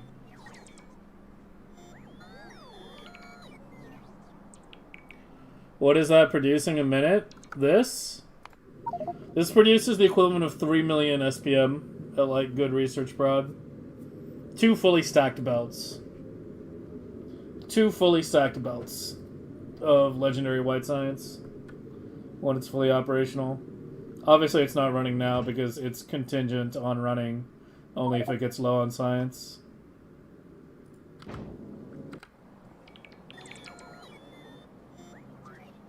Yeah. Yeah, and also I get really fucking annoyed when at the logic people use whenever it gets talked about on, like, the forums or anywhere. Because people always go like, oh, yeah, but, like, you know, it's broken because it's an 80% chance to get an asteroid back, whereas the recycler's only 25. Yeah, and there's also only 2 quality modules. Like, people always fucking forget to factor that in. It's better than recycling, yeah, but the gap is not as big as people think. Because you only get 2 quality modules instead of 4. So it's not like, oh, it's just an 80% versus 25%. It's, you know, you have to factor in the chance it's only half as much quality. So you have to, you know, cycle twice on average. But yeah, I think a lot of the other arguments people use are, like, really bad. Like, they say, I've seen people say, like, oh, asteroids are infinite, and that's why it's bad for the game, because asteroids are infinite. Like, bitch, everything is infinite! Like, anytime I see people say, like, oh, like, asteroids are infinite, I'm like, this dude has not played very much Space Age. Like, everything's fucking infinite. Past a relatively early point, too. So,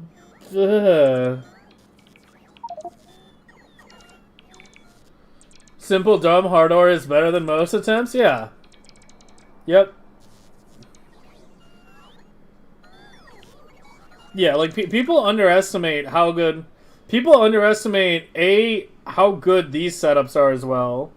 Like, casino ships are good, but they're not. The gap is not as big as people think. They also produce way less than people think. And my entire list of VODs for this Megabase is my body of evidence proving that. Right? Like, we tried to build off casino ships and do heavy quality science. Only to realize... Dude, how much is in these? How much coal is physically in this miner? What is even going on?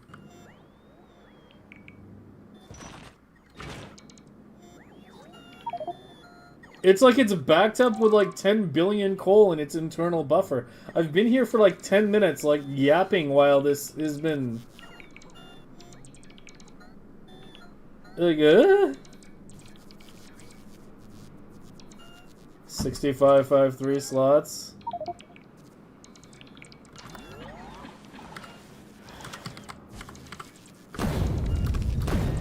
Problem solved.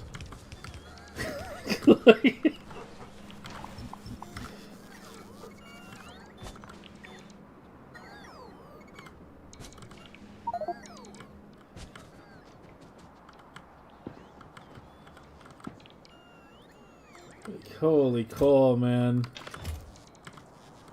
Look how many bots are just sitting here with coal in their hands.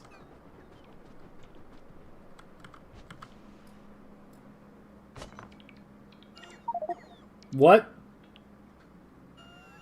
Didn't I just remove those and put him back down?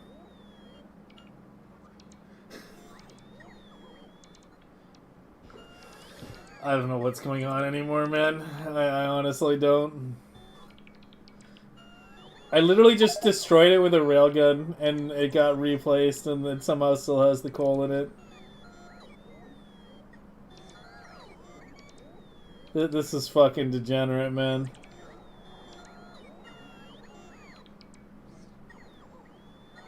Yeah, that's the new tiles. I'm gonna cover the map in coal. Jesus Christ.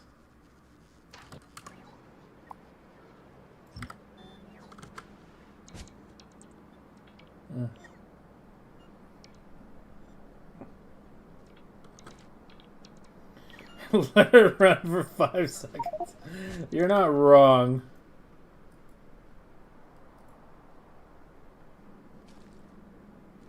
Five seconds is enough to generate 50,000 plus.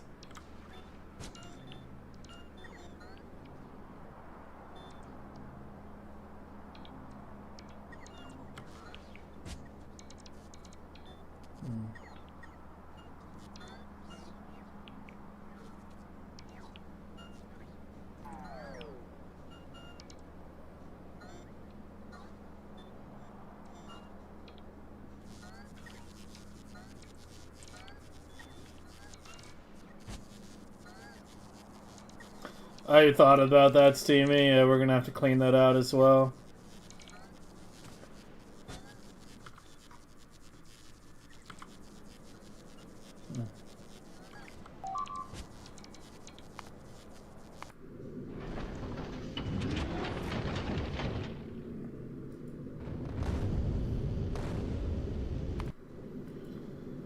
Okay, in the meantime, you're finished, right? Yeah, you've got your whole... You should be ready to bring online. So let's give you a restamp. Make sure you don't get rebuilt.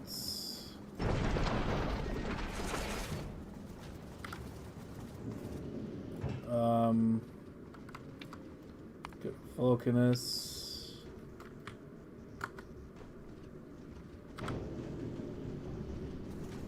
Get whatever you're missing.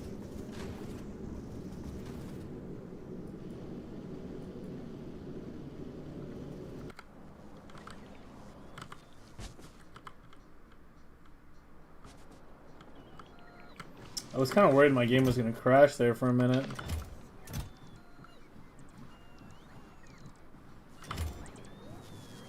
I've actually crashed Factorio a couple times this run, which is crazy. I think, what, like 2 or 3 times we've managed to crash Factorio?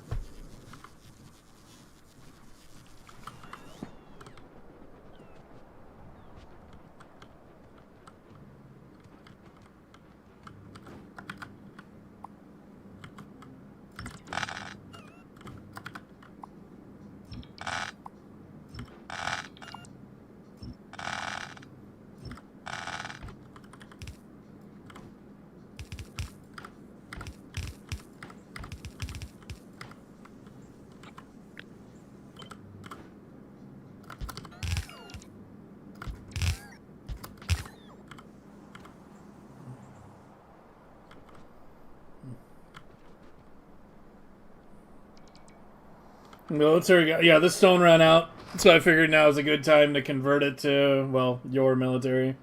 I finished clocking it, by the way, as well. Not like everything is clocked. Like, I didn't clock the steel into the red ammo, but I've clocked like 80% of it. The parts that are unclocked are the parts that are hard or probably not worth it to clock. So yeah. Finally got that all wrapped up.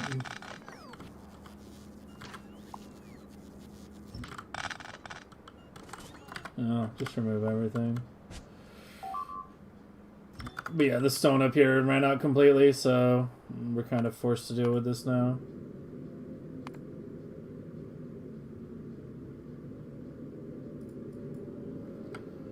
I don't know. I'm debating whether I want to redeploy another unstacked ship or what.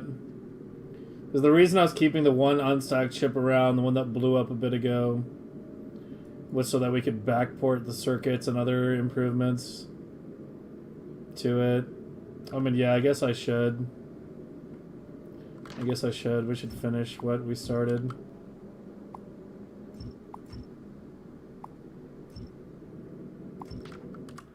Alright, so do an unstacked one right now.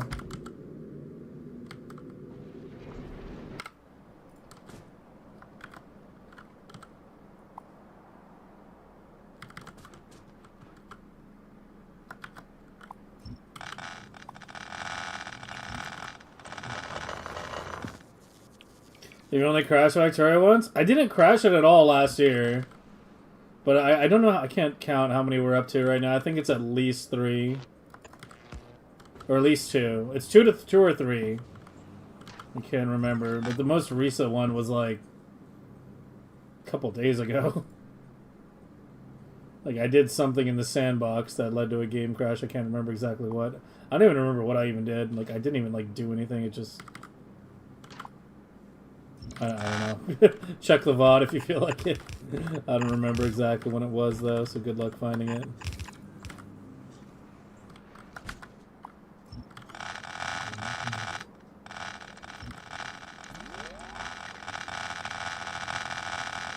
How much did I gain? It's hard to tell. I mean, it's incremental. But ideally, we should be able to bring this down a good bit. Ideally to below 2.0 on the inserter time.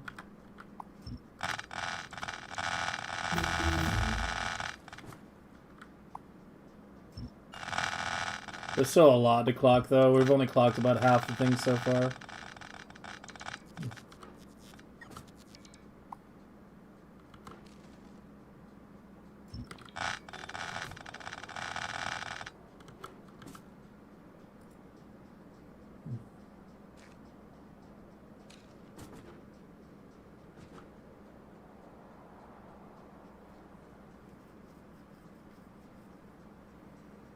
A kilo refined concrete, Delia. Yeah.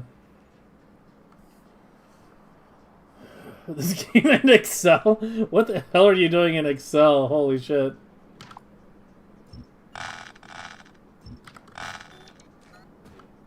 He is spreading the sheets. It's been a bug for a while, they're not gonna fix it, and... Hey, Nonik.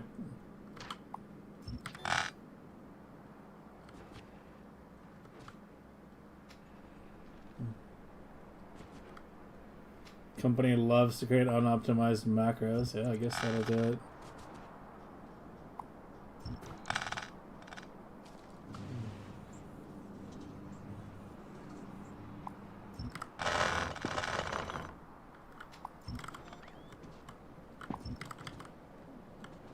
Okay, how much coal is there? 569,000. That's fucking awesome. Yeah, you can like just look at the storage. Holy shit. Alright, go ahead and get rid of all of it. No, that's gonna keep going for a while.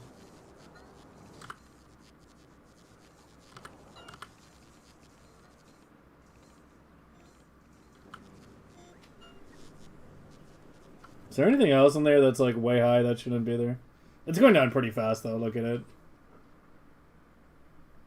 I have 144,000 regular shiny rocks. Some things like iron plates are a bit high, but everything else looks to be roughly where it should be. There's no other big outliers that I see.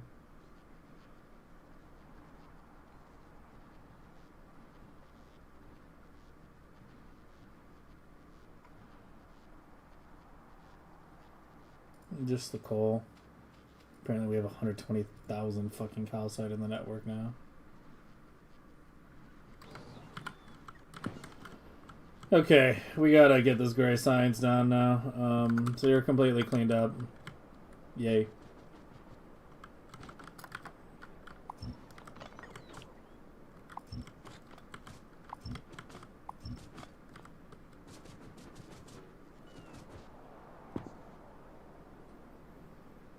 Fuck, it's a guy's laptop and literally crashed. Yeah. I don't know. I'm an Excel newbie, man.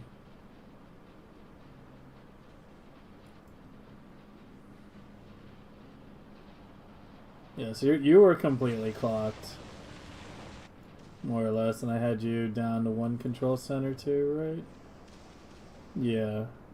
Oh no, it does have separate still. I didn't condense the circuits on this yet.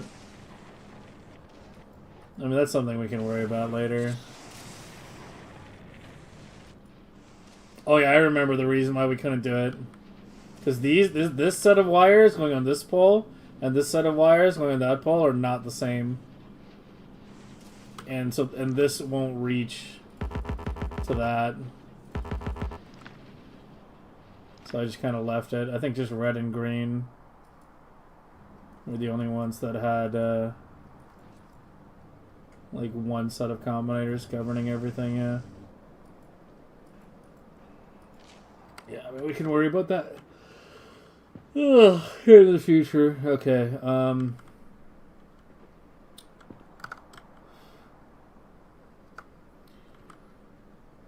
So how are you not powered? Oh, give me the tree builder here. Fucking trash on request seat. Give me that.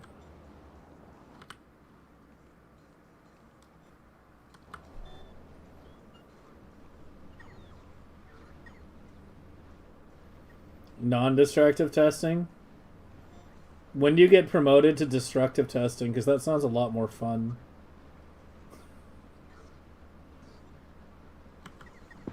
Yeah, I want a job where I destroy things for a living, man. That sounds like a blast.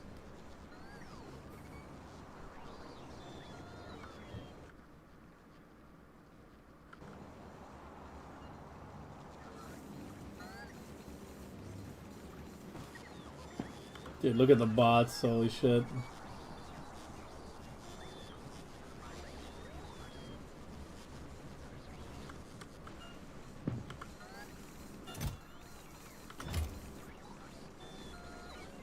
It's gonna take a while for that to clear. Did we finish it? Oh shit, we actually did finish it. Yeah, we got a rocket part level. Yeah, we got the big rocket part level. I'd have to do that tomorrow. I really want to work on the Promethium chips and the Quantum Blade and the Gray Science today. In the meantime, I guess just work on robo speed a bit.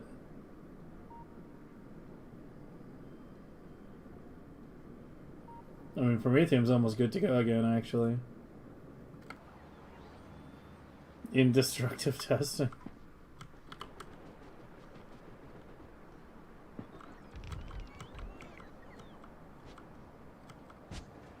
Oh yeah, the power gets a little complicated.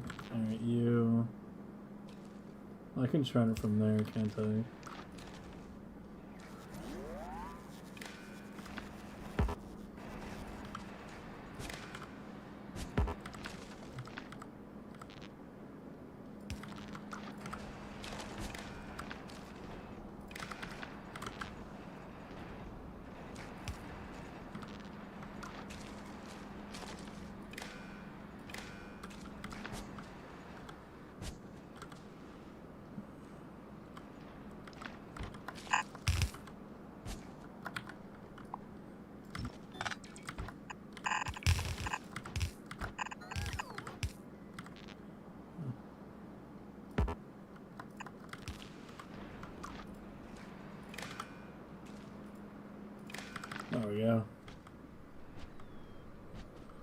Just a little modification.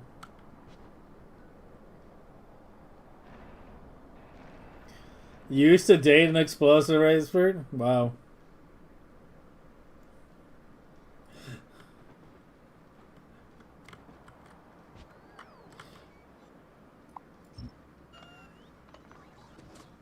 I'm guessing the breakup went well, because I think if it didn't, you might be in trouble.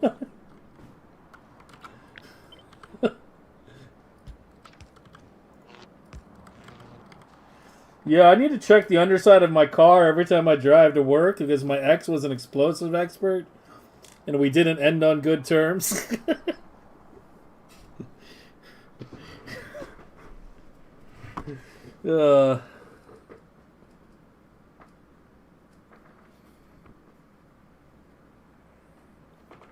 Personality master job. Honestly, that sounds fun. Sounds like my kind of girl. Have you watched the Factorio test 90% speedrun? Yeah, I saw it when it got posted. Yeah. I did see it. It was interesting, yep.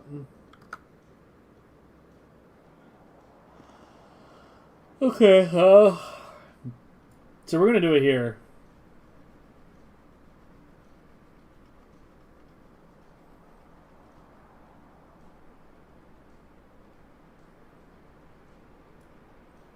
We're gonna do it there.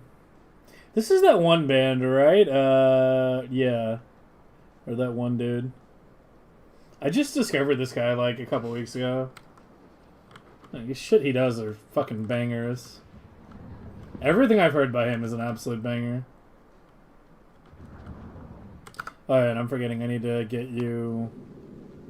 You were at Vulcanus. You should be good. Get rid of the extra calcite now. Oh, the orange barrel. God, I totally forgot. Where are you? Where are you, orange barrel? Vulcanus. That's fucking wrong barrel.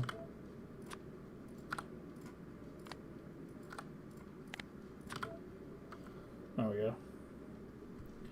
Alright, so go ahead and wipe the group now. So we don't need shit like solar panels anymore. Keep the fusion. You can keep that shit, it's fine. And enable you. You and you. Remove that. And you're almost good to go. Not a lot of ice left. Uh-oh. Oh, you actually completely out of water. Fuck, I need to go somewhere in. Dude, the stacked ships require so much babysitting. This is actually part of why I almost wish it would get removed. Although, I don't know. It's not a stacked problem. It's a design thing. We made the ship smaller and therefore faster by cutting out that part of the other ship, which is still being built. Oh, you are doing the stupid shit where you're trying to... It's trying to leave. And that's somehow unchecked. There you go. Get that finished. Alright, and you're gonna stay on 3. The only one we're doing on 4 right now is number 7. 7 is the test ship. Okay, we gotta remember all this. 7 is the test ship, 5 and 10 are the new ships. I'll probably change 10 to the test ship pretty soon here. So we can do all the testing on the new configuration. You're loading. You should be good. That shouldn't have taken long. Yeah. I just need a lot more ice now.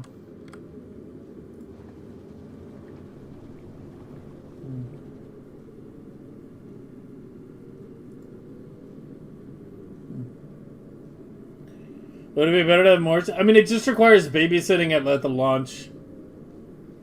That's the thing. It's not a constant thing, it's just when I'm getting it started up. Because if you look at these ships, you see how in the front there's two that can do Promethium, and then there's one or the one that does non-Promethium, and that one goes to this big outer belt, which then goes around the entire ship. This big outer circular belt that goes on the entire ship is absent in the stack design. Because the front grabbers do Promethium only in the stack design. Which allows for a more efficient design at the cost of being a huge fucking pain in the ass to start up. Because it can't get asteroids from the front, only from the sides. And that's a very small amount of resources that comes in. If it's not in the Promethium area. If it's in the Promethium area, grabbing from the sides is plenty. Because the density is so fucking high. But yeah, out here, different story. Yeah, that's why I have this damn blueprint right here. So I can keep ghosting ice in here, and it'll keep requesting it as well. Until the water tanks are full. Is it a UPS issue? The stock Promethium ships are definitely worse for UPS. Oh, I totally forgot.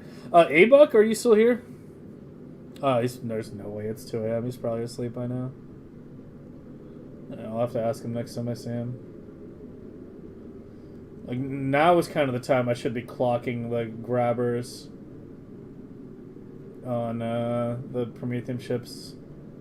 But I don't know what the best way of clocking them is. Conage, do you know? Or anyone?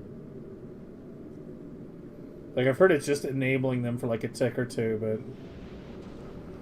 the best the whole grabber clocking thing, do you know what the best way is, or should I just wait till I see A-Buck again?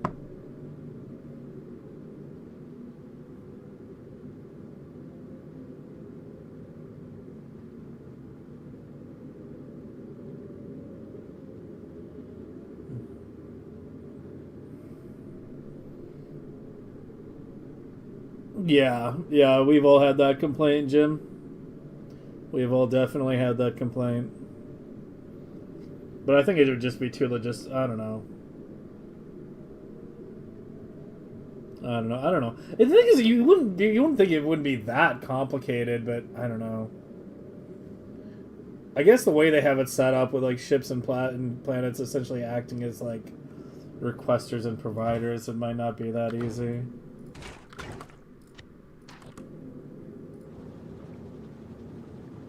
Oh, you've dealt with it more than he has? Oh, okay. But just 1 out of X ticks is fine? Okay, we can try to do that today. Let me get this damn thing operational first.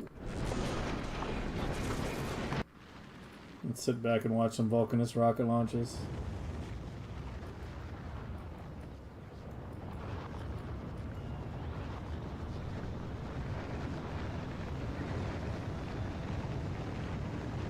Okay, thanks. That's exactly what I was looking for.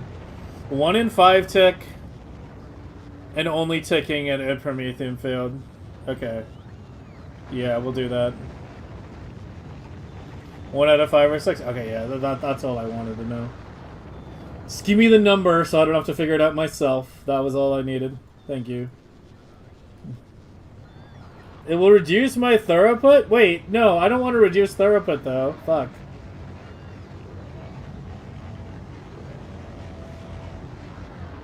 What do I do for max throughput? Like 1 out of 4? Or can I not get max throughput? It's worth it overall? Okay, it sounds like this is something we're gonna do on 1 ship only to begin with. And then we'll slowly adjust it.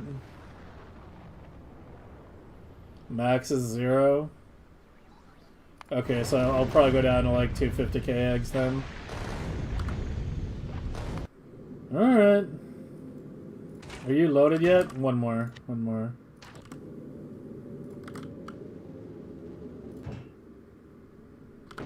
They went in? Yeah, they went in. Okay.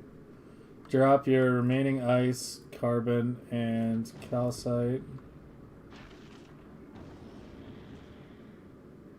And then head out to Aquila to get your railguns and quads. Do we have enough railguns? I've been making a lot of Promethium chips lately. Yeah, the railgun production is good.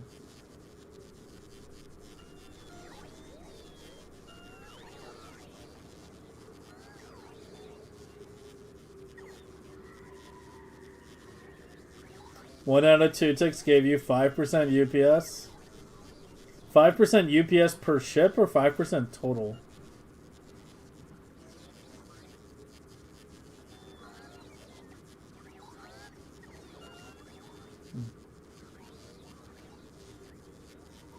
Oh, Kilo looks clean? Yeah, we redid the blade on Sunday. Well, over the weekend in general. I designed like 3 different versions of this before I finally settled on this. I want to make the other half, I want to make the rest of it like even cleaner as well. I have ideas on how to like make it even like better. But it would require like redoing like everything, so we'll do it later. But yeah. Aquilo is the aesthetic planet. Aquilo is the one planet where, you know, you want to take the time to make things look nice.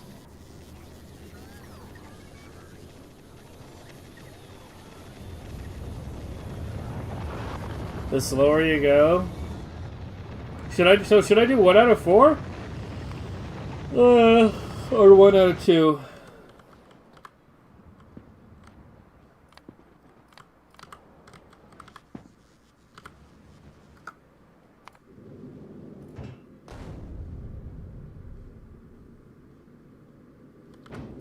It's just mass launching quant, yeah.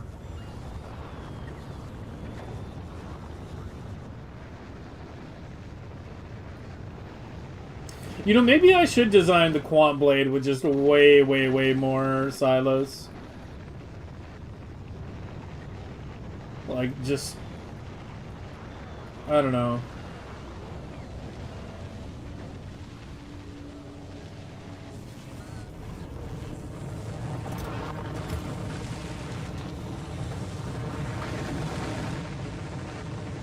Yeah, maybe I should really do at least 1 to 2 silos or something.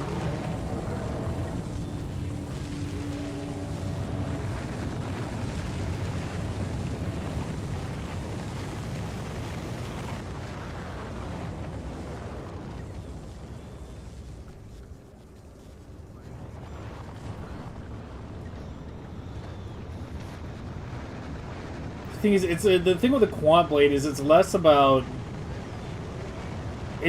your production rate and more about your launching power. And you want you want the quants to be launched relatively quickly. Because it holds up the Promethium chips, and it basically affects your Promethium SPM.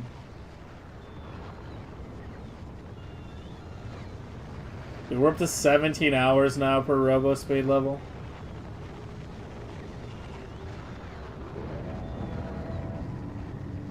And then after that, it's going to be like 34 hours or whatever the fuck. Should be good to go back to Promethium soon. No, not yet. Alright, we got everything? Yeah, let's go. Alright, let me make a save.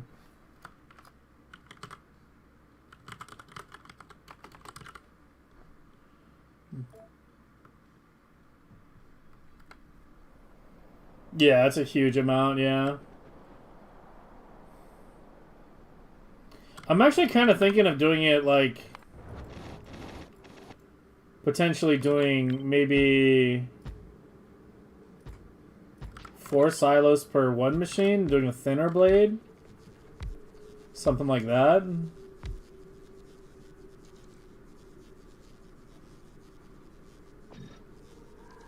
I don't know, we need to play with it. It's kind of an ongoing thing I'm thinking about right now. We keep working on other things, but need to go back and finish that at some point. I am on Windows, unfortunately.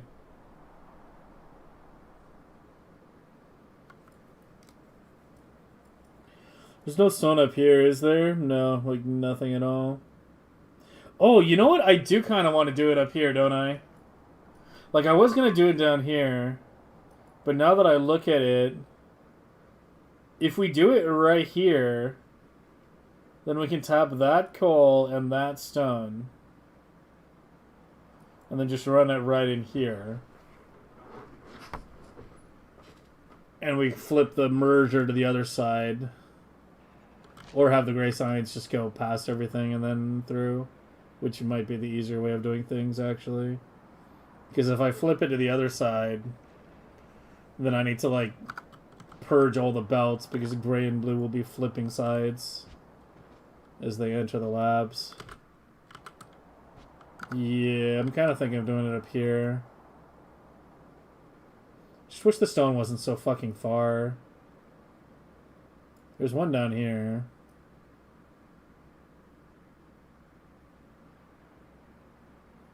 Maybe do it on the bottom?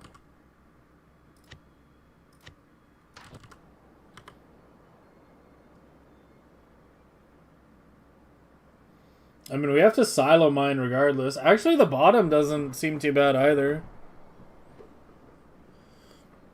It's fucking awkward, though, because my... Oh, the blue needs to be replaced, too. Fuck, maybe we should just replace the blue while we're at it.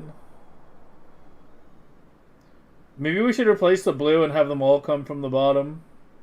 Because these are still the old ones. These are still the old, like the super old ones.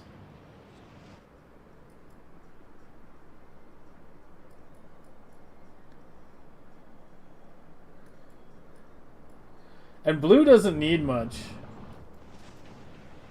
It's iron, little bit of iron, very little copper. Wait, you're having coal issues? Oh, it's because I'm still trashing coal. And it's trying to put it into the network for the few things that need it. Although I'm not even sure how much actually needs it. Also, you should be good inserters. So this was me setting it to 4, right? No, 3.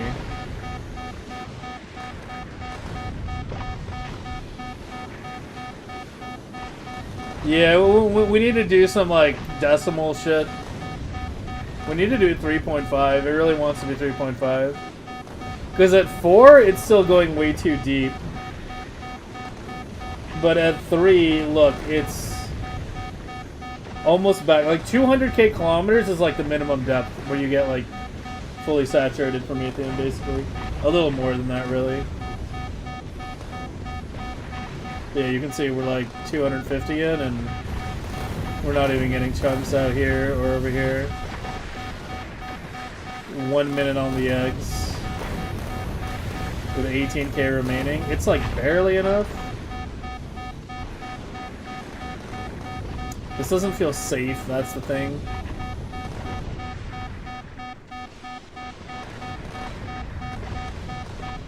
Maybe it's fine? I don't know. I mean, if it's fine, then how did ship 3 blow up? I don't understand.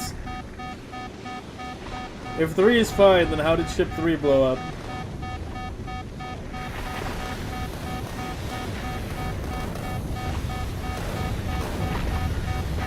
And it was definitely a lot of biters that hatched, because it died like instantly. I didn't even have a chance to look at it.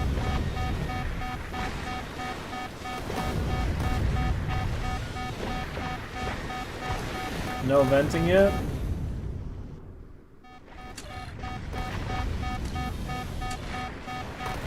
There it goes.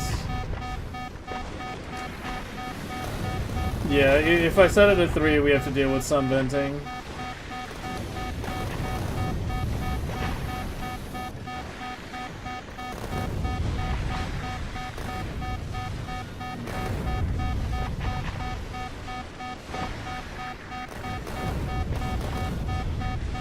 Bro, that's cutting it close. Vader, is your system...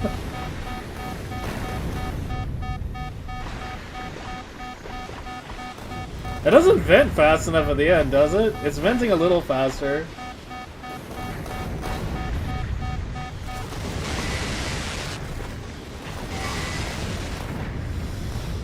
Holy shit, dude.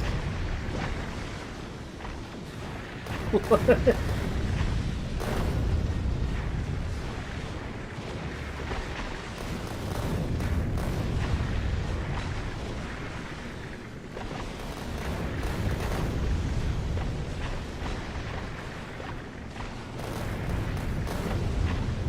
Yeah. Yeah, I'm thinking...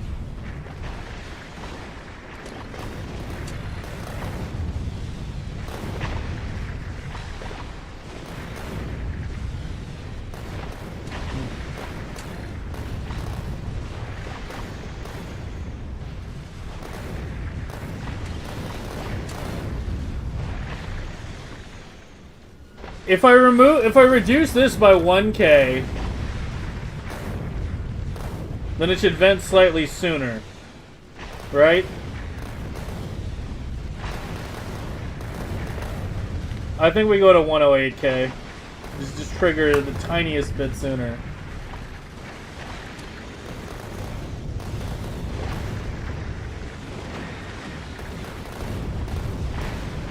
But yeah, we definitely want some kind of 3.5 in there, for sure. We want some 3.5. I think that's the sweet spot. 4, it's going too deep. 3, it's venting and cutting things really close. Did I change the venting inserter count? No, it's always been 4 stacks.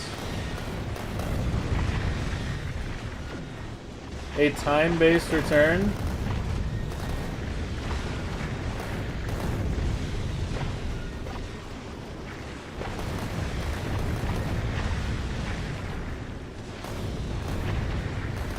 The thing with a time-based return is if you do a time-based return, then it doesn't adjust to varying numbers of eggs. Like if you have, say, exactly 200k eggs every time, then it's fine. But if you're building your setup up and you have a time-based return, then it's potentially going to go deeper than it needs to. Right? Like I want mine to dynamically adjust to different numbers of eggs, which is why we have the system we do.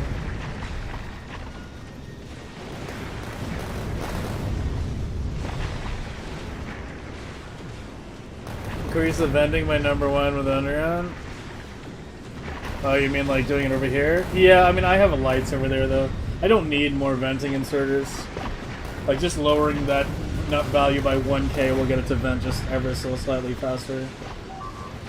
Which is what we want.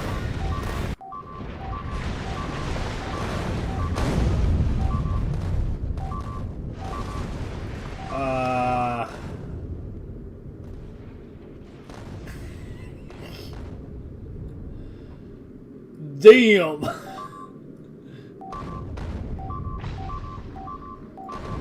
Well, that was more than just a shave.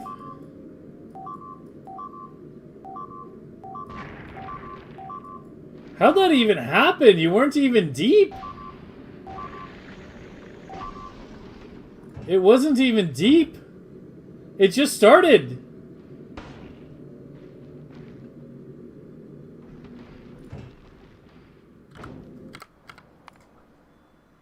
There's a... Okay, as I've said before, we don't load back to save ships.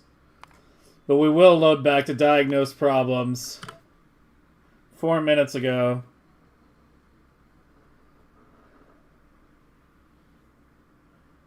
Mahalik, thanks for the raid, man. I appreciate it. That was more than just a shave. That was... I've never seen an asteroid come down right down the middle like that. Like, that was wild.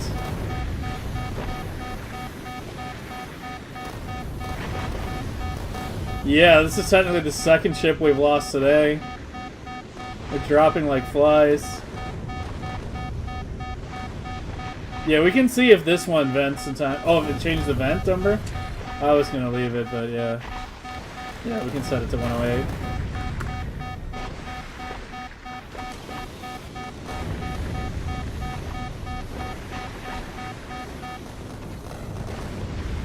Yeah, it just instantly vented the rest. Yeah, that was good enough. So what went wrong with you? How do you have, like, no railgun ammo?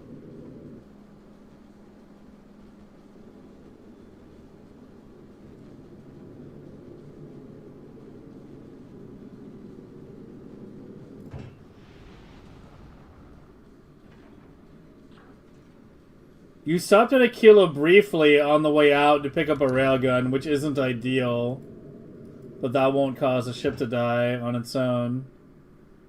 How did you just have, like, no fucking railgun ammo?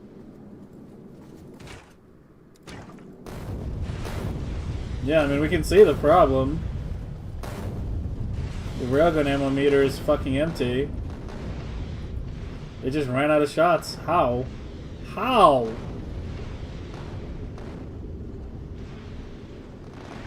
That was like the newest ship too. That was ship number 10.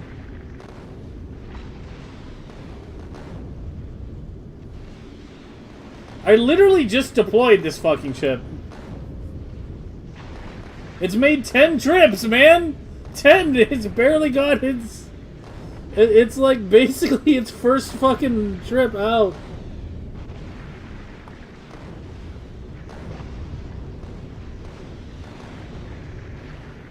I guess I didn't prime it with enough asteroids. I need to just have it fly around the inner planets for a while. Yeah, I didn't prime it hard enough. That was my mistake.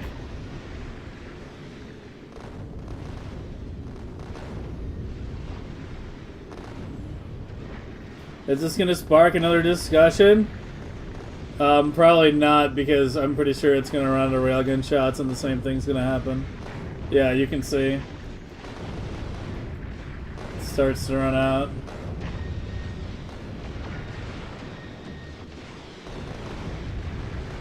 Yeah, that's literally the ship I just finished working on.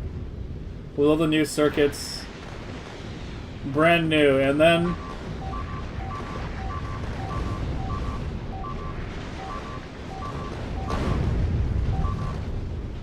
This time I hit on the left side.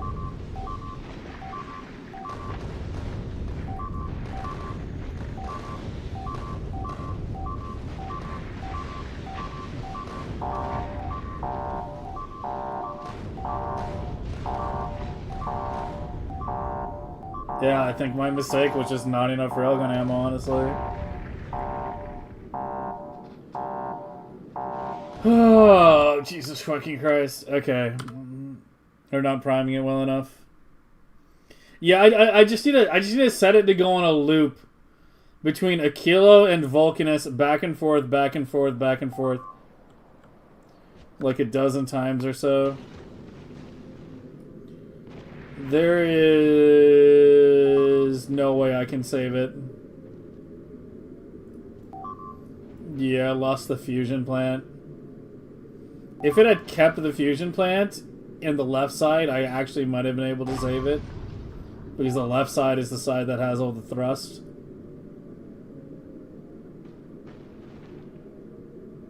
I might have been able to save, because it's barely out there. Right? I could have, like, just ghosted whatever railgun shots I had into the few turrets that are left and probably made it back. I don't know. Yeah, I mean, it's toast. That slightly changes my plans, because now I don't want any... Well, fortunately I didn't really get you going yet, so let's just forget the unstacked version. Like, I need those Promethium ships to get this... Whoop, whoop, whoop. Nope, don't remove those. Didn't mean to remove those. Wait, I didn't mean to remove the power plant. God damn it.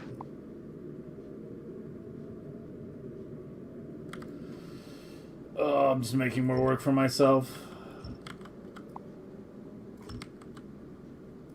Alright, remove all that shit. Just stamp down this.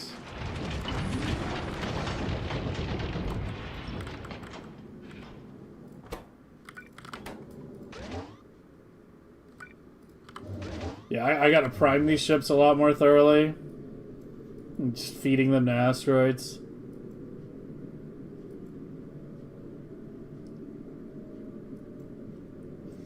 Gleba and a kilo? No, it needs to be like Vulcanus and a kilo because it's the carbon. It's the carbon and the ice that are the two things that it needs a lot of to get started.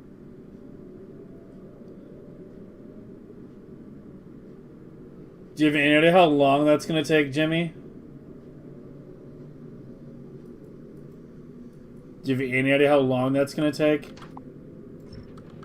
Like, we're talking several hours. Like, you were talking like 5 hours or something. Ice from a kilo? Yeah, from the kilo orbit. I do launch ice. I do launch supplements. I launch supplements to get the fuel going. The amount of supplements I would need to launch to get all the ammo is like a very, very, very, very, very, very, very high amount. Like, I'd just be sitting here ghosting shit into ships all night. It's better to just get the fuel going than just tell it to fly back and forth a few dozen times till it's primed. Like, that's what I should have done.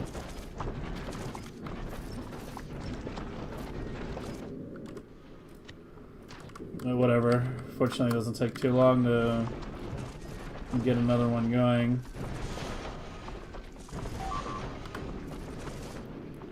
It's just the hole punching that takes forever. But yeah, like, I literally just set this one up.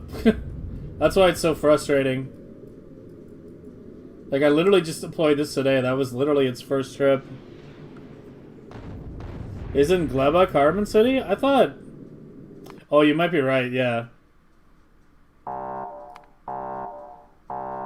Yeah, I want to go Kilo Gleba. Yeah, you're right.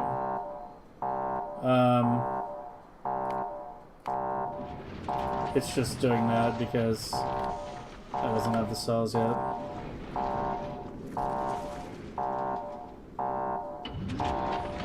I should move that alarm to the enable disable alarms as well.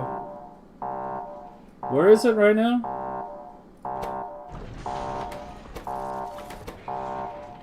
It is over here. Yeah, change that. So you're, well, I guess it doesn't matter. Let me finish stamping everything and then I'll make the changes. So otherwise the stamp is just going to revert the change. It'll have this in a second.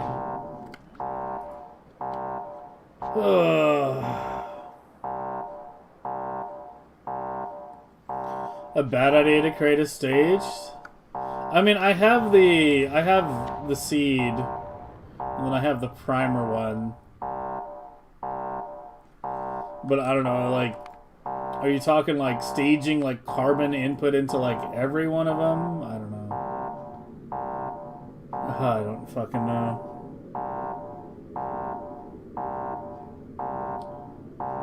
Can you hurry up and get the fusion cells?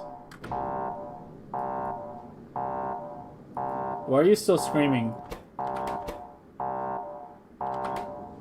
Oh, because I disconnected you entirely. Yeah. Yeah, that'll do it.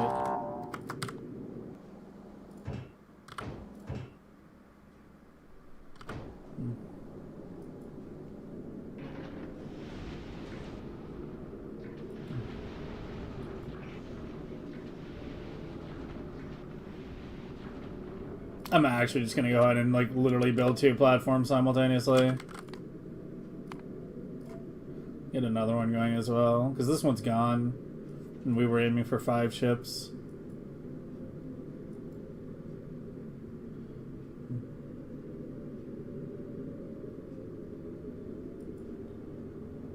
Power to put cells into with refactors? What do you mean? This is the first thing that goes up. That's the one thing that's set up on the seed. Is basic cargo and power.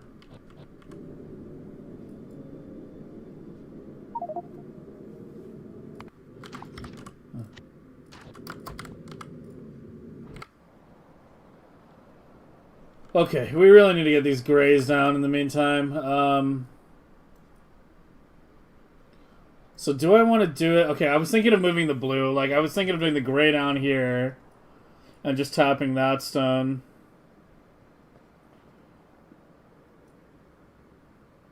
instead of going way out here. That kind of makes sense.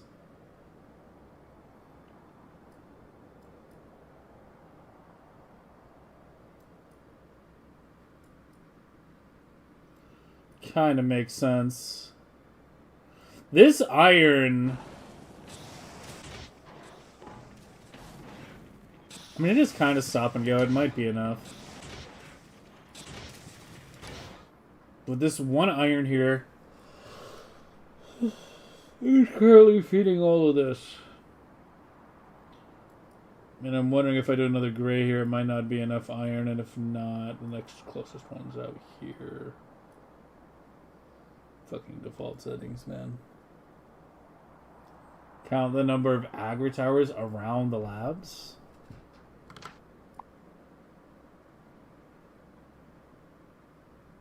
$740, give or take.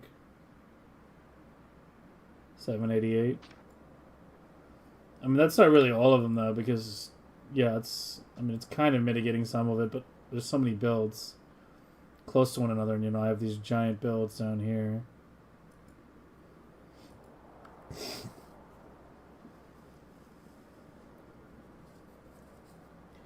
$2024 labs with 220. I have I'm at 1,000 labs right now. The total towers I have is like, that's a bad way of checking. The total towers I have was something like it was a lot. It was 4,100, yeah.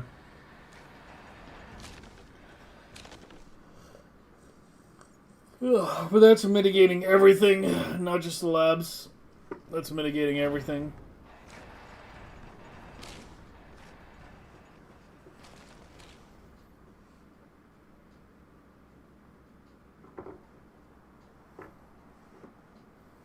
Do you know? I know nothing.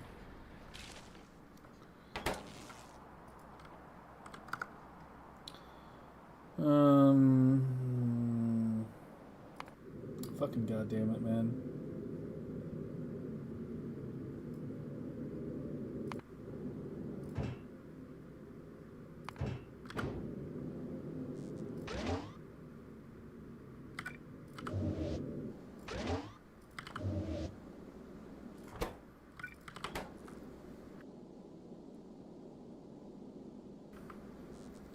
If Deathworld, how many new nests appear when revealing new chunks? Yeah, Deathworld affects the biter spawn rate across the whole planet. Right. It affects everything. Only novice, though. I have not played a Deathworld in Space Age, though. It's been a very, very long time since I played one. I only played one briefly, like, way back in 1.0.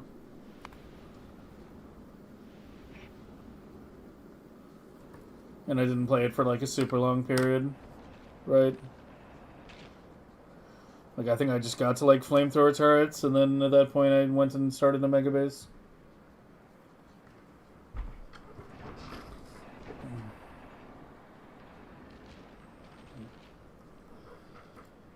All right, we got to make a decision here regarding gray, and also regarding blue. Am I moving blue too now? Is it finally time?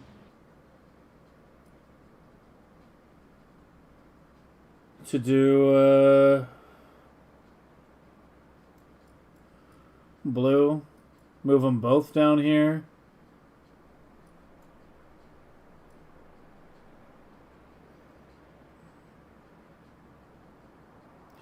We're not going to be setting up it as big as here. Like, when I set up the stuff for the left, I set it up for 4 million SPM to scale up to 6. But we're not going to set this up for 4 million. Because if we do that, then, you know, we're setting up for 8. And I don't know. I don't know. I can't make up my mind. We have, like, 3 options. Over this lake, or over this lake.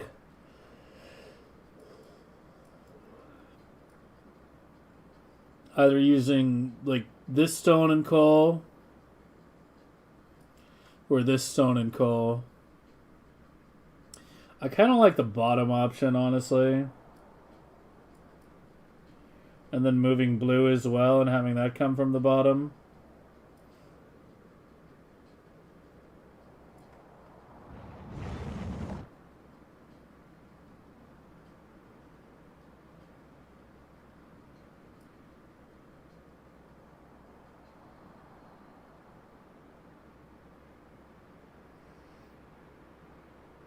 Yeah, an essay with the an essay you just get the fuck off novice ASAP. Give me 1 minute, I'll be right back.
Okay, I'm back. No, we'll try to. Well, right now every ship that's running is set to 4, which is the safer option.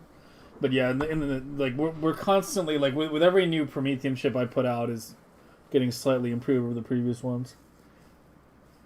But with the next one that gets put out, I'll try a 3.5. Yeah, for sure.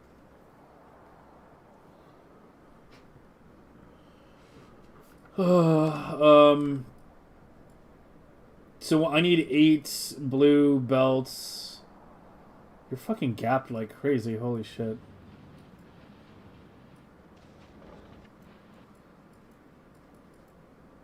Yeah, we need to fucking replace those.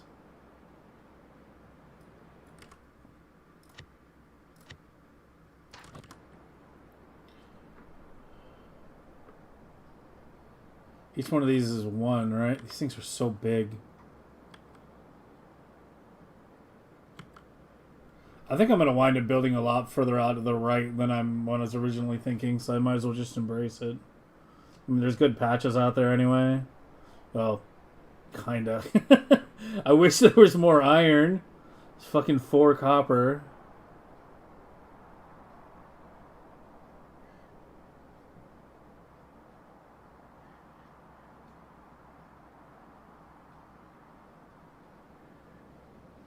Blue doesn't need a lot of resources. It needs... Blue just needed coal, iron, and copper. And technically petroleum too, but petroleum's fucking easy, and then water comes from anywhere. Petroleum just comes from just standard coal liquefaction. Or just basic... God.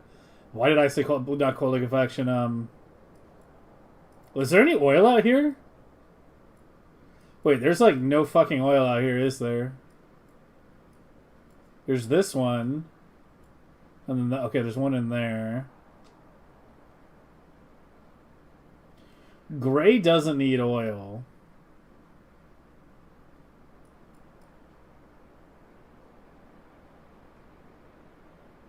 Yeah, it's time we got rid of these. These aren't clocked, and the new blues aren't gonna just fit in there. Like, kinda. I mean, I guess I maybe could force it to work, but how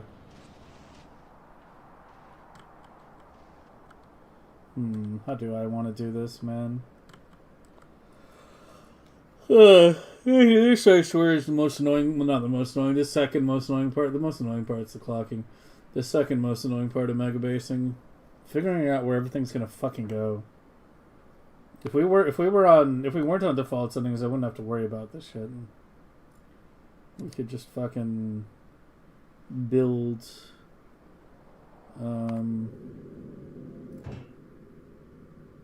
We can let the biter eggs hatch and watch the glorious destruction. Although it's probably going to instantly pop. Yeah, 5 minutes. Okay. I'll set a timer. I should just always have the fucking timer up when I play Factorio. It's so useful.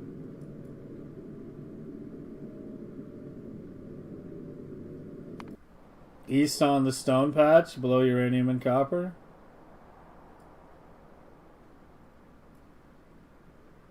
What did you mean? Oh, here? Oh, this oil, yeah. Yeah, there is a bit out there, too.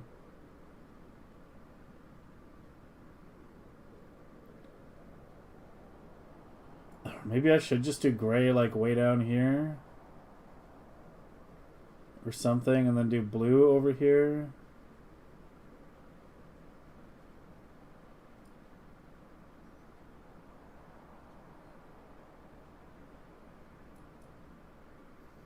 Four iron patches in the right section. There's one little one down here. There's that one, that one, that one. It's like 3.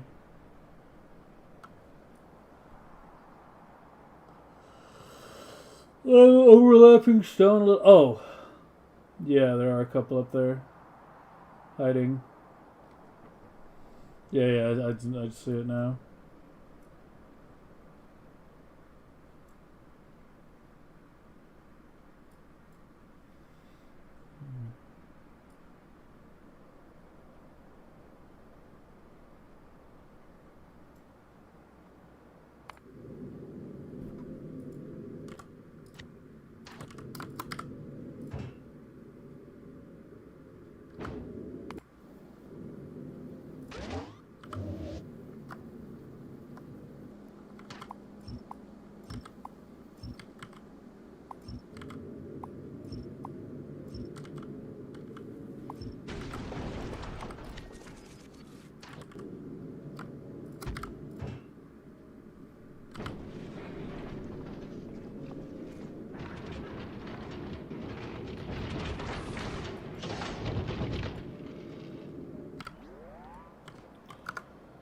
So how do we want to do this? We got to make a decision.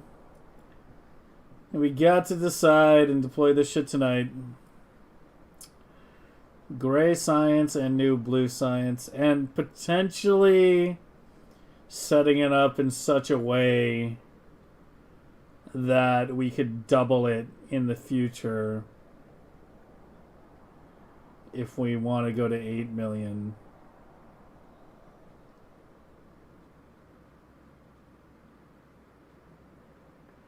I know at this point I'm a huge advocate of building on top of lakes. So something's definitely going here. I kind of just want to do gray there.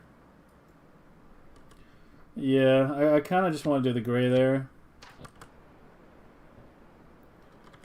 Just do, you know, 1, 2, 3, 4 or so, and then I can maybe go further to the right in the future.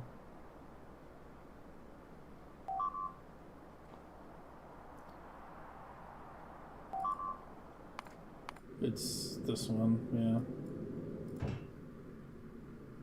Here come the biters! On my longest Promethium ship? I don't know, dude. My ships keep fucking dying. This one has dealt, like, what, like 3 billion damage or something?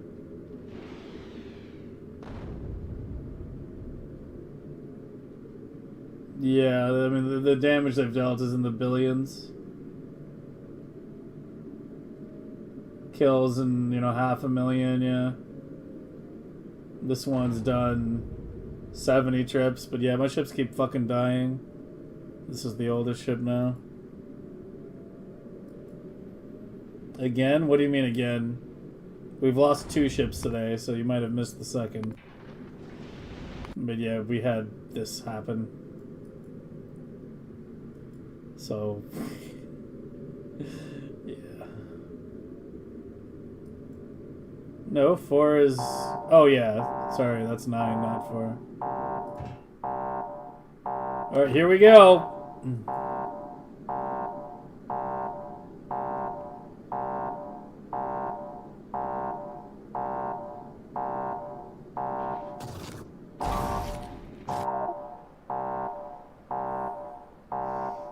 All 3 frames of it. Hope you enjoyed it.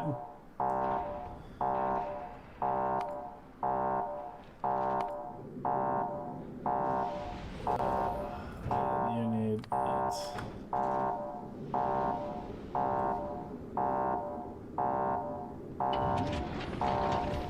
But yeah, this should technically...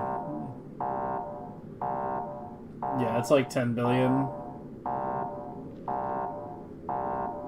For 36 trips or whatever. The numbers just become meaningless after a while.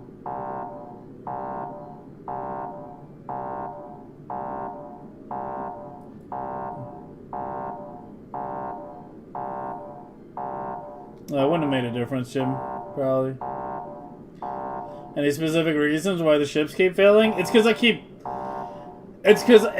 making adjustments, and I've made a couple adjustments that have been bad. Like, we definitely lost 1 ship, was when I went down to the 3 on the non-stacked version.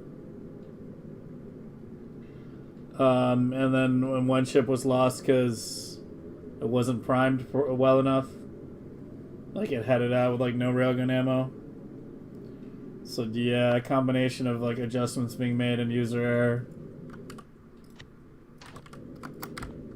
But we're at the phase of the game where rebuilding the ships isn't that much of a pain. The real pain is just punching the hole. That's the worst part. I can start getting it primed early, too. It's actually good to do 2 at a time and speeds things up a bit.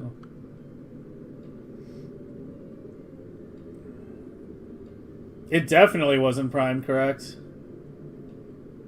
It's not thinking. I'm sure of it. Yeah, it was absolutely not primed correctly.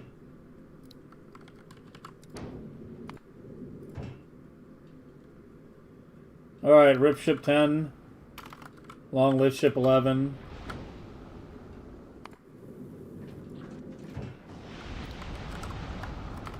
And ship 12. No, yeah, it's the biter venting. You think I would go through that much trouble on every fucking ship for a cosmetic? I'm not that fucking crazy.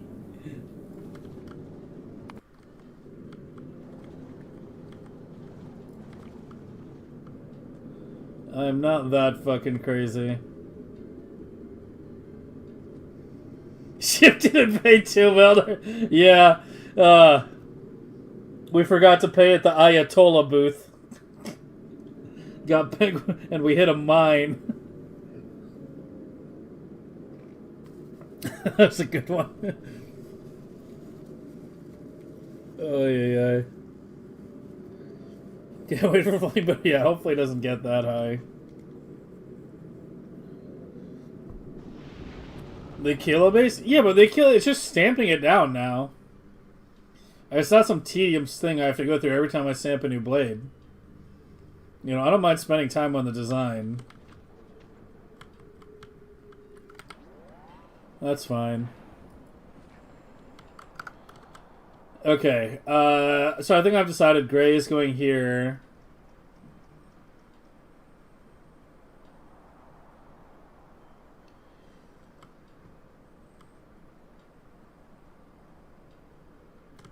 And then I'll probably do blue here. and then just run them up and down and around is probably the easiest way to do it. Either that or going down. Going up is probably going to be easier, I think.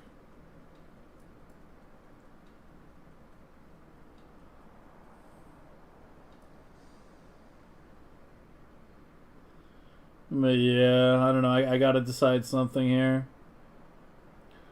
Got to decide something. So let's go ahead and do it. How much landfill do I have? I definitely need more. Reset my timer now.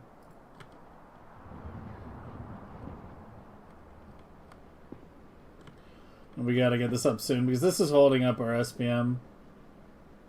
Well, kinda. I mean, not really. We can run Robo Speed. But we're ready to switch to Promethium. And if I switch to Promethium right now, it'll only run at 1 million SPM. So... why did we have a dip? I need to figure out why those dips are happening. Is it because of these gaps on blue? Is that what was causing it?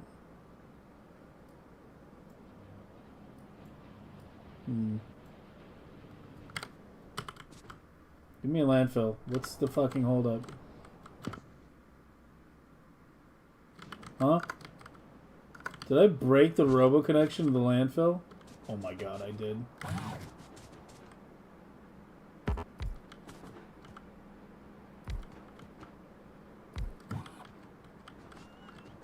Here, just give me a bunch by hand.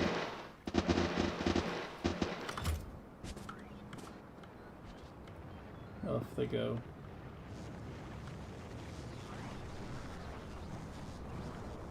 Quality packs? Well, it's quality science. Most quality science is not worth the UPS. Trust me, it's something I have experimented with a lot during this run. I'm using quality. I use legendary white science right now. And eventually we'll probably do metallurgic and cryo and quality, but yeah, that's like an after the current set of projects kind of thing. Okay, so you're gonna go... I need to think. 1, 2...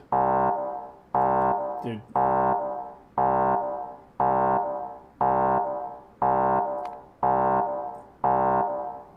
Every fucking fusion alarm just went off. That's why it's so loud. It's 3 at once. Okay, now they're off again. What is going on? What was that about?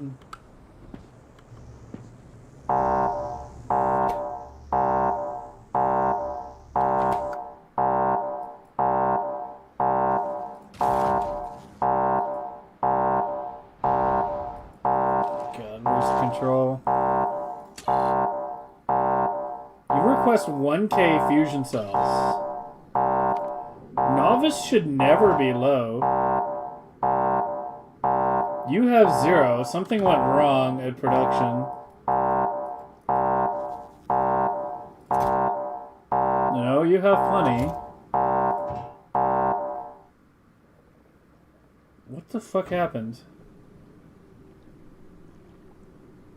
I think they just dropped or something. Oh yeah, they just dropped. There we go. What do I have it set to again? How many are you... Yeah, you're set to 1K. Like, what? I don't even know how that happened, but whatever. So we're not... Yell at a kill a team? Yeah, pretty much. You need to start playing modded games? I know, I know. Me playing, like, Valheim, like, over the past month, like, was a bit of a reminder of that, too. Because Valheim is a game that is, like, so heavily improved with just a handful of quality of life mods. Like, once you start using the mod that lets you craft straight from the boxes as opposed to always having the stuff in your inventory, it's like you just can't go back. But yeah, I have a feeling like that's kind of why I've stayed away from mods in Factorio, though. It's because, like, once you start using that kind of shit, it's like you just can't go back. I mean, it's what happened with me and Oni, right? Once I started using some quality of life mods, I started using more. And then I wound up like rebalancing the duplicants with the that one mod. Like I just completely I wound up completely rebalancing that game with mods. And then it's like, okay, it's like my designs are essentially vanilla, but the gameplay is like slightly different, and I don't know. Creates the request for my 1.2. 1K is already like insanely high. I'm not sure how that even happened. Like 1K is already like overkill as fuck. So Pokemon becomes on Brickster build. Well, that's one of the things they've said is that is why they're reluctant to make like big changes, like fixing thruster stacking. Like Receding said that at one point. Is they don't want to make changes that break people's games, that break people's designs. Like he was asked on Reddit, like are you guys gonna fix thruster stacking, and that was the reply. These trees will obviously get moved further south. We're not going to worry about them. I think I should place them relatively close to the bottom so that I have plenty of room up top to route the upper belts.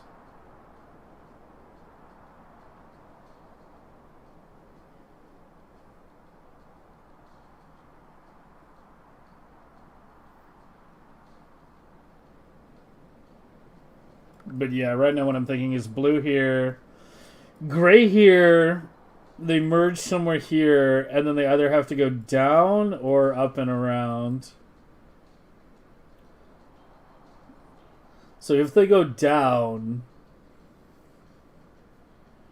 I need to make sure I can comfortably fit all the belts beneath it. You gotta be fucking kidding me! Can you stop with the alarms? That was an Aquilo fusion cell alarm. Probably because a bunch got launched. Just go to 2K on this.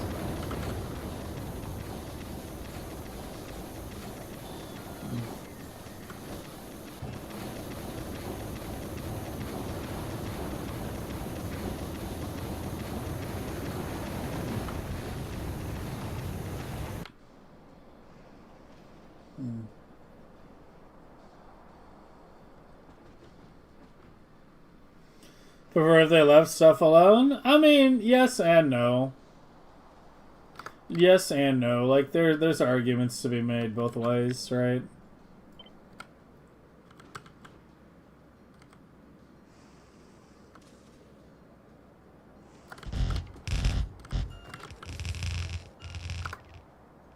So that'll be our belts coming in, like, post-merge. Something like that. And if we need to expand it later, and we should have room. I mean, it's gonna be like, yeah, it'll be like the full 32 width at most. But that's for 8 million, which is like a post-Linux thing, and that's a whole nother fucking conversation right now. And yeah, we'll leave a little space there.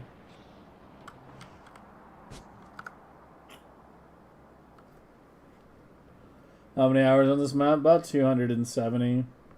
But, things move a lot slower at this phase of the game, right? It's, yeah, so this is where Electro finally runs out. Because we don't actually run Electro at 4 million. I don't know. Just go to Research Prod, even if it's running, at only 1 million SPM. Just might as well run it. Since this is going to take a bit to get all built. How many crafts you needed? 1,000?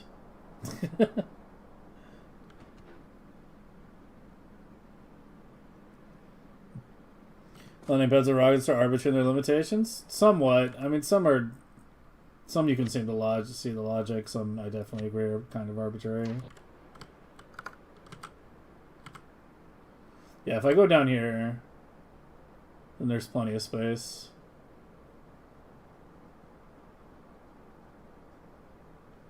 And the belts will go out toward the right, merge with the blue, and then go back to the left. Yeah, I think right in there is good. Let's give it a save there again, just in case I hate myself. Only one? What, you crafted from basic quality?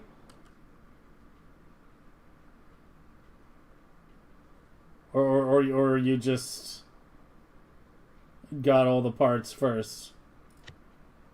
There's no way you crafted only one off basic quality and RNG'd into legendary. That's like... Do you know what the odds on that are?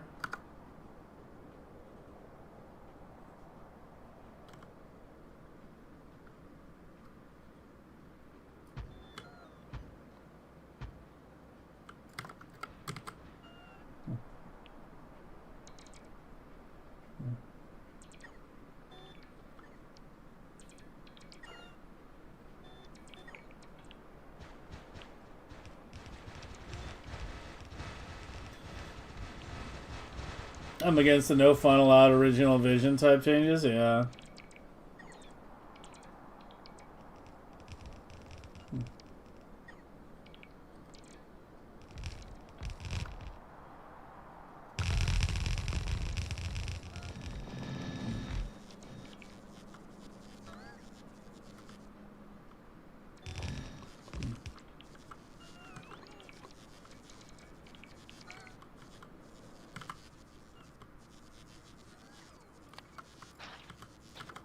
Free, my scaly friends, free! Here, let me put them, like, out of the way.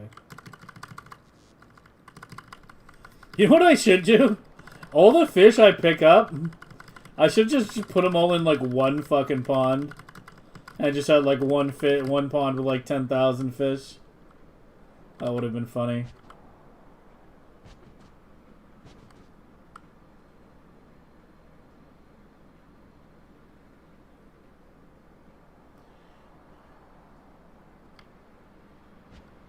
Yeah, the legendary Mark II for after 50 crafts? Yeah.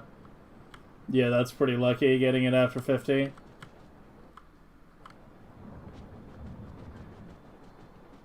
Assuming you were just gambling it all the way. Give me all of it. We probably need a ton.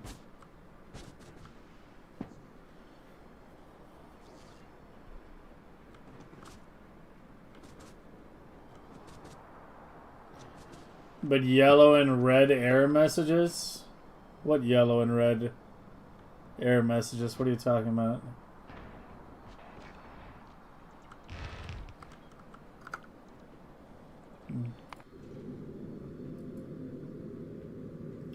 No, you're built. You are not built.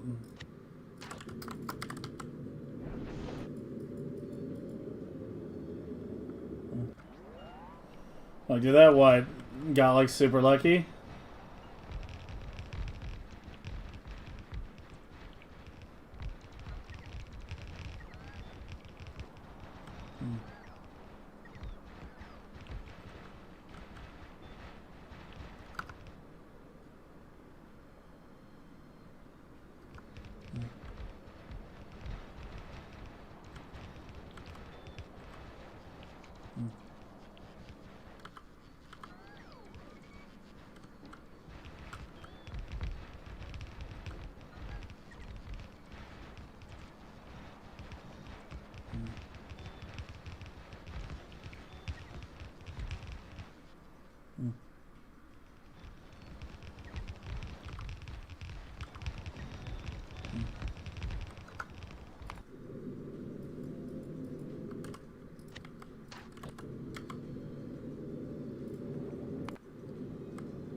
I love ag stabilization, man.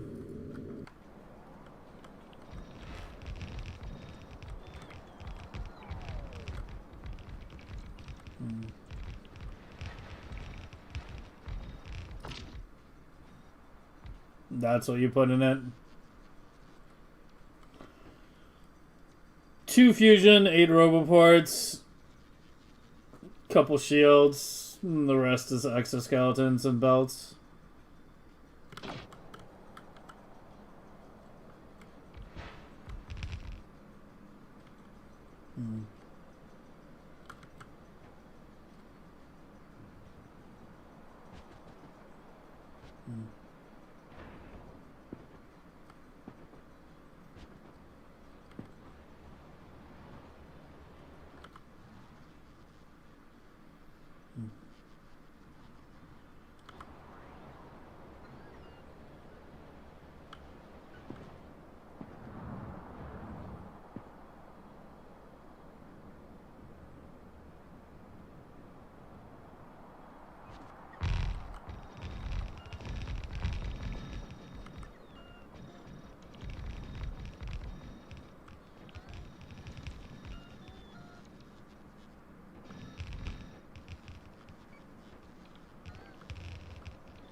Okay, now is the time to try fixing this shit. Alright, so what we want to do is we need to add another combinator for sure. Because we need to multiply Promethium, not you, wrong combinator. We need to multiply Promethium times 2 and output it as P.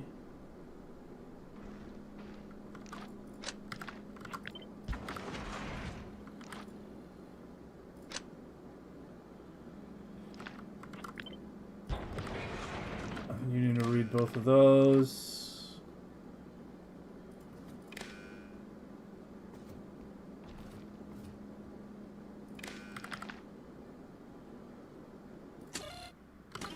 And you no longer need that connection. Right, because you were just reading, yeah, the Promethium value. So take the biter eggs, multiply it by 7 now. Take the Promethium, multiply it by 2. And then do... when P is greater than B, turn around. And that should do it.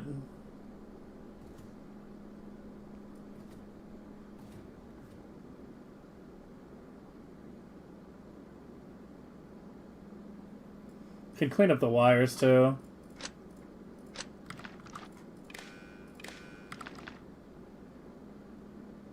Maybe leave that one red, so it's more clear it's separate.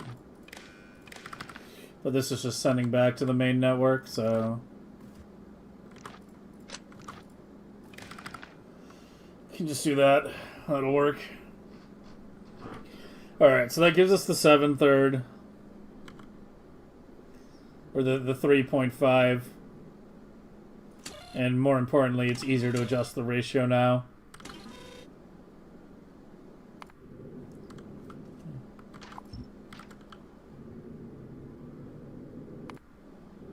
Okay, and you're fully built, correct? So you should be good to be blueprinted, right? Yeah, it should be good. Yeah, we can leave that in there for by default. That's fine. Makes starting it a little easier. Alright, let's get you. Legendary barrel. Oh, yeah.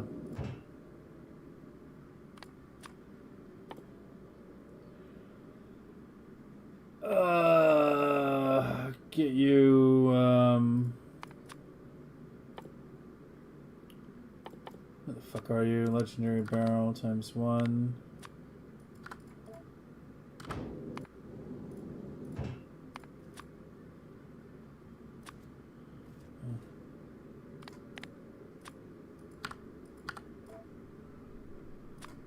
legendary. Fuck. Did I do the same thing here? No, I did it right. Alright, so it has one normal barrel on the way I need to send back down. Should I might update that blueprint on the barrel? Eh.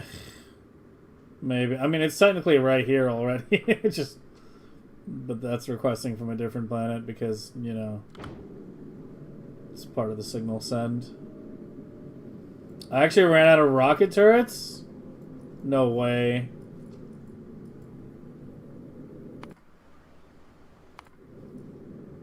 Okay, fortunately it's not on the one I was going to get running first. How you doing? Oh, they're working. They're trying.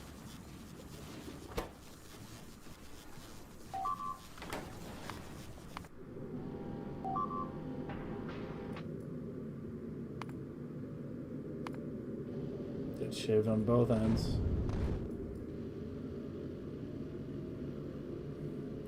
Maybe I should just try putting a giant block of lasers on each side, like just super overkill it.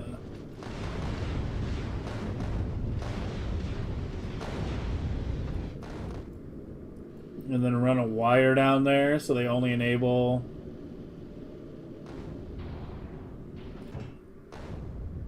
when the speed hits a certain number, or is below a certain number. Oh, I can't do that, can I? Well, I could enable it only if a kilo... That's not a bad idea. Don't do it by speed, but by reading planet.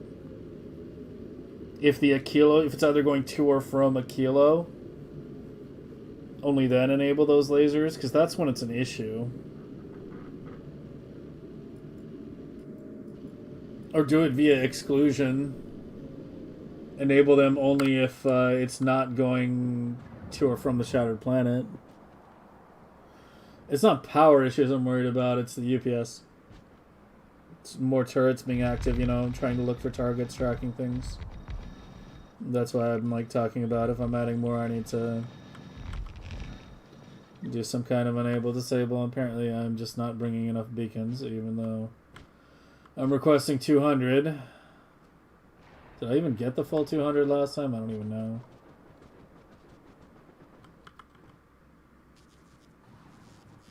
Probably. I mean, we've got plenty right now.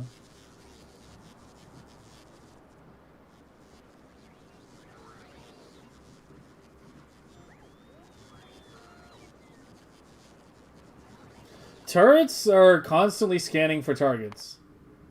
Like, they have to, right? Like, that's how they work. I don't know if they show up here.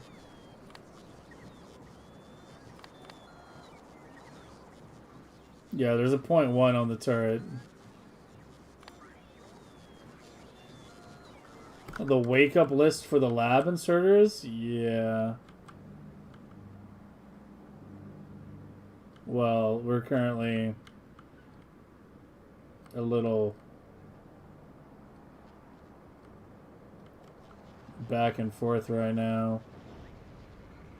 For some fucking reason that doesn't make sense. How do you still not have enough space? Like, what?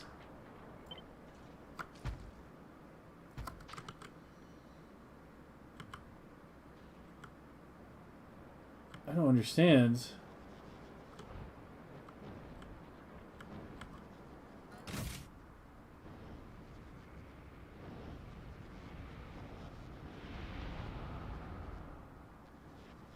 I should lower some of the other ones again or something.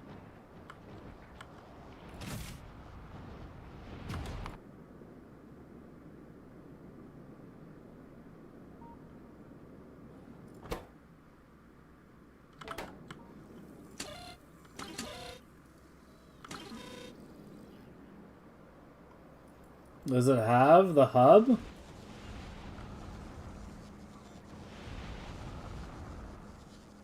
$31,000 now.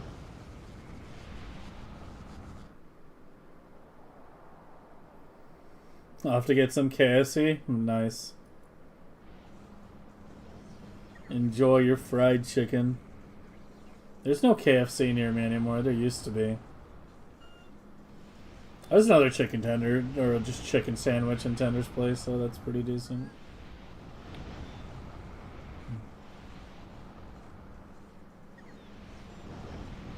They weren't active. Were you paying attention? The labs aren't active. Showing you the wake up list when they're not active isn't really going to tell you anything. Right?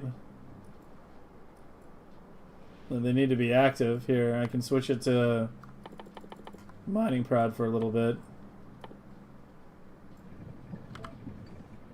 So they actually become active. Let it finish the transition phase, though.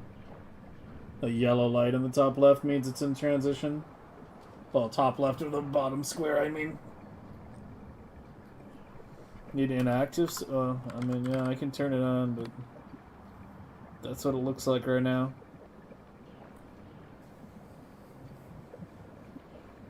That's how it looks when it's working. I don't know why that one lab is slightly delayed, but yeah. When it's actually operational, there's no wake-ups. Or you can't see it, at least.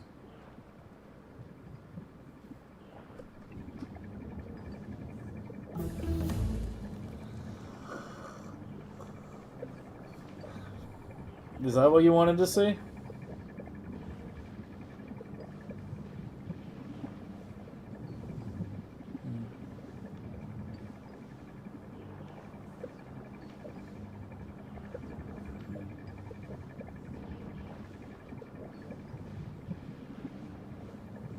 Okay.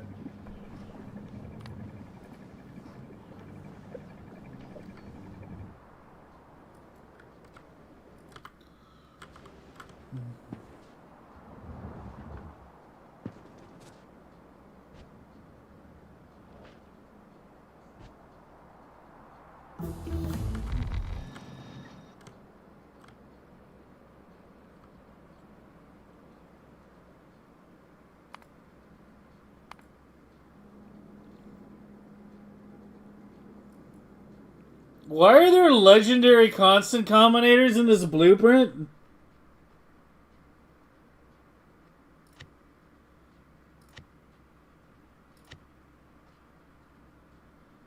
Is that my fault?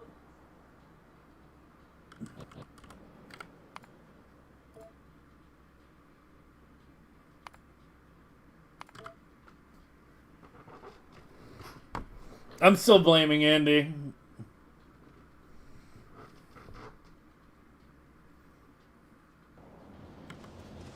I must have had it selected when I was placing him down.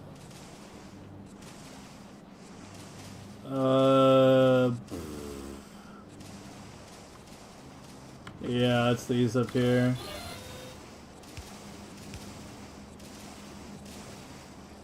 One, two. And those the only ones?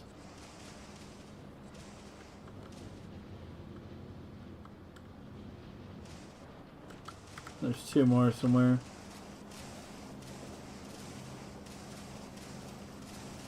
I'm about to have to hit it with a fucking upgrade planner. Oh, there they are.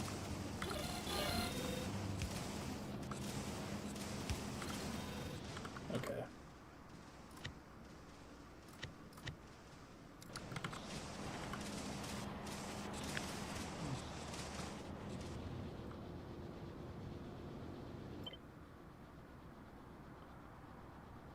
Alright, there we go.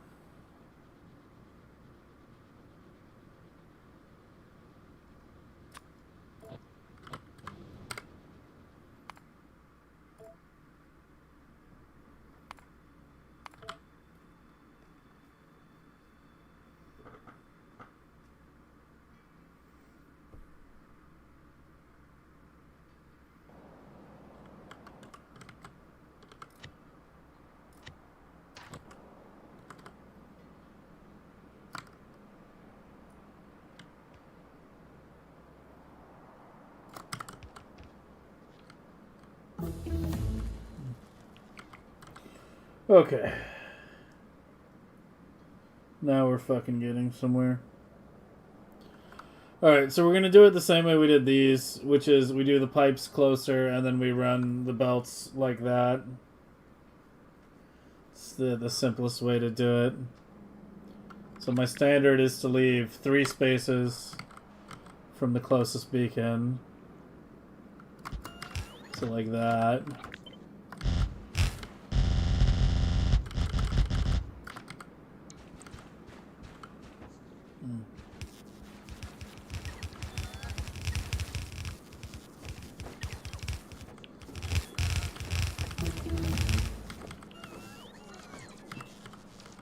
Alright, and you iron here, copper to here, and it's only 2 connections per relatively a large block.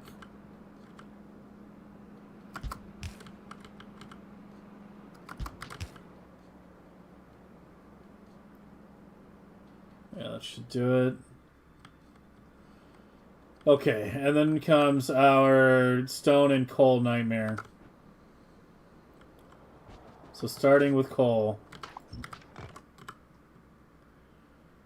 We need in-game silo mining, mega miner. You can go, well, the best way to do it is to place the beacon first. Like right in the middle. That. I need more splitters apparently. Connecting to the same pipe? God damn it, man. Fuck.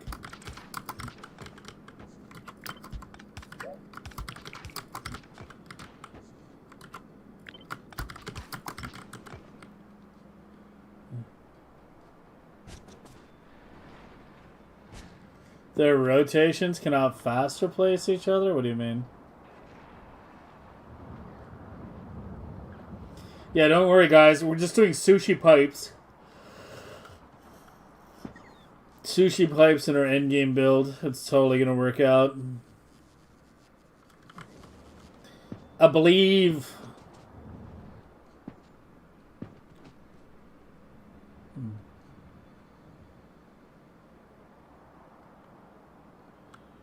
Alright. Okay, how the fuck are we handling this? So we want, I mean, I'm literally going to copy the same layout. So this was 2 spaces away, so we had a little margin. And then we're going to need 16 belts coming in here. So 1, 2...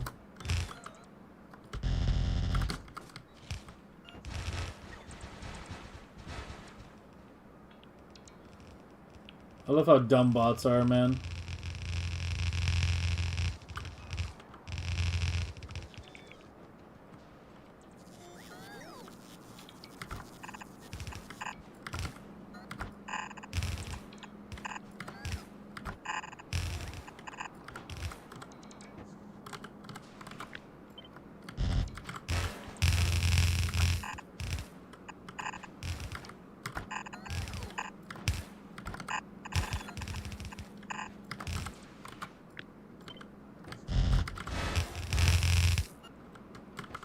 And I have no belts. Cool. Give me some more too.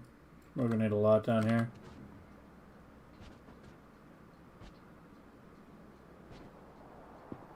Yeah, at least we're going at 1 million for now.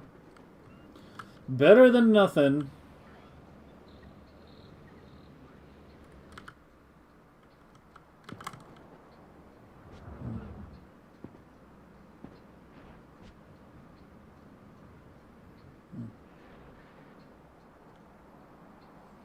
When we're done with this, we need to go deploy this thing on over the old gray as well. It should just be a stamp over, but that's not clocked right now. And these obviously are. I almost missed one.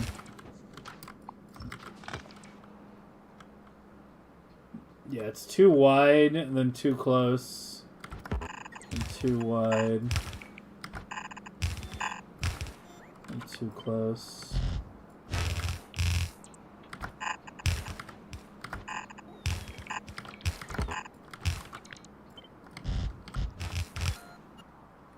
Wait, is that enough? Wait, how many did I set up? 1, 2, 3, 4, 5, 6, 7, 8. It's half as many as this. This took 24 belts of coal. Oh, it was being fed. No, it took 48 belts of coal. It took 48. It was being fed from 2 patches. I forgot about that. Not 1. It's being fed from 2. They're each being fed from 2.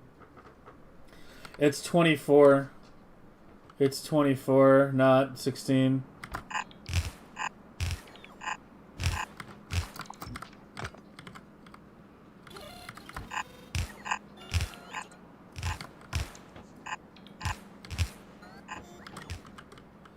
Yeah, like it's all of these.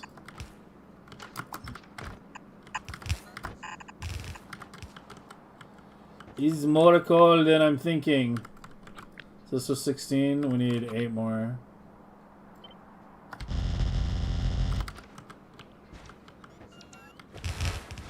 Can my bots decide which side they want to build first?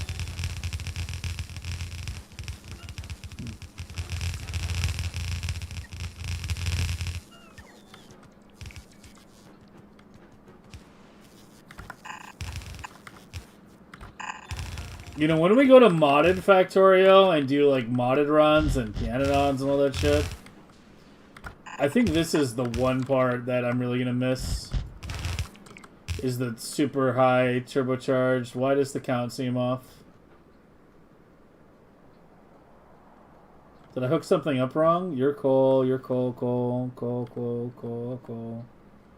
Coal, coal, coal, coal, coal, coal, coal, coal. Why do I have 5 connections, but only 4 belts remaining? Did I miscount? I did. It's 23. Okay.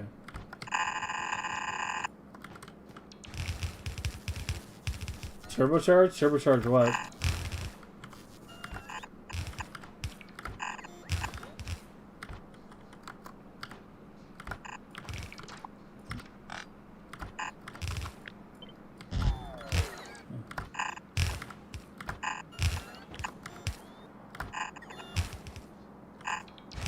Whoops.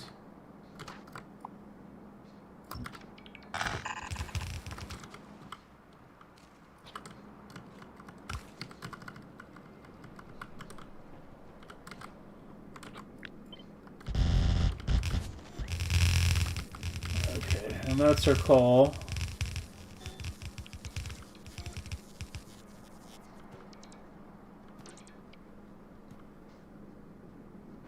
Wait, really? I didn't know that.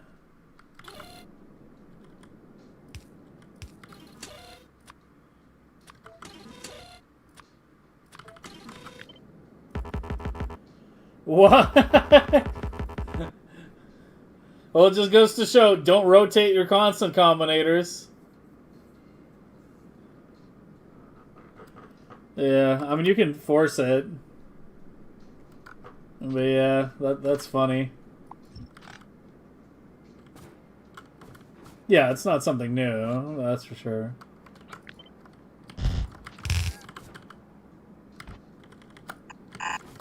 But I mean, I don't think I've ever had a reason to rotate a constant before.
And I ran out of belt right at the end, of course.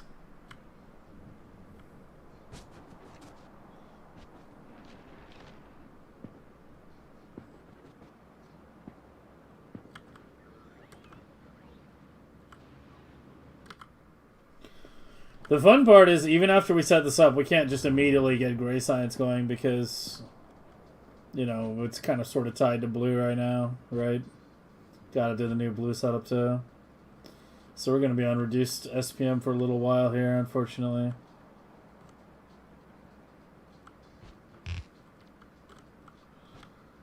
But it's a one-time thing at least. Okay, that's our stone. That's our stone, and in the meantime,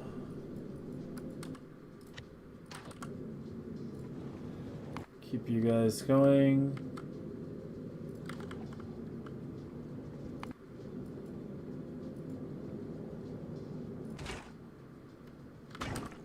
Keep loading it.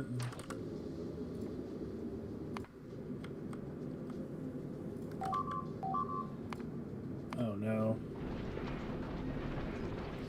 Yeah, it's just this shitty. I don't know. Like, I hate putting like down 5,000 billion laser turrets, but it's like, what is the other solution? It's either that or somehow run rockets down here, which is kind of. I mean, it's not impossible, but it would be an enormous pain in the ass. I have to like split it off here or something. Run it down here.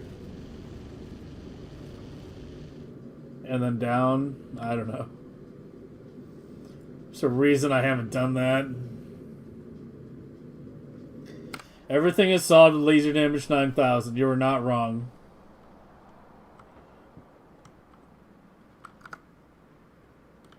Oh, we went far enough away that we spawned some biters. Yeah, I need you to come push out the right side a bit. What's Gleba doing, by the way? Yeah, it's fine.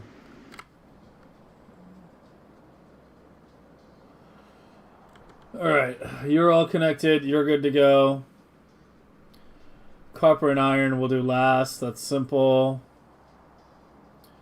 Let's just leave stone now. So for stone, the belts are just going to run...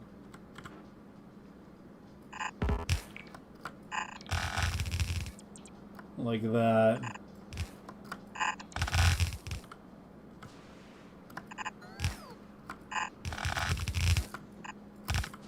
With 10 billion undergrounds.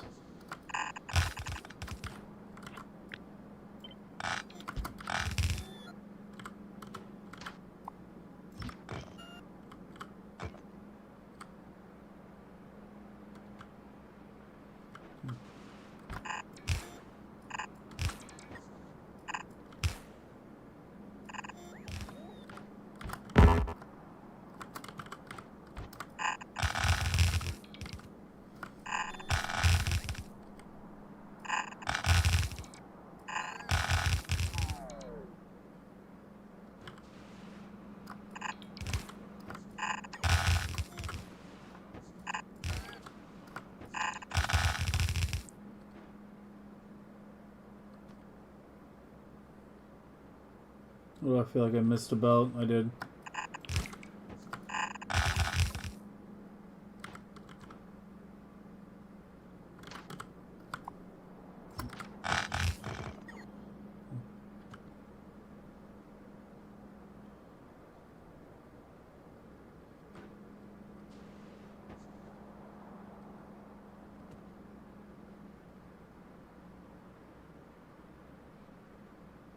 Yeah, the adjacent stones are only on the outside, so they only happen like 3 times total.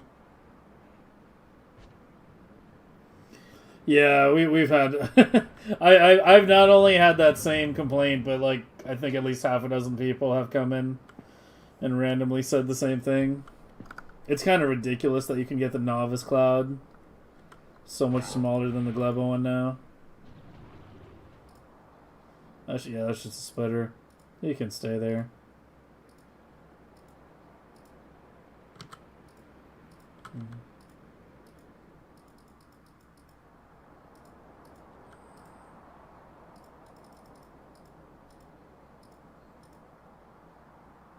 Oh, great.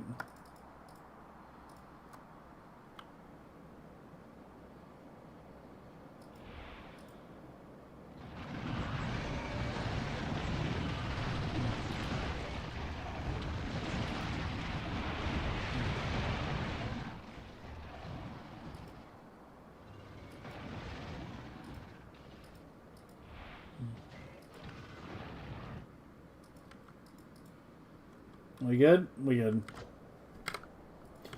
Okay. Let's get this stone finished. I want to at least finish this build tonight, even if we don't get the blue today. Blue will be the first thing tomorrow.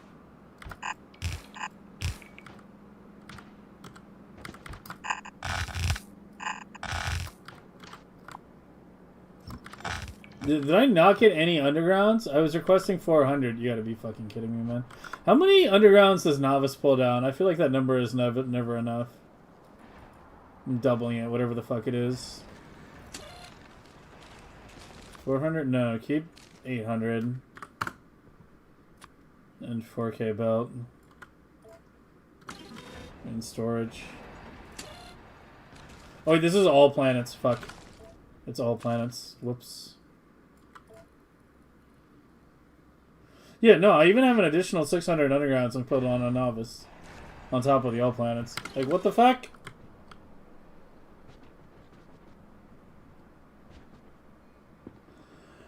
What the fuck? Give me my undergrounds.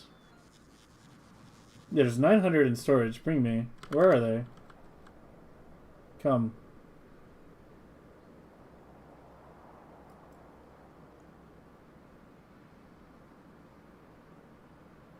You put in nukes, yeah. Yeah, the only nukes I've used the entire run were punching bigger lava pools on Vulcanus. Like up here, you can kind of see the remnants of it. Expanding some lava pools.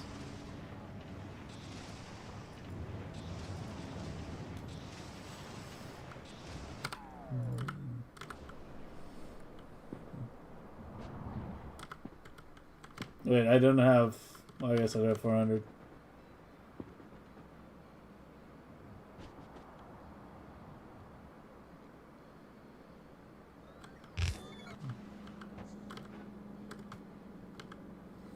We can remove these too. So that reaches.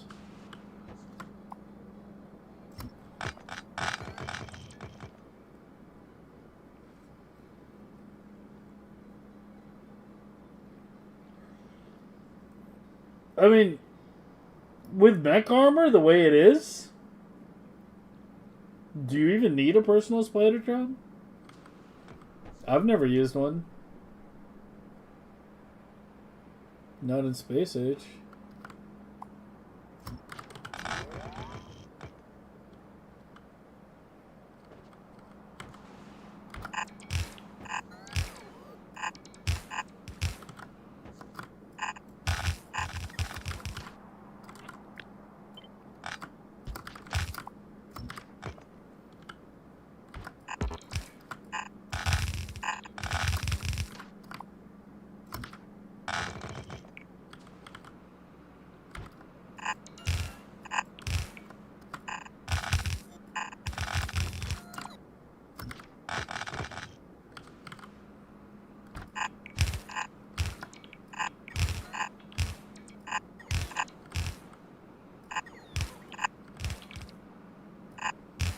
I'm gonna run out of undergrounds again. 400 was nowhere near enough, was it?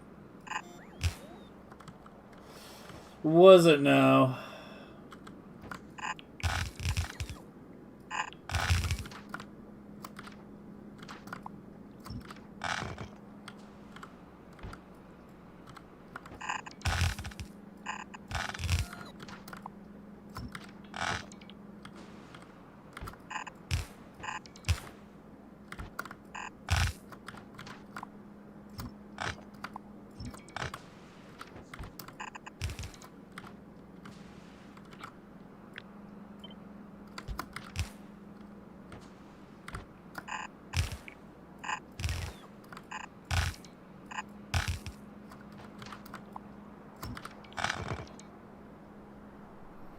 I just said, with mech armor the way it is, do you even need a personal spider anymore?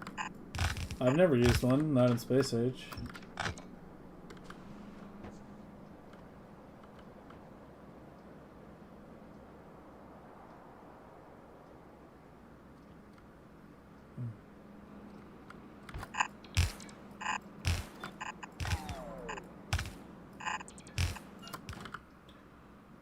Okay. There we go.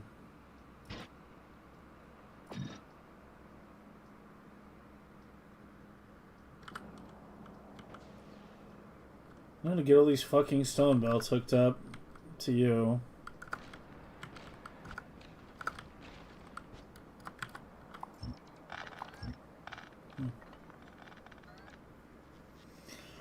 Much progress while you're away?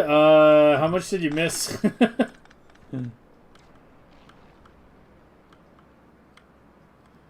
Did you miss the, did you see the second, ship blow up? I should just remove all these. It's probably gonna get redone further down. Oh, for fuck's sake, what am I... Oh, it's the seeds. Oh, here, just put a box here, because I'm gonna need more seeds later. I'll make a marker so I don't forget.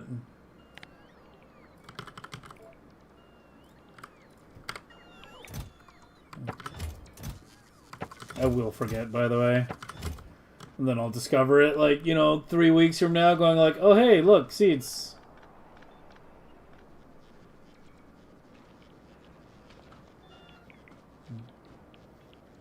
Spidertron is cuter. Burst Spider is nice before legendary on your base is so big it takes 4 minutes to run across. That's true, I guess. I mean, that's just like you guys, though. You guys build these, like, enormous mid-game bases. Like, I don't know. Like, multiplayer, like, changes things a lot. Like, when you're solo, building a big mid-game base doesn't make, you know, as much sense as pushing for legendary. When you've got, like, 10 people, you know, you've got more things for people to do. But, yeah.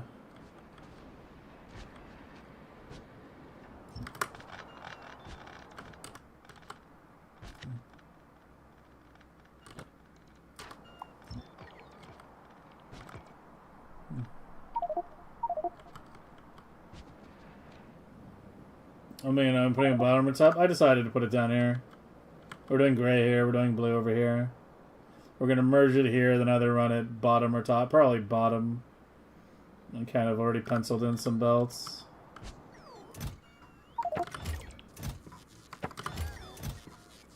That, and we've been slowly getting another 2 Promethium ships online.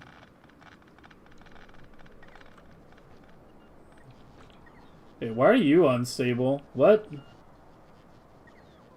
How are you unstable? How is that even possible? You're only running at half SPM right now. What? How do you not have ag?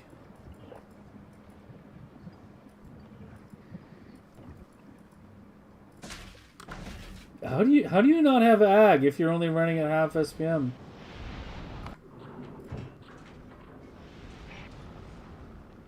How do you have 60% spoiled ag already?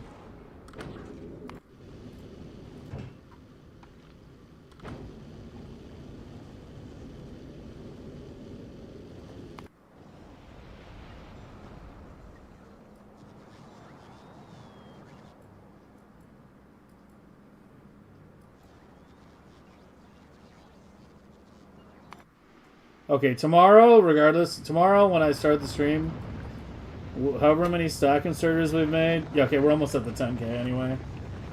Yeah, we should get to that pretty soon. Tomorrow we definitely have to add a new Global Blade. Am I priming the ships? Yeah, I'm doing like 5 things at once right now. I probably need to prime a little bit more, though.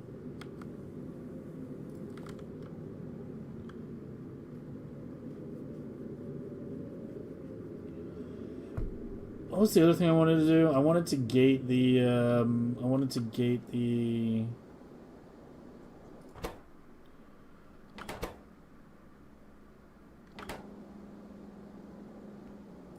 I mean, might as well just gate all of these, right?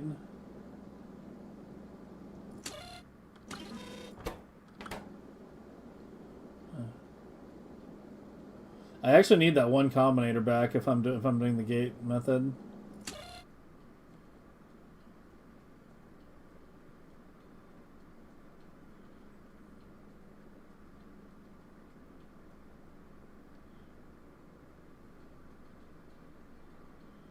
Do I even care about you?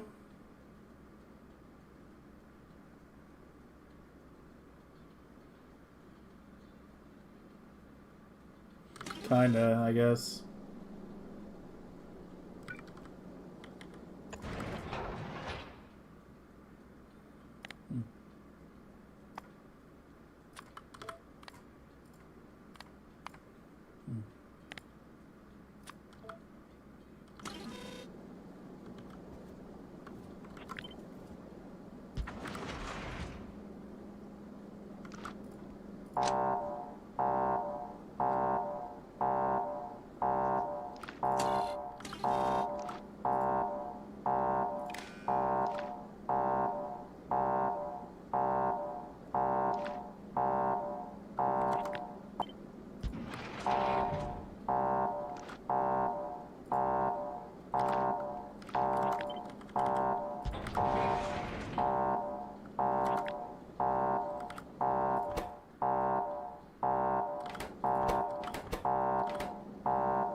It's not working like I'm thinking, is it? Because it's a fucking zero value that it triggers on. So if it's disabled, it's a zero value. So it's just gonna scream at me regardless.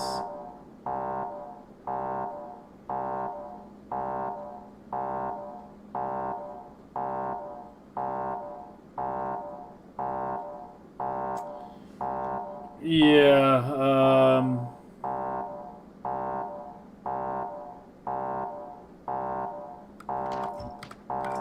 just do it like this then.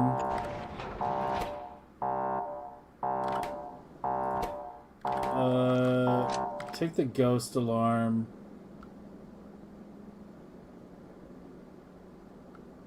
Here, just take the ghost alarm and put it next to the ghost thingy.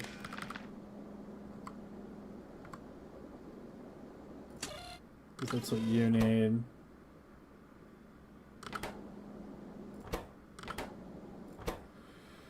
And you're a rocket man. You're good. Let's do that there. And then you're just make it so if fusion cells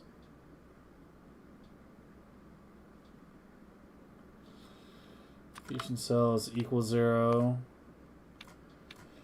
and the check mark does not equal 0.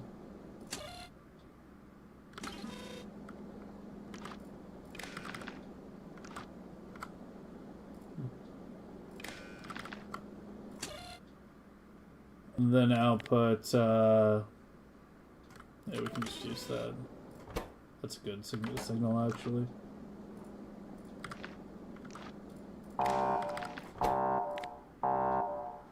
You output if the alert does not equal 0. And change you to just a fusion cell.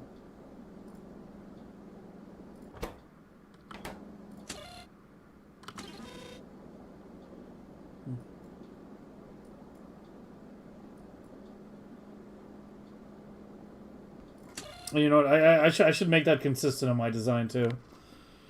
Yeah. Make these all just the alert signal, so it becomes clear that those are always just sent to you know, a speaker. That'll be the only time I use that signal. To make it clear it's not some variable that's being recirculated or sent back to the network. It just goes straight to an alarm and that's it.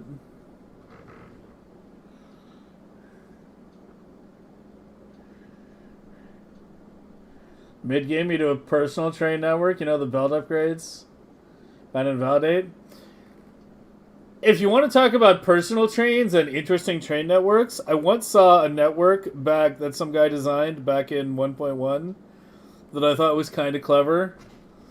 You know, it was one of those like over-engineered and not really efficient things.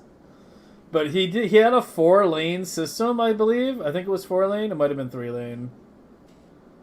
But except it wasn't like a 4-lane system. It was technically a 5-lane. He had, you know, two lanes going out and 2 lanes coming back on the outer sides, and then the middle lane was reserved for his personal train, and had back and forth. Right, like it could have trains going bi-directional. So he had like one isolated rail in the middle of his shit, so that his personal train could always get somewhere fast. And I thought that was kind of clever.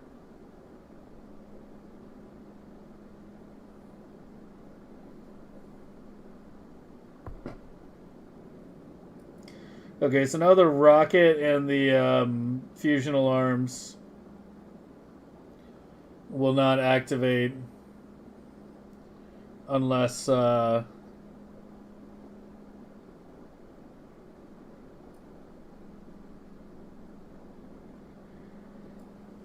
I can clean this up a little bit too. We can move this slightly over. Yeah, the rocket and the fusion alarms won't activate unless the alarm is on.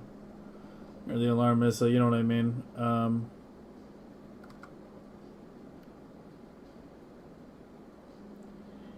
Here.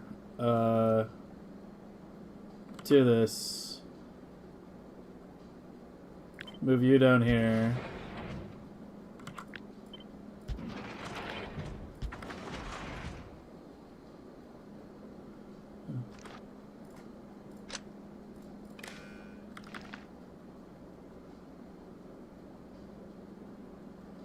Now it's nice and clean.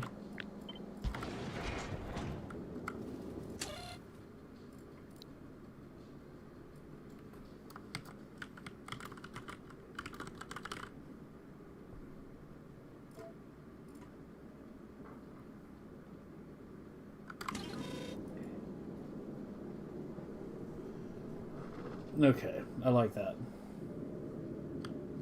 Alright, you're all nice and primed, right? You're all nice and primed. Okay, you need to get the updates we just did, so remove all this. Because ships 11 and 12 are the updated version. Put you in. Make sure you're paused. Let's re-blueprint you as well. Okay. You got water, you're full. You're full on ice. You got water, you're nice and full. Did you ever get the barrel? You did. Did you ever get the barrel? You did. Cool.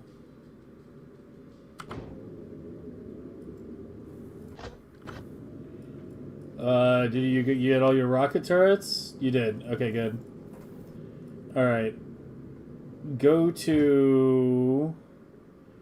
Let's prime them. Let's get them fucking fully primed before we punch the hole. Let's just finish that. So, go ahead and just clear your group right now. Same thing here. I want you to go to...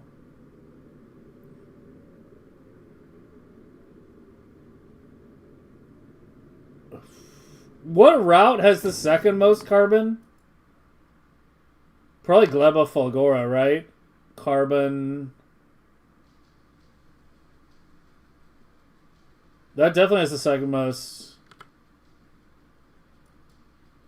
Yeah, if you want big ice, you need to go to a kilo. Anything going to novice sucks.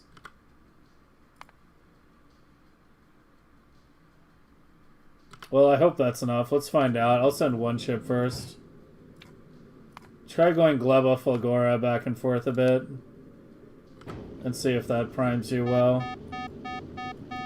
What now? Oh, it's just the debug. So this was now with the 10... Oh, and we need to change that too. Yeah, the 108K. Needs to be set. We need to not forget. I can't do it right now. So I've zeroed the groups.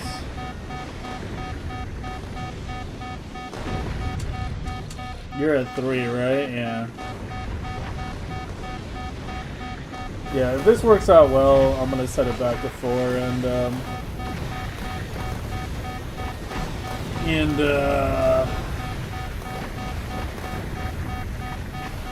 yeah, we'll just change 108K on the other ships. That's assuming this doesn't blow up right now and we lose a third ship.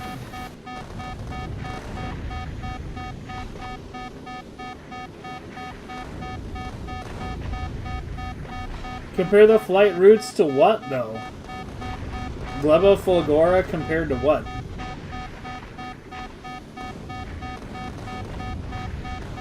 No, it was 109 and I shifted to 108.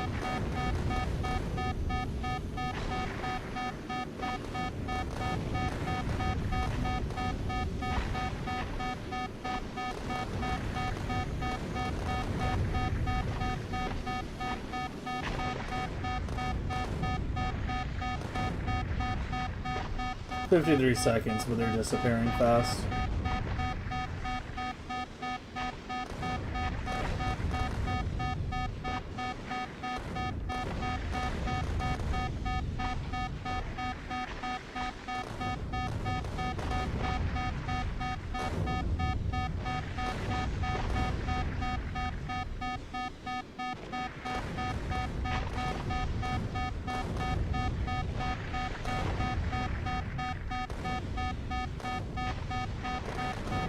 Yeah, that works.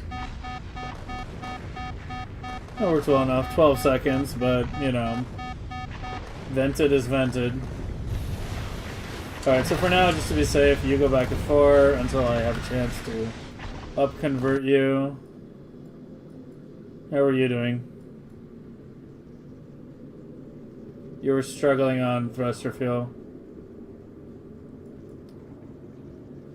Oh, yeah. I think it's the carbon. It's the calcite, actually.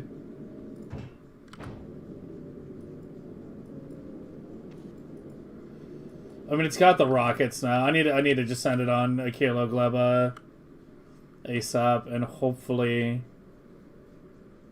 that's enough.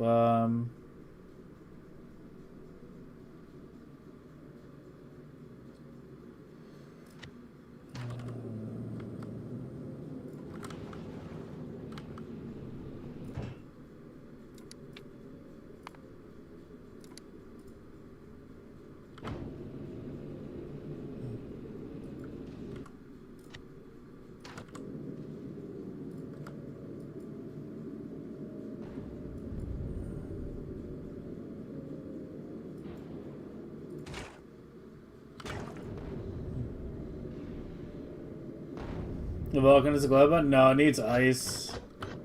This ship is very thirsty. Oh, I forgot to disable the stack, too. Yeah, the stack should be disabled during this phase. Basically burns 3 times the fuel to move, like, 80% faster.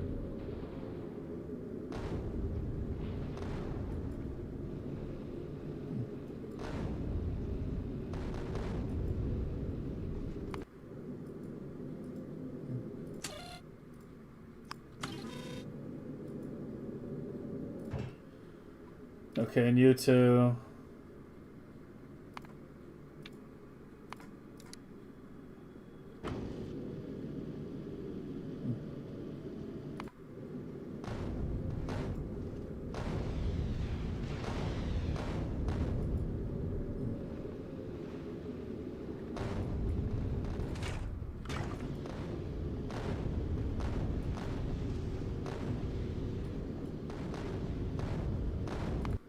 Stop the second.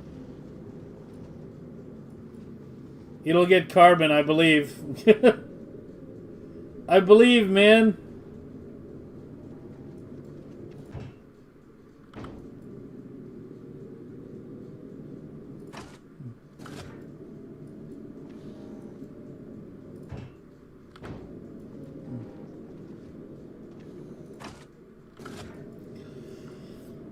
Maybe what I should just do, honestly, is just fucking manufacture rockets on Vulcanus.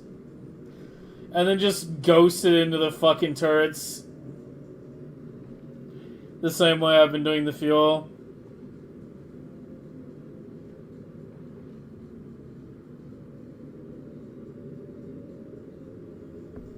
I don't know, they get made like relatively quickly though. It just needs like a little bit of carbon and shit.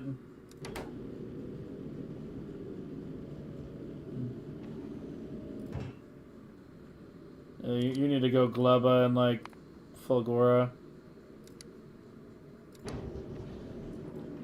So you at least get a few rockets.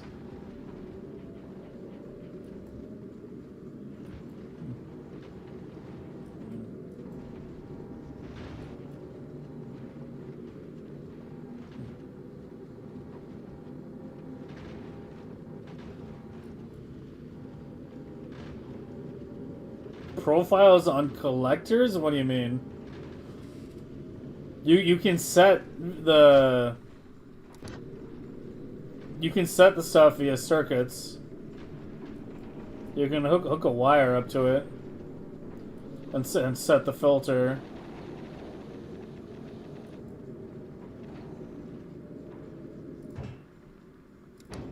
To what it needs.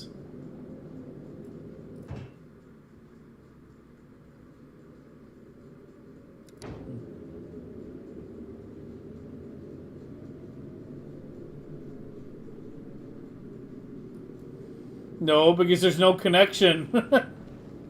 Look at the belts. They only go to the Promethium. The routing is non-existent. It's not there.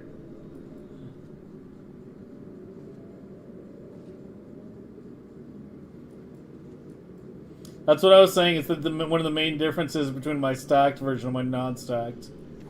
The stacked version is really kind of balanced on a razor's edge. It's like the smallest possible ship. I would say it's the smallest possible ship you can basically make for what it does. Right. For this many... For keeping 4 labs running basically constantly, for having that many belts coming in, right? Like 2 fully stacked Promethium belts per lab. It's pretty hard to get the ship any smaller than this. Alright, you got your shit. Now go to Aquila before you run out of water. Which might be happening sooner rather than later. Alright, you guys just go back and forth for a while. And this time we're going to let them run back and forth for a while until these meters start filling up. Up until we see lots of railguns and rockets. Then we'll go punch the holes, and then it'll be good to go. Unless it's some pick up railguns, yeah. Okay. Look at the Boomer Pro design. It's a plastic machine. Seems to have no coal input. What do you mean no coal input? You just fucking add an inserter. What do you mean no coal input? Yeah, you just add an inserter at the end. Like, yeah, that's what you do.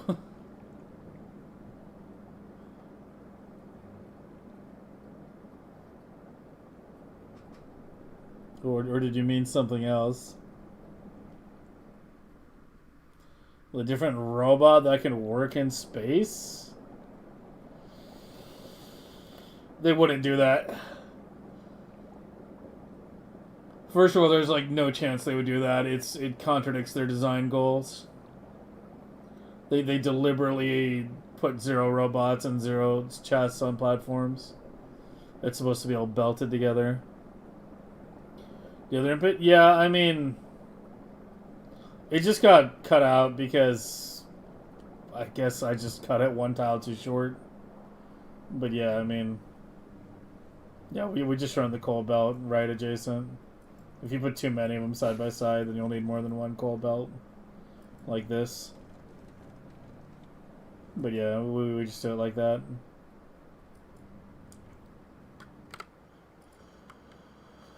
Ugh. Okay. Alright, the ships are priming. You're busy loading railguns or something. No, you're not enough thrust. What'd you fucking run out of? Carbon? Calcite? Do you have a little? You at least have a little.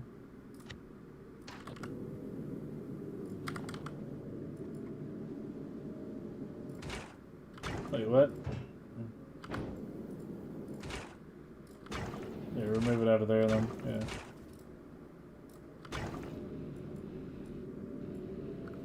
Yeah, it'll get plenty when it gets to go to a kilo now. This one should be, yeah, loading up nice.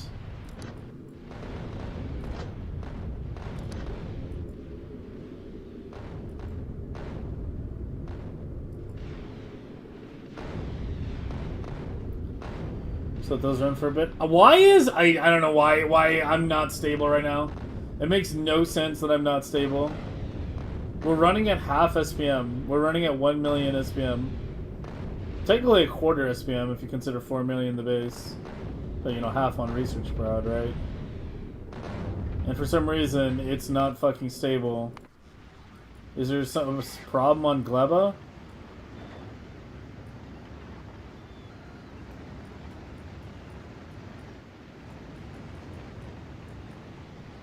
You're just really struggling that badly on fruit? Yeah, tomorrow is Big Gleba Day.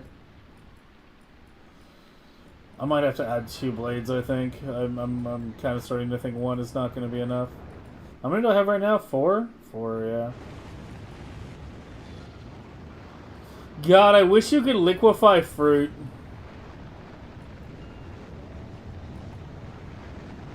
If you could liquefy fruit, I think Gleba would actually be my favorite planet.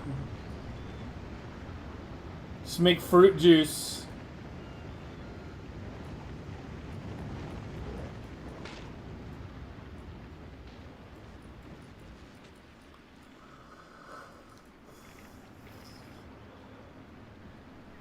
Fluids cannot spoil?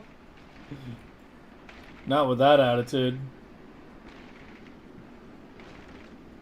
How do I defend Gleba? I have a spider hit team that goes around and kills all the pentapods. If you'll notice, there are no pentapods in the entire area that's visible. And the cloud doesn't go quite to the edge. This is something I need to make a video on, honestly.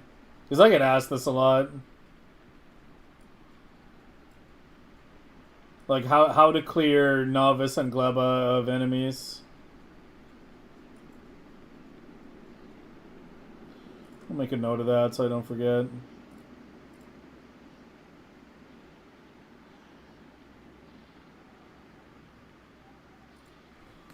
Yeah, so, edge clearing with spiders. Good. I'll make that at some point, because yeah, I get asked that pretty regularly. But yeah, if you do it like that, then you effectively remove all biters from your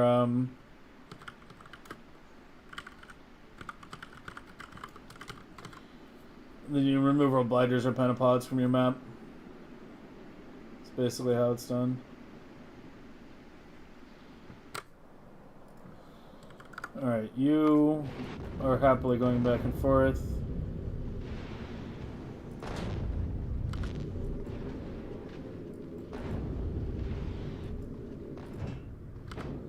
Why do I feel like you get so little fucking carbon?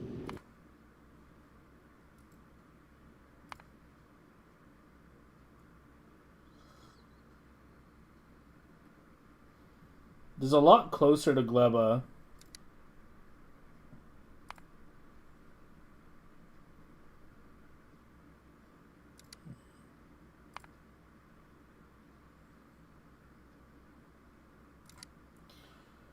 Gleba Fulgora has the most.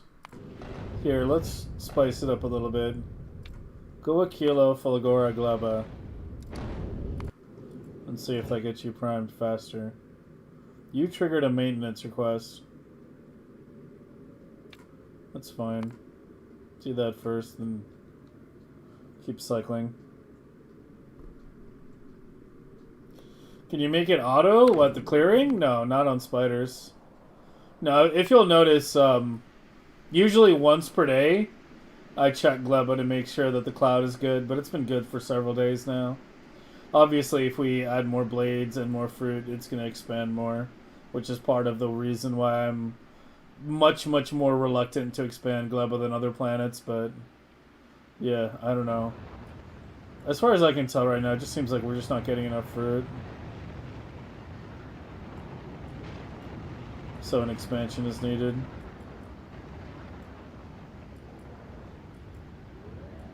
This last blade is like completely starved.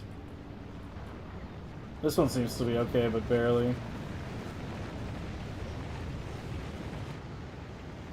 It's meant to be turned off. I mean, it doesn't really matter if they're on or off during this phase, because I already, like, I'm pre-launched, like, you know, a bunch of fucking cells, and that's really the only thing that matters. It's nice if this group is off when I initially stamp it down, because that way when it goes by novice, it doesn't try to pick up eggs. 12 has the fuel turned off? Yeah, but it already picked up like 200 cells, and that'll last like literally like 4 days real time or something like that. So, yeah, it's fine.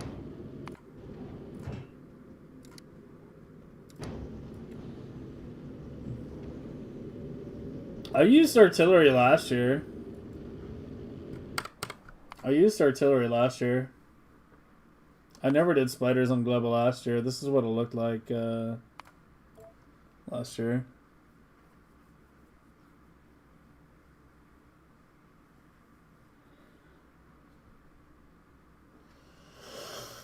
Fuck, I'm getting tired. Yeah, it's already past 4 too. Let me just show you this real quick. Yeah, this was gleba last year. As you can see, this was very obviously artillery cleared. There's apparently a few pentapods on it. But I think my unit time was still... yeah, I still have like 0 unit time right now. There's apparently a nest out there, but it hasn't actually spawned anything yet or something. But yeah, last year I had artillery here. And I'd push the range. That was a normal turret too. Yeah, I was up to 20 on a normal turret. I think there might have been some legendaries.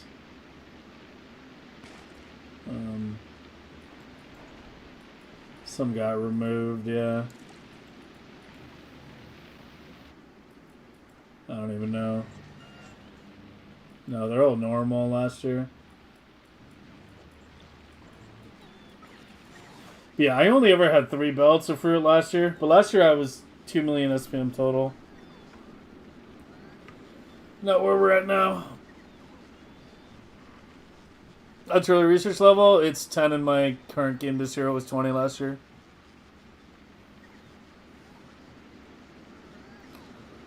You limited the harvesting, but not letting them plug a tree so it gets to 100 HP? We use just a clock-based system.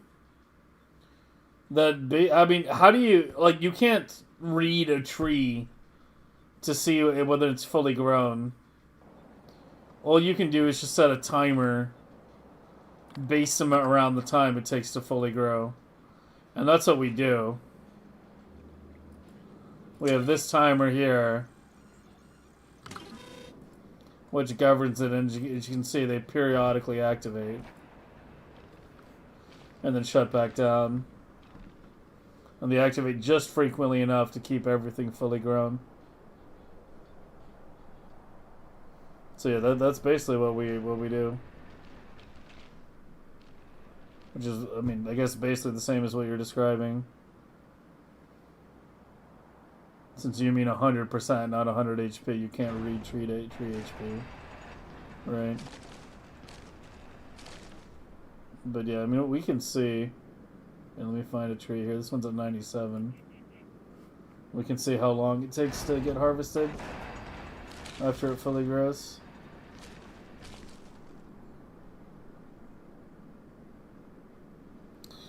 I don't really ratio things the same way other people do. I know this drives people crazy, but it just makes more sense to me. Yeah, you can see it just hit 100 and it just harvested, so yeah, it's basically perfect. But like the way I do things is I kind of just look at inputs and outputs. On Novice, I just ratio things to one belt output, right? Because they're all getting belted into the lab. Like if you look at each of these blue science columns down here, all these, every single one is just outputting, you know, one fully stacked blue belt. And then they all go to the labs. It's the same thing, you know, with the gray science over here, or the red and green, that's up, happens to be way up here. They all just output one stacked belt. When I design things on other planets, I don't really worry about how much belt they're outputting, because I'm not really outputting to a belt, I'm outputting to a silo. So like when I design these Aquilo blades, I look at what's the highest consumption on this cryogenic plant, and as you can see, it's 14.6 on the ice. And then it needs two solids, the ice and the lithium. So what I do is I then pull up the calculator, go 120 over 14.6, and it's going to give me 8 point something. 8.2 cryo plants per belt. So that's why these are exactly 8 cryo plants tall. It's because that's how much the one belt can handle. Then it's just a matter of saturating the belt, you know, with ice and with lithium. Right, like this outputs plenty, and 2 inserters fully stacked. These output 20 each, which is less than one belt, but you have to remember, this uses a third as much lithium as ice, so you don't need anywhere near a full belt. You only need about a third of one. And you'll get, you know, proper back pressure. So yeah, that's how I design things. On Novice, I ratio to one belt output. On other planets, since they go straight into silos, I ratio to the inputs. So on Aquilo, it's ratio to the ice. On Vulcanus, up here, it's ratio to the one coal belt that comes out from the top. Because it needs a billion fucking tungsten, so we just load that from the sides. You know, you can see that just all comes in from the sides, because it wouldn't make sense to ratio to one tungsten belt, because you'd have a very tiny blade. So yeah, those get ratioed to the one coal belt that comes from the top. On Gleba, it's more or less ratioed to one full bioflux belt, but it's weird because you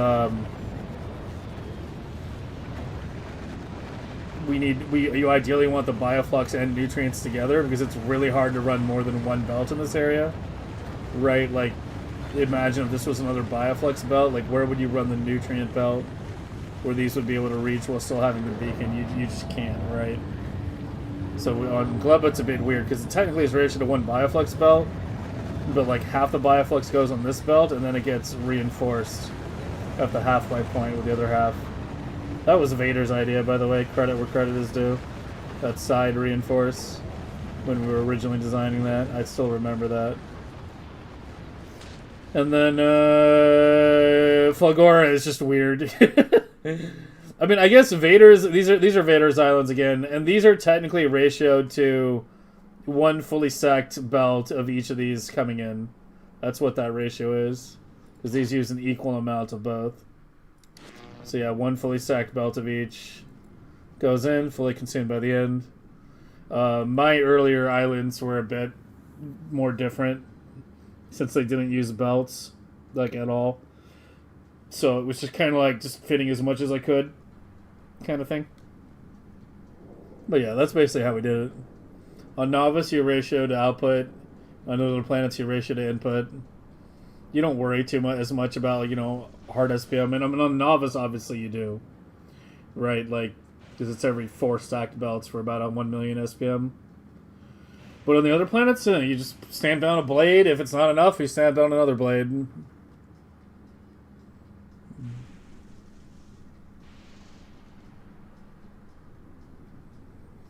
They're emptied by bots. Yeah, I had bot trees initially. Belted trees are better for UPS though. That's why we've changed it. The thing with the research prod level, you have to remember, is that it heavily plateaus around level 70-ish. Because it goes up by like 20% with each level. Right, like this is 502 million. This is going to be, what, like 650? Or 600, yeah, sorry. Yeah, it goes up by 20% on each level. So once you get to the point where it starts taking several hours per level, it's sort of like plateaus there, right? Because, like, it's at about research level 70 that a fully stacked belt of science equals about 1 million SPM. It's why I don't bother, like, counting regular SPM, and I'm kind of dismissive of it when people, you know, are like, how many actual bottles are you making, you know, kind of questions. You know, what? I don't want your ESPM, what's your actual bottles, that kind of shit. I know, it's like, no, I just tell them, you know, I just ratio things to belts on Novice, and then other planets, I don't really care. Right, like, if you really want the math, you know, as I said, one fully stacked belt of Novice corresponds about to 1 million SPM. So on Novice, if we're at 4 million SPM right now, I have about 32 belts, right? Of each science coming in, right? Sorry, not 32, 16 of each belt actually coming in.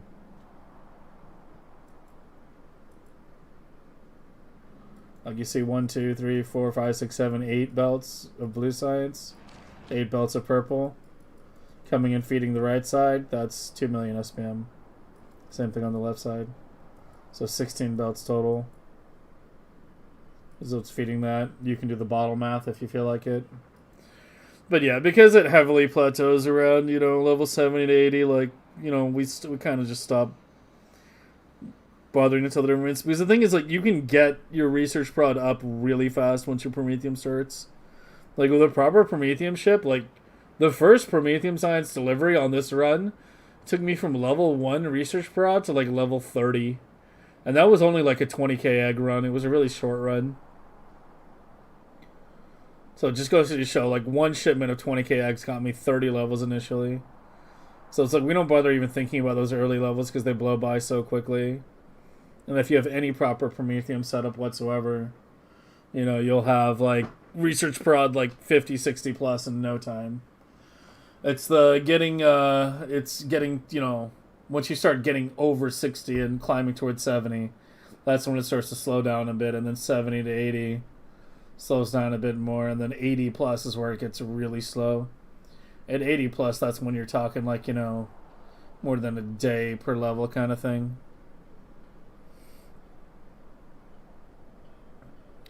No one can resist using the bigger number.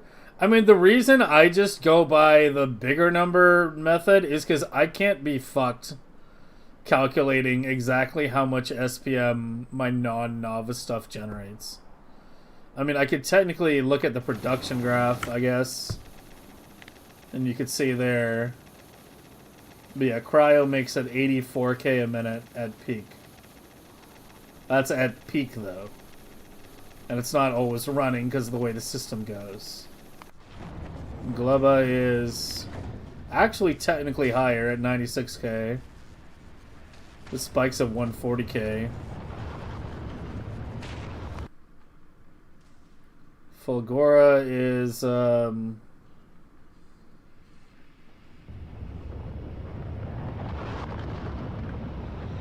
80k right now.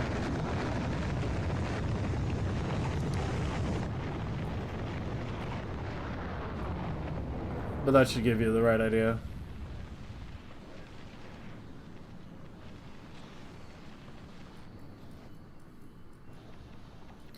That's exactly the point that I'm getting at, Abyss. That's exactly what I'm trying to illustrate.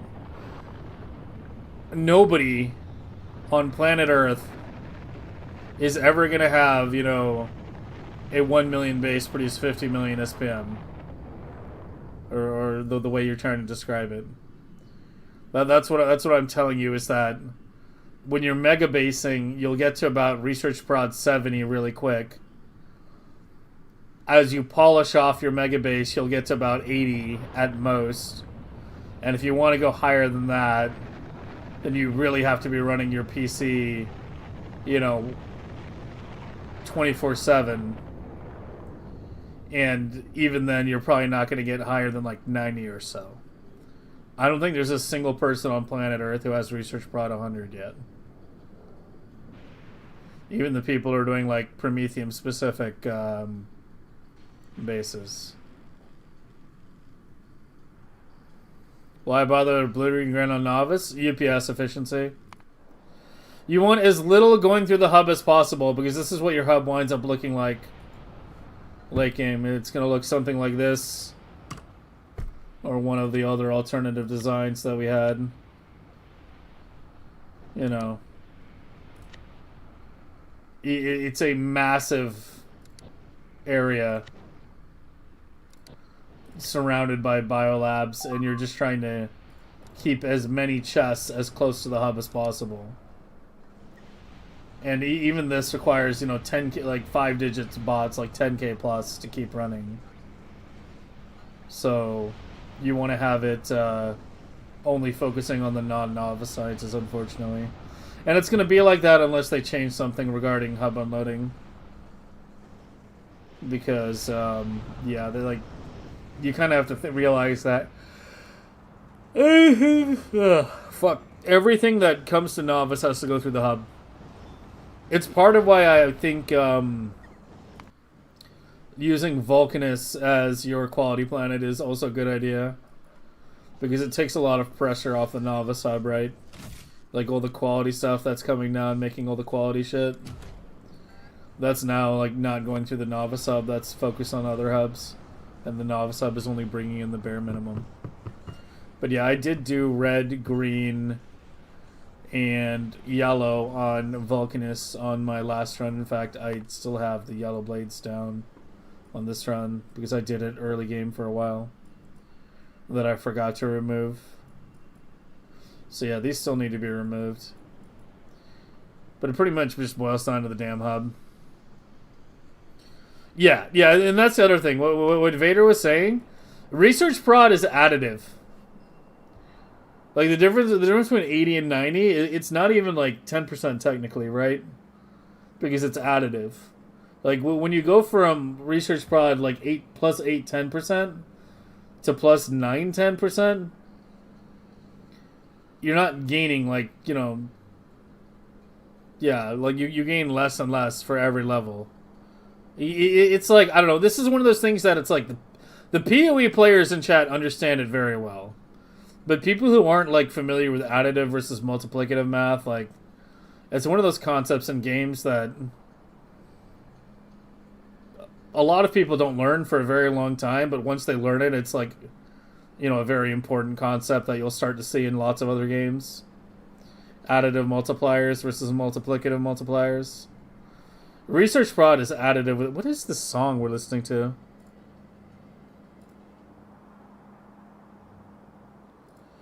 It's additive multipliers versus multiplicative modifiers. Like research prod is all additive with itself, right? But the biolabs only using half as many science packs is multiplicative. And yeah, I genuinely don't know how we're struggling this much to keep Gleba Science running at 1 million SPM. I just don't fucking understand why Gleba is struggling this badly. It's fucking weird.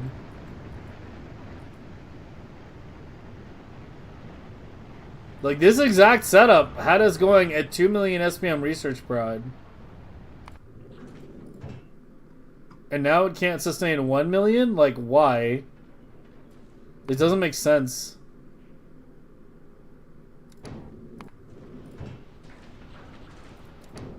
Unless there's something wrong with the venting circuit going on. And it's venting early. That's the only explanation I can think of, but I don't think that's the case. Like, what the fuck, man?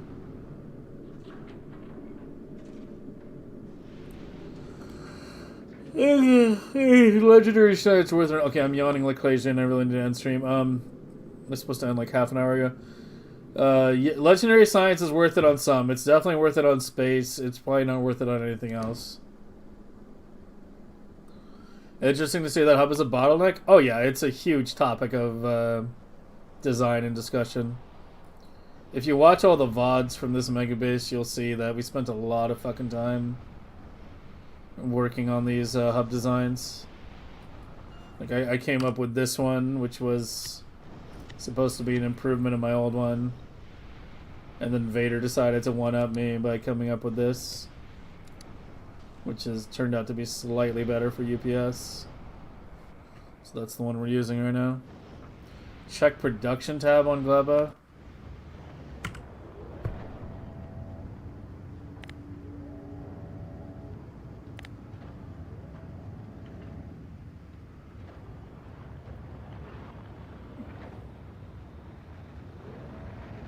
I mean, it's at like 139k a minute. That should be more than enough.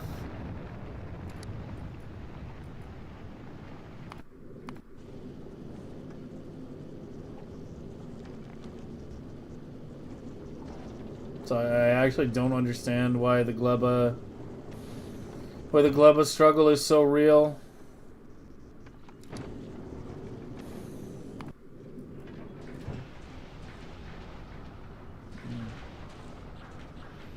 Recycling packs? No. No, there's an indicator light that would be on there, the one above the recycling combinator. That would be on if the recycling system was engaged. Yeah, 10% of base SPM, not current. Yeah, what Andy said. It's like additive, it's like increased damage in Path of Exile.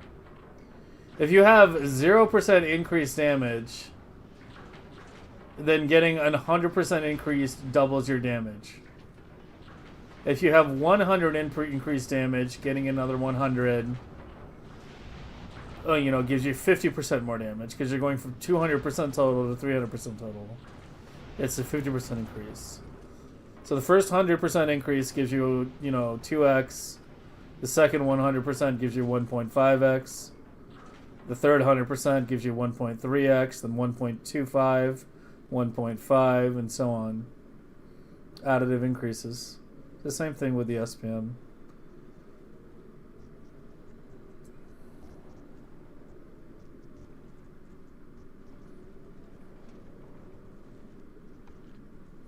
Basically just square it. I mean, I guess that's one way of describing it, but yeah. Yeah, as I said, it's one of those things where it's like PoE players have this shit hammered in their heads, but yeah, I don't even know, man. There's just not enough. I don't understand how there's not enough, though. When we make it the rate that we do.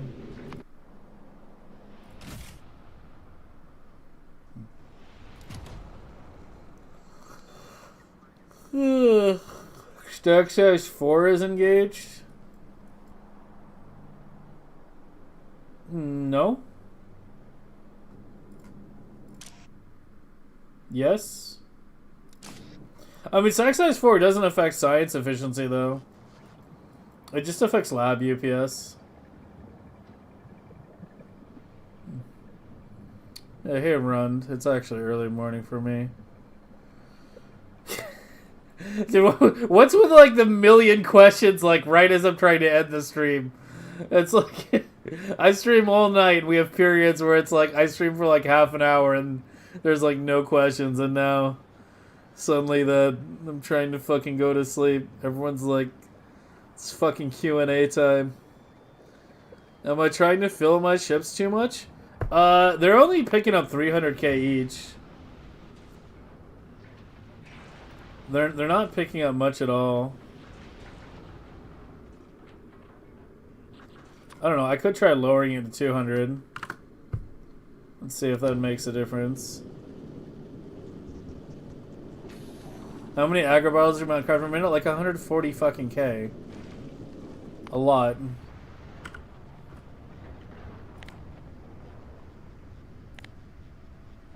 Yeah, it's like 140k.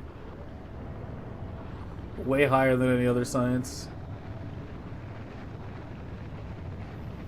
Shack and smother. Yeah, they hear me yawning and they're like, oh, get him!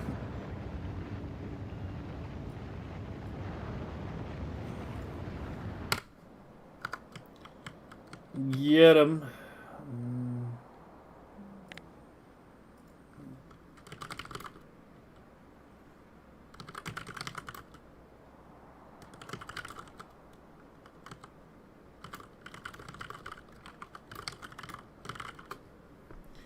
Just make a note there so I don't fucking forget. Before I leave, can I go through bases in detail? No.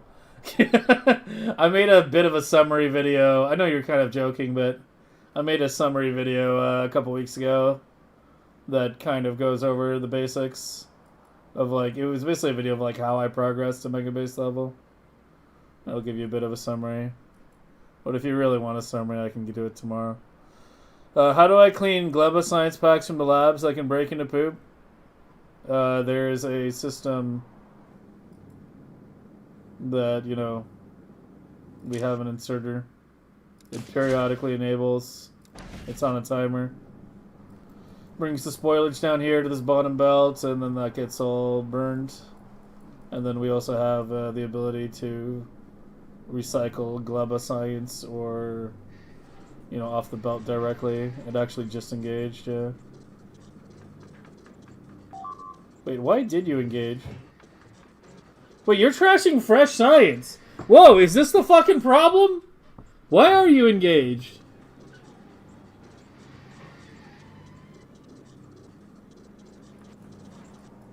Got it! Ugh. Well, we found the problem. It's fucking engaged in trashing Gleba science when it shouldn't be.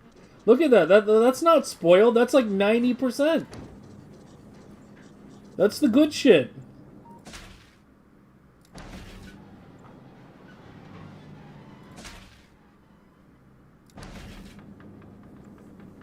What? Why? Well, I mean, this side's the side not working.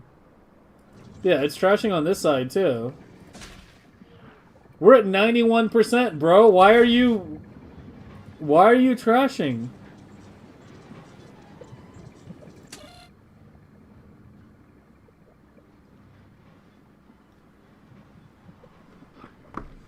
Yeah, that's the issue. That's the issue. I mean, that's the mystery fucking solved. There's a recycle signal somehow being sent, and I have no fucking idea where. It's like constantly active too.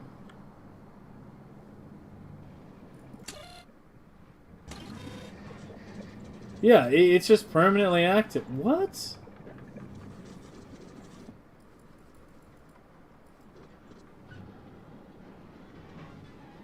Is it because of the back pressure disable?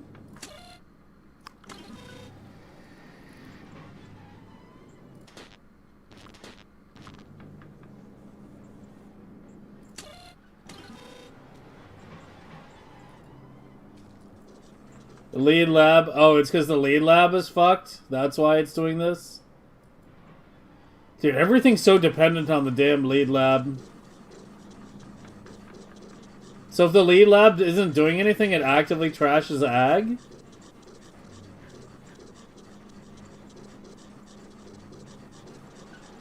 You can't run anything? Well, I'm trying.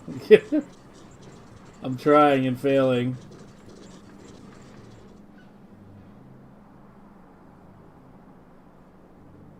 You know what I can do as a band-aid solution? Right now? To disable that? Send the recycle signal with a -1.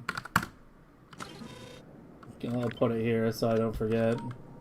That way it's visible there. Yeah, just send a -1. That'll cancel out the recycling because it's hooked up to the radars.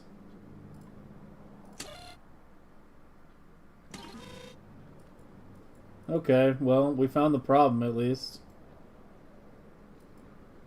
I'm putting the Gleba chips back to 300k because that was not the issue. Yeah.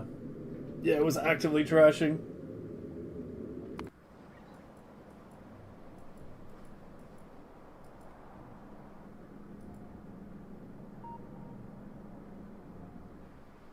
We'll make a note of that too. If lab recycle system engages, add a display light. Because right now the display light I have for that only engages if I do the manual activation. I need to like send the signal itself back across the radar. At least we figured out the problems. Did you just run things that don't need military? Yeah, I mean, I was. But then the Promethium built up.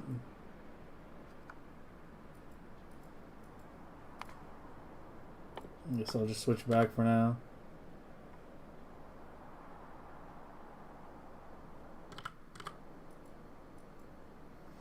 Okay, yeah, I've been trying to end streams at like 4 a.m. consistently.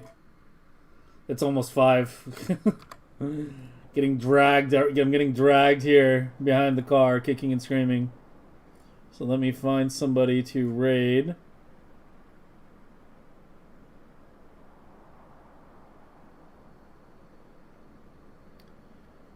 Who should we raid today?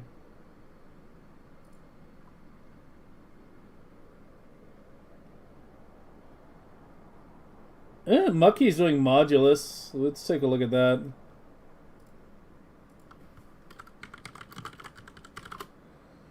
And yeah, I'll see you guys tomorrow. I did save. Why are you prompting me again to save when I saved 39 seconds ago?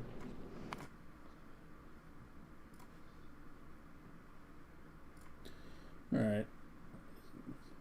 So he's playing this other factory game, which was...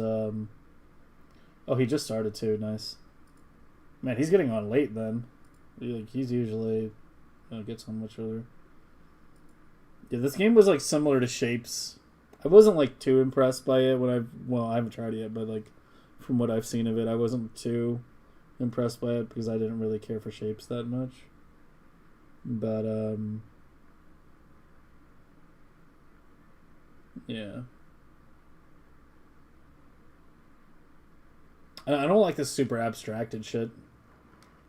I like to feel like I'm actually building something. But we'll take a look at it and watch him for a bit. Otherwise, have a good night, guys. I'll see you tomorrow, and we'll pick it up with the Promethium ships and the Quantum Blade and the Gleba. Well, I might not need to expand Gleba anymore now that we found the fucking problem. But yeah, we'll see what happens tomorrow. Adios.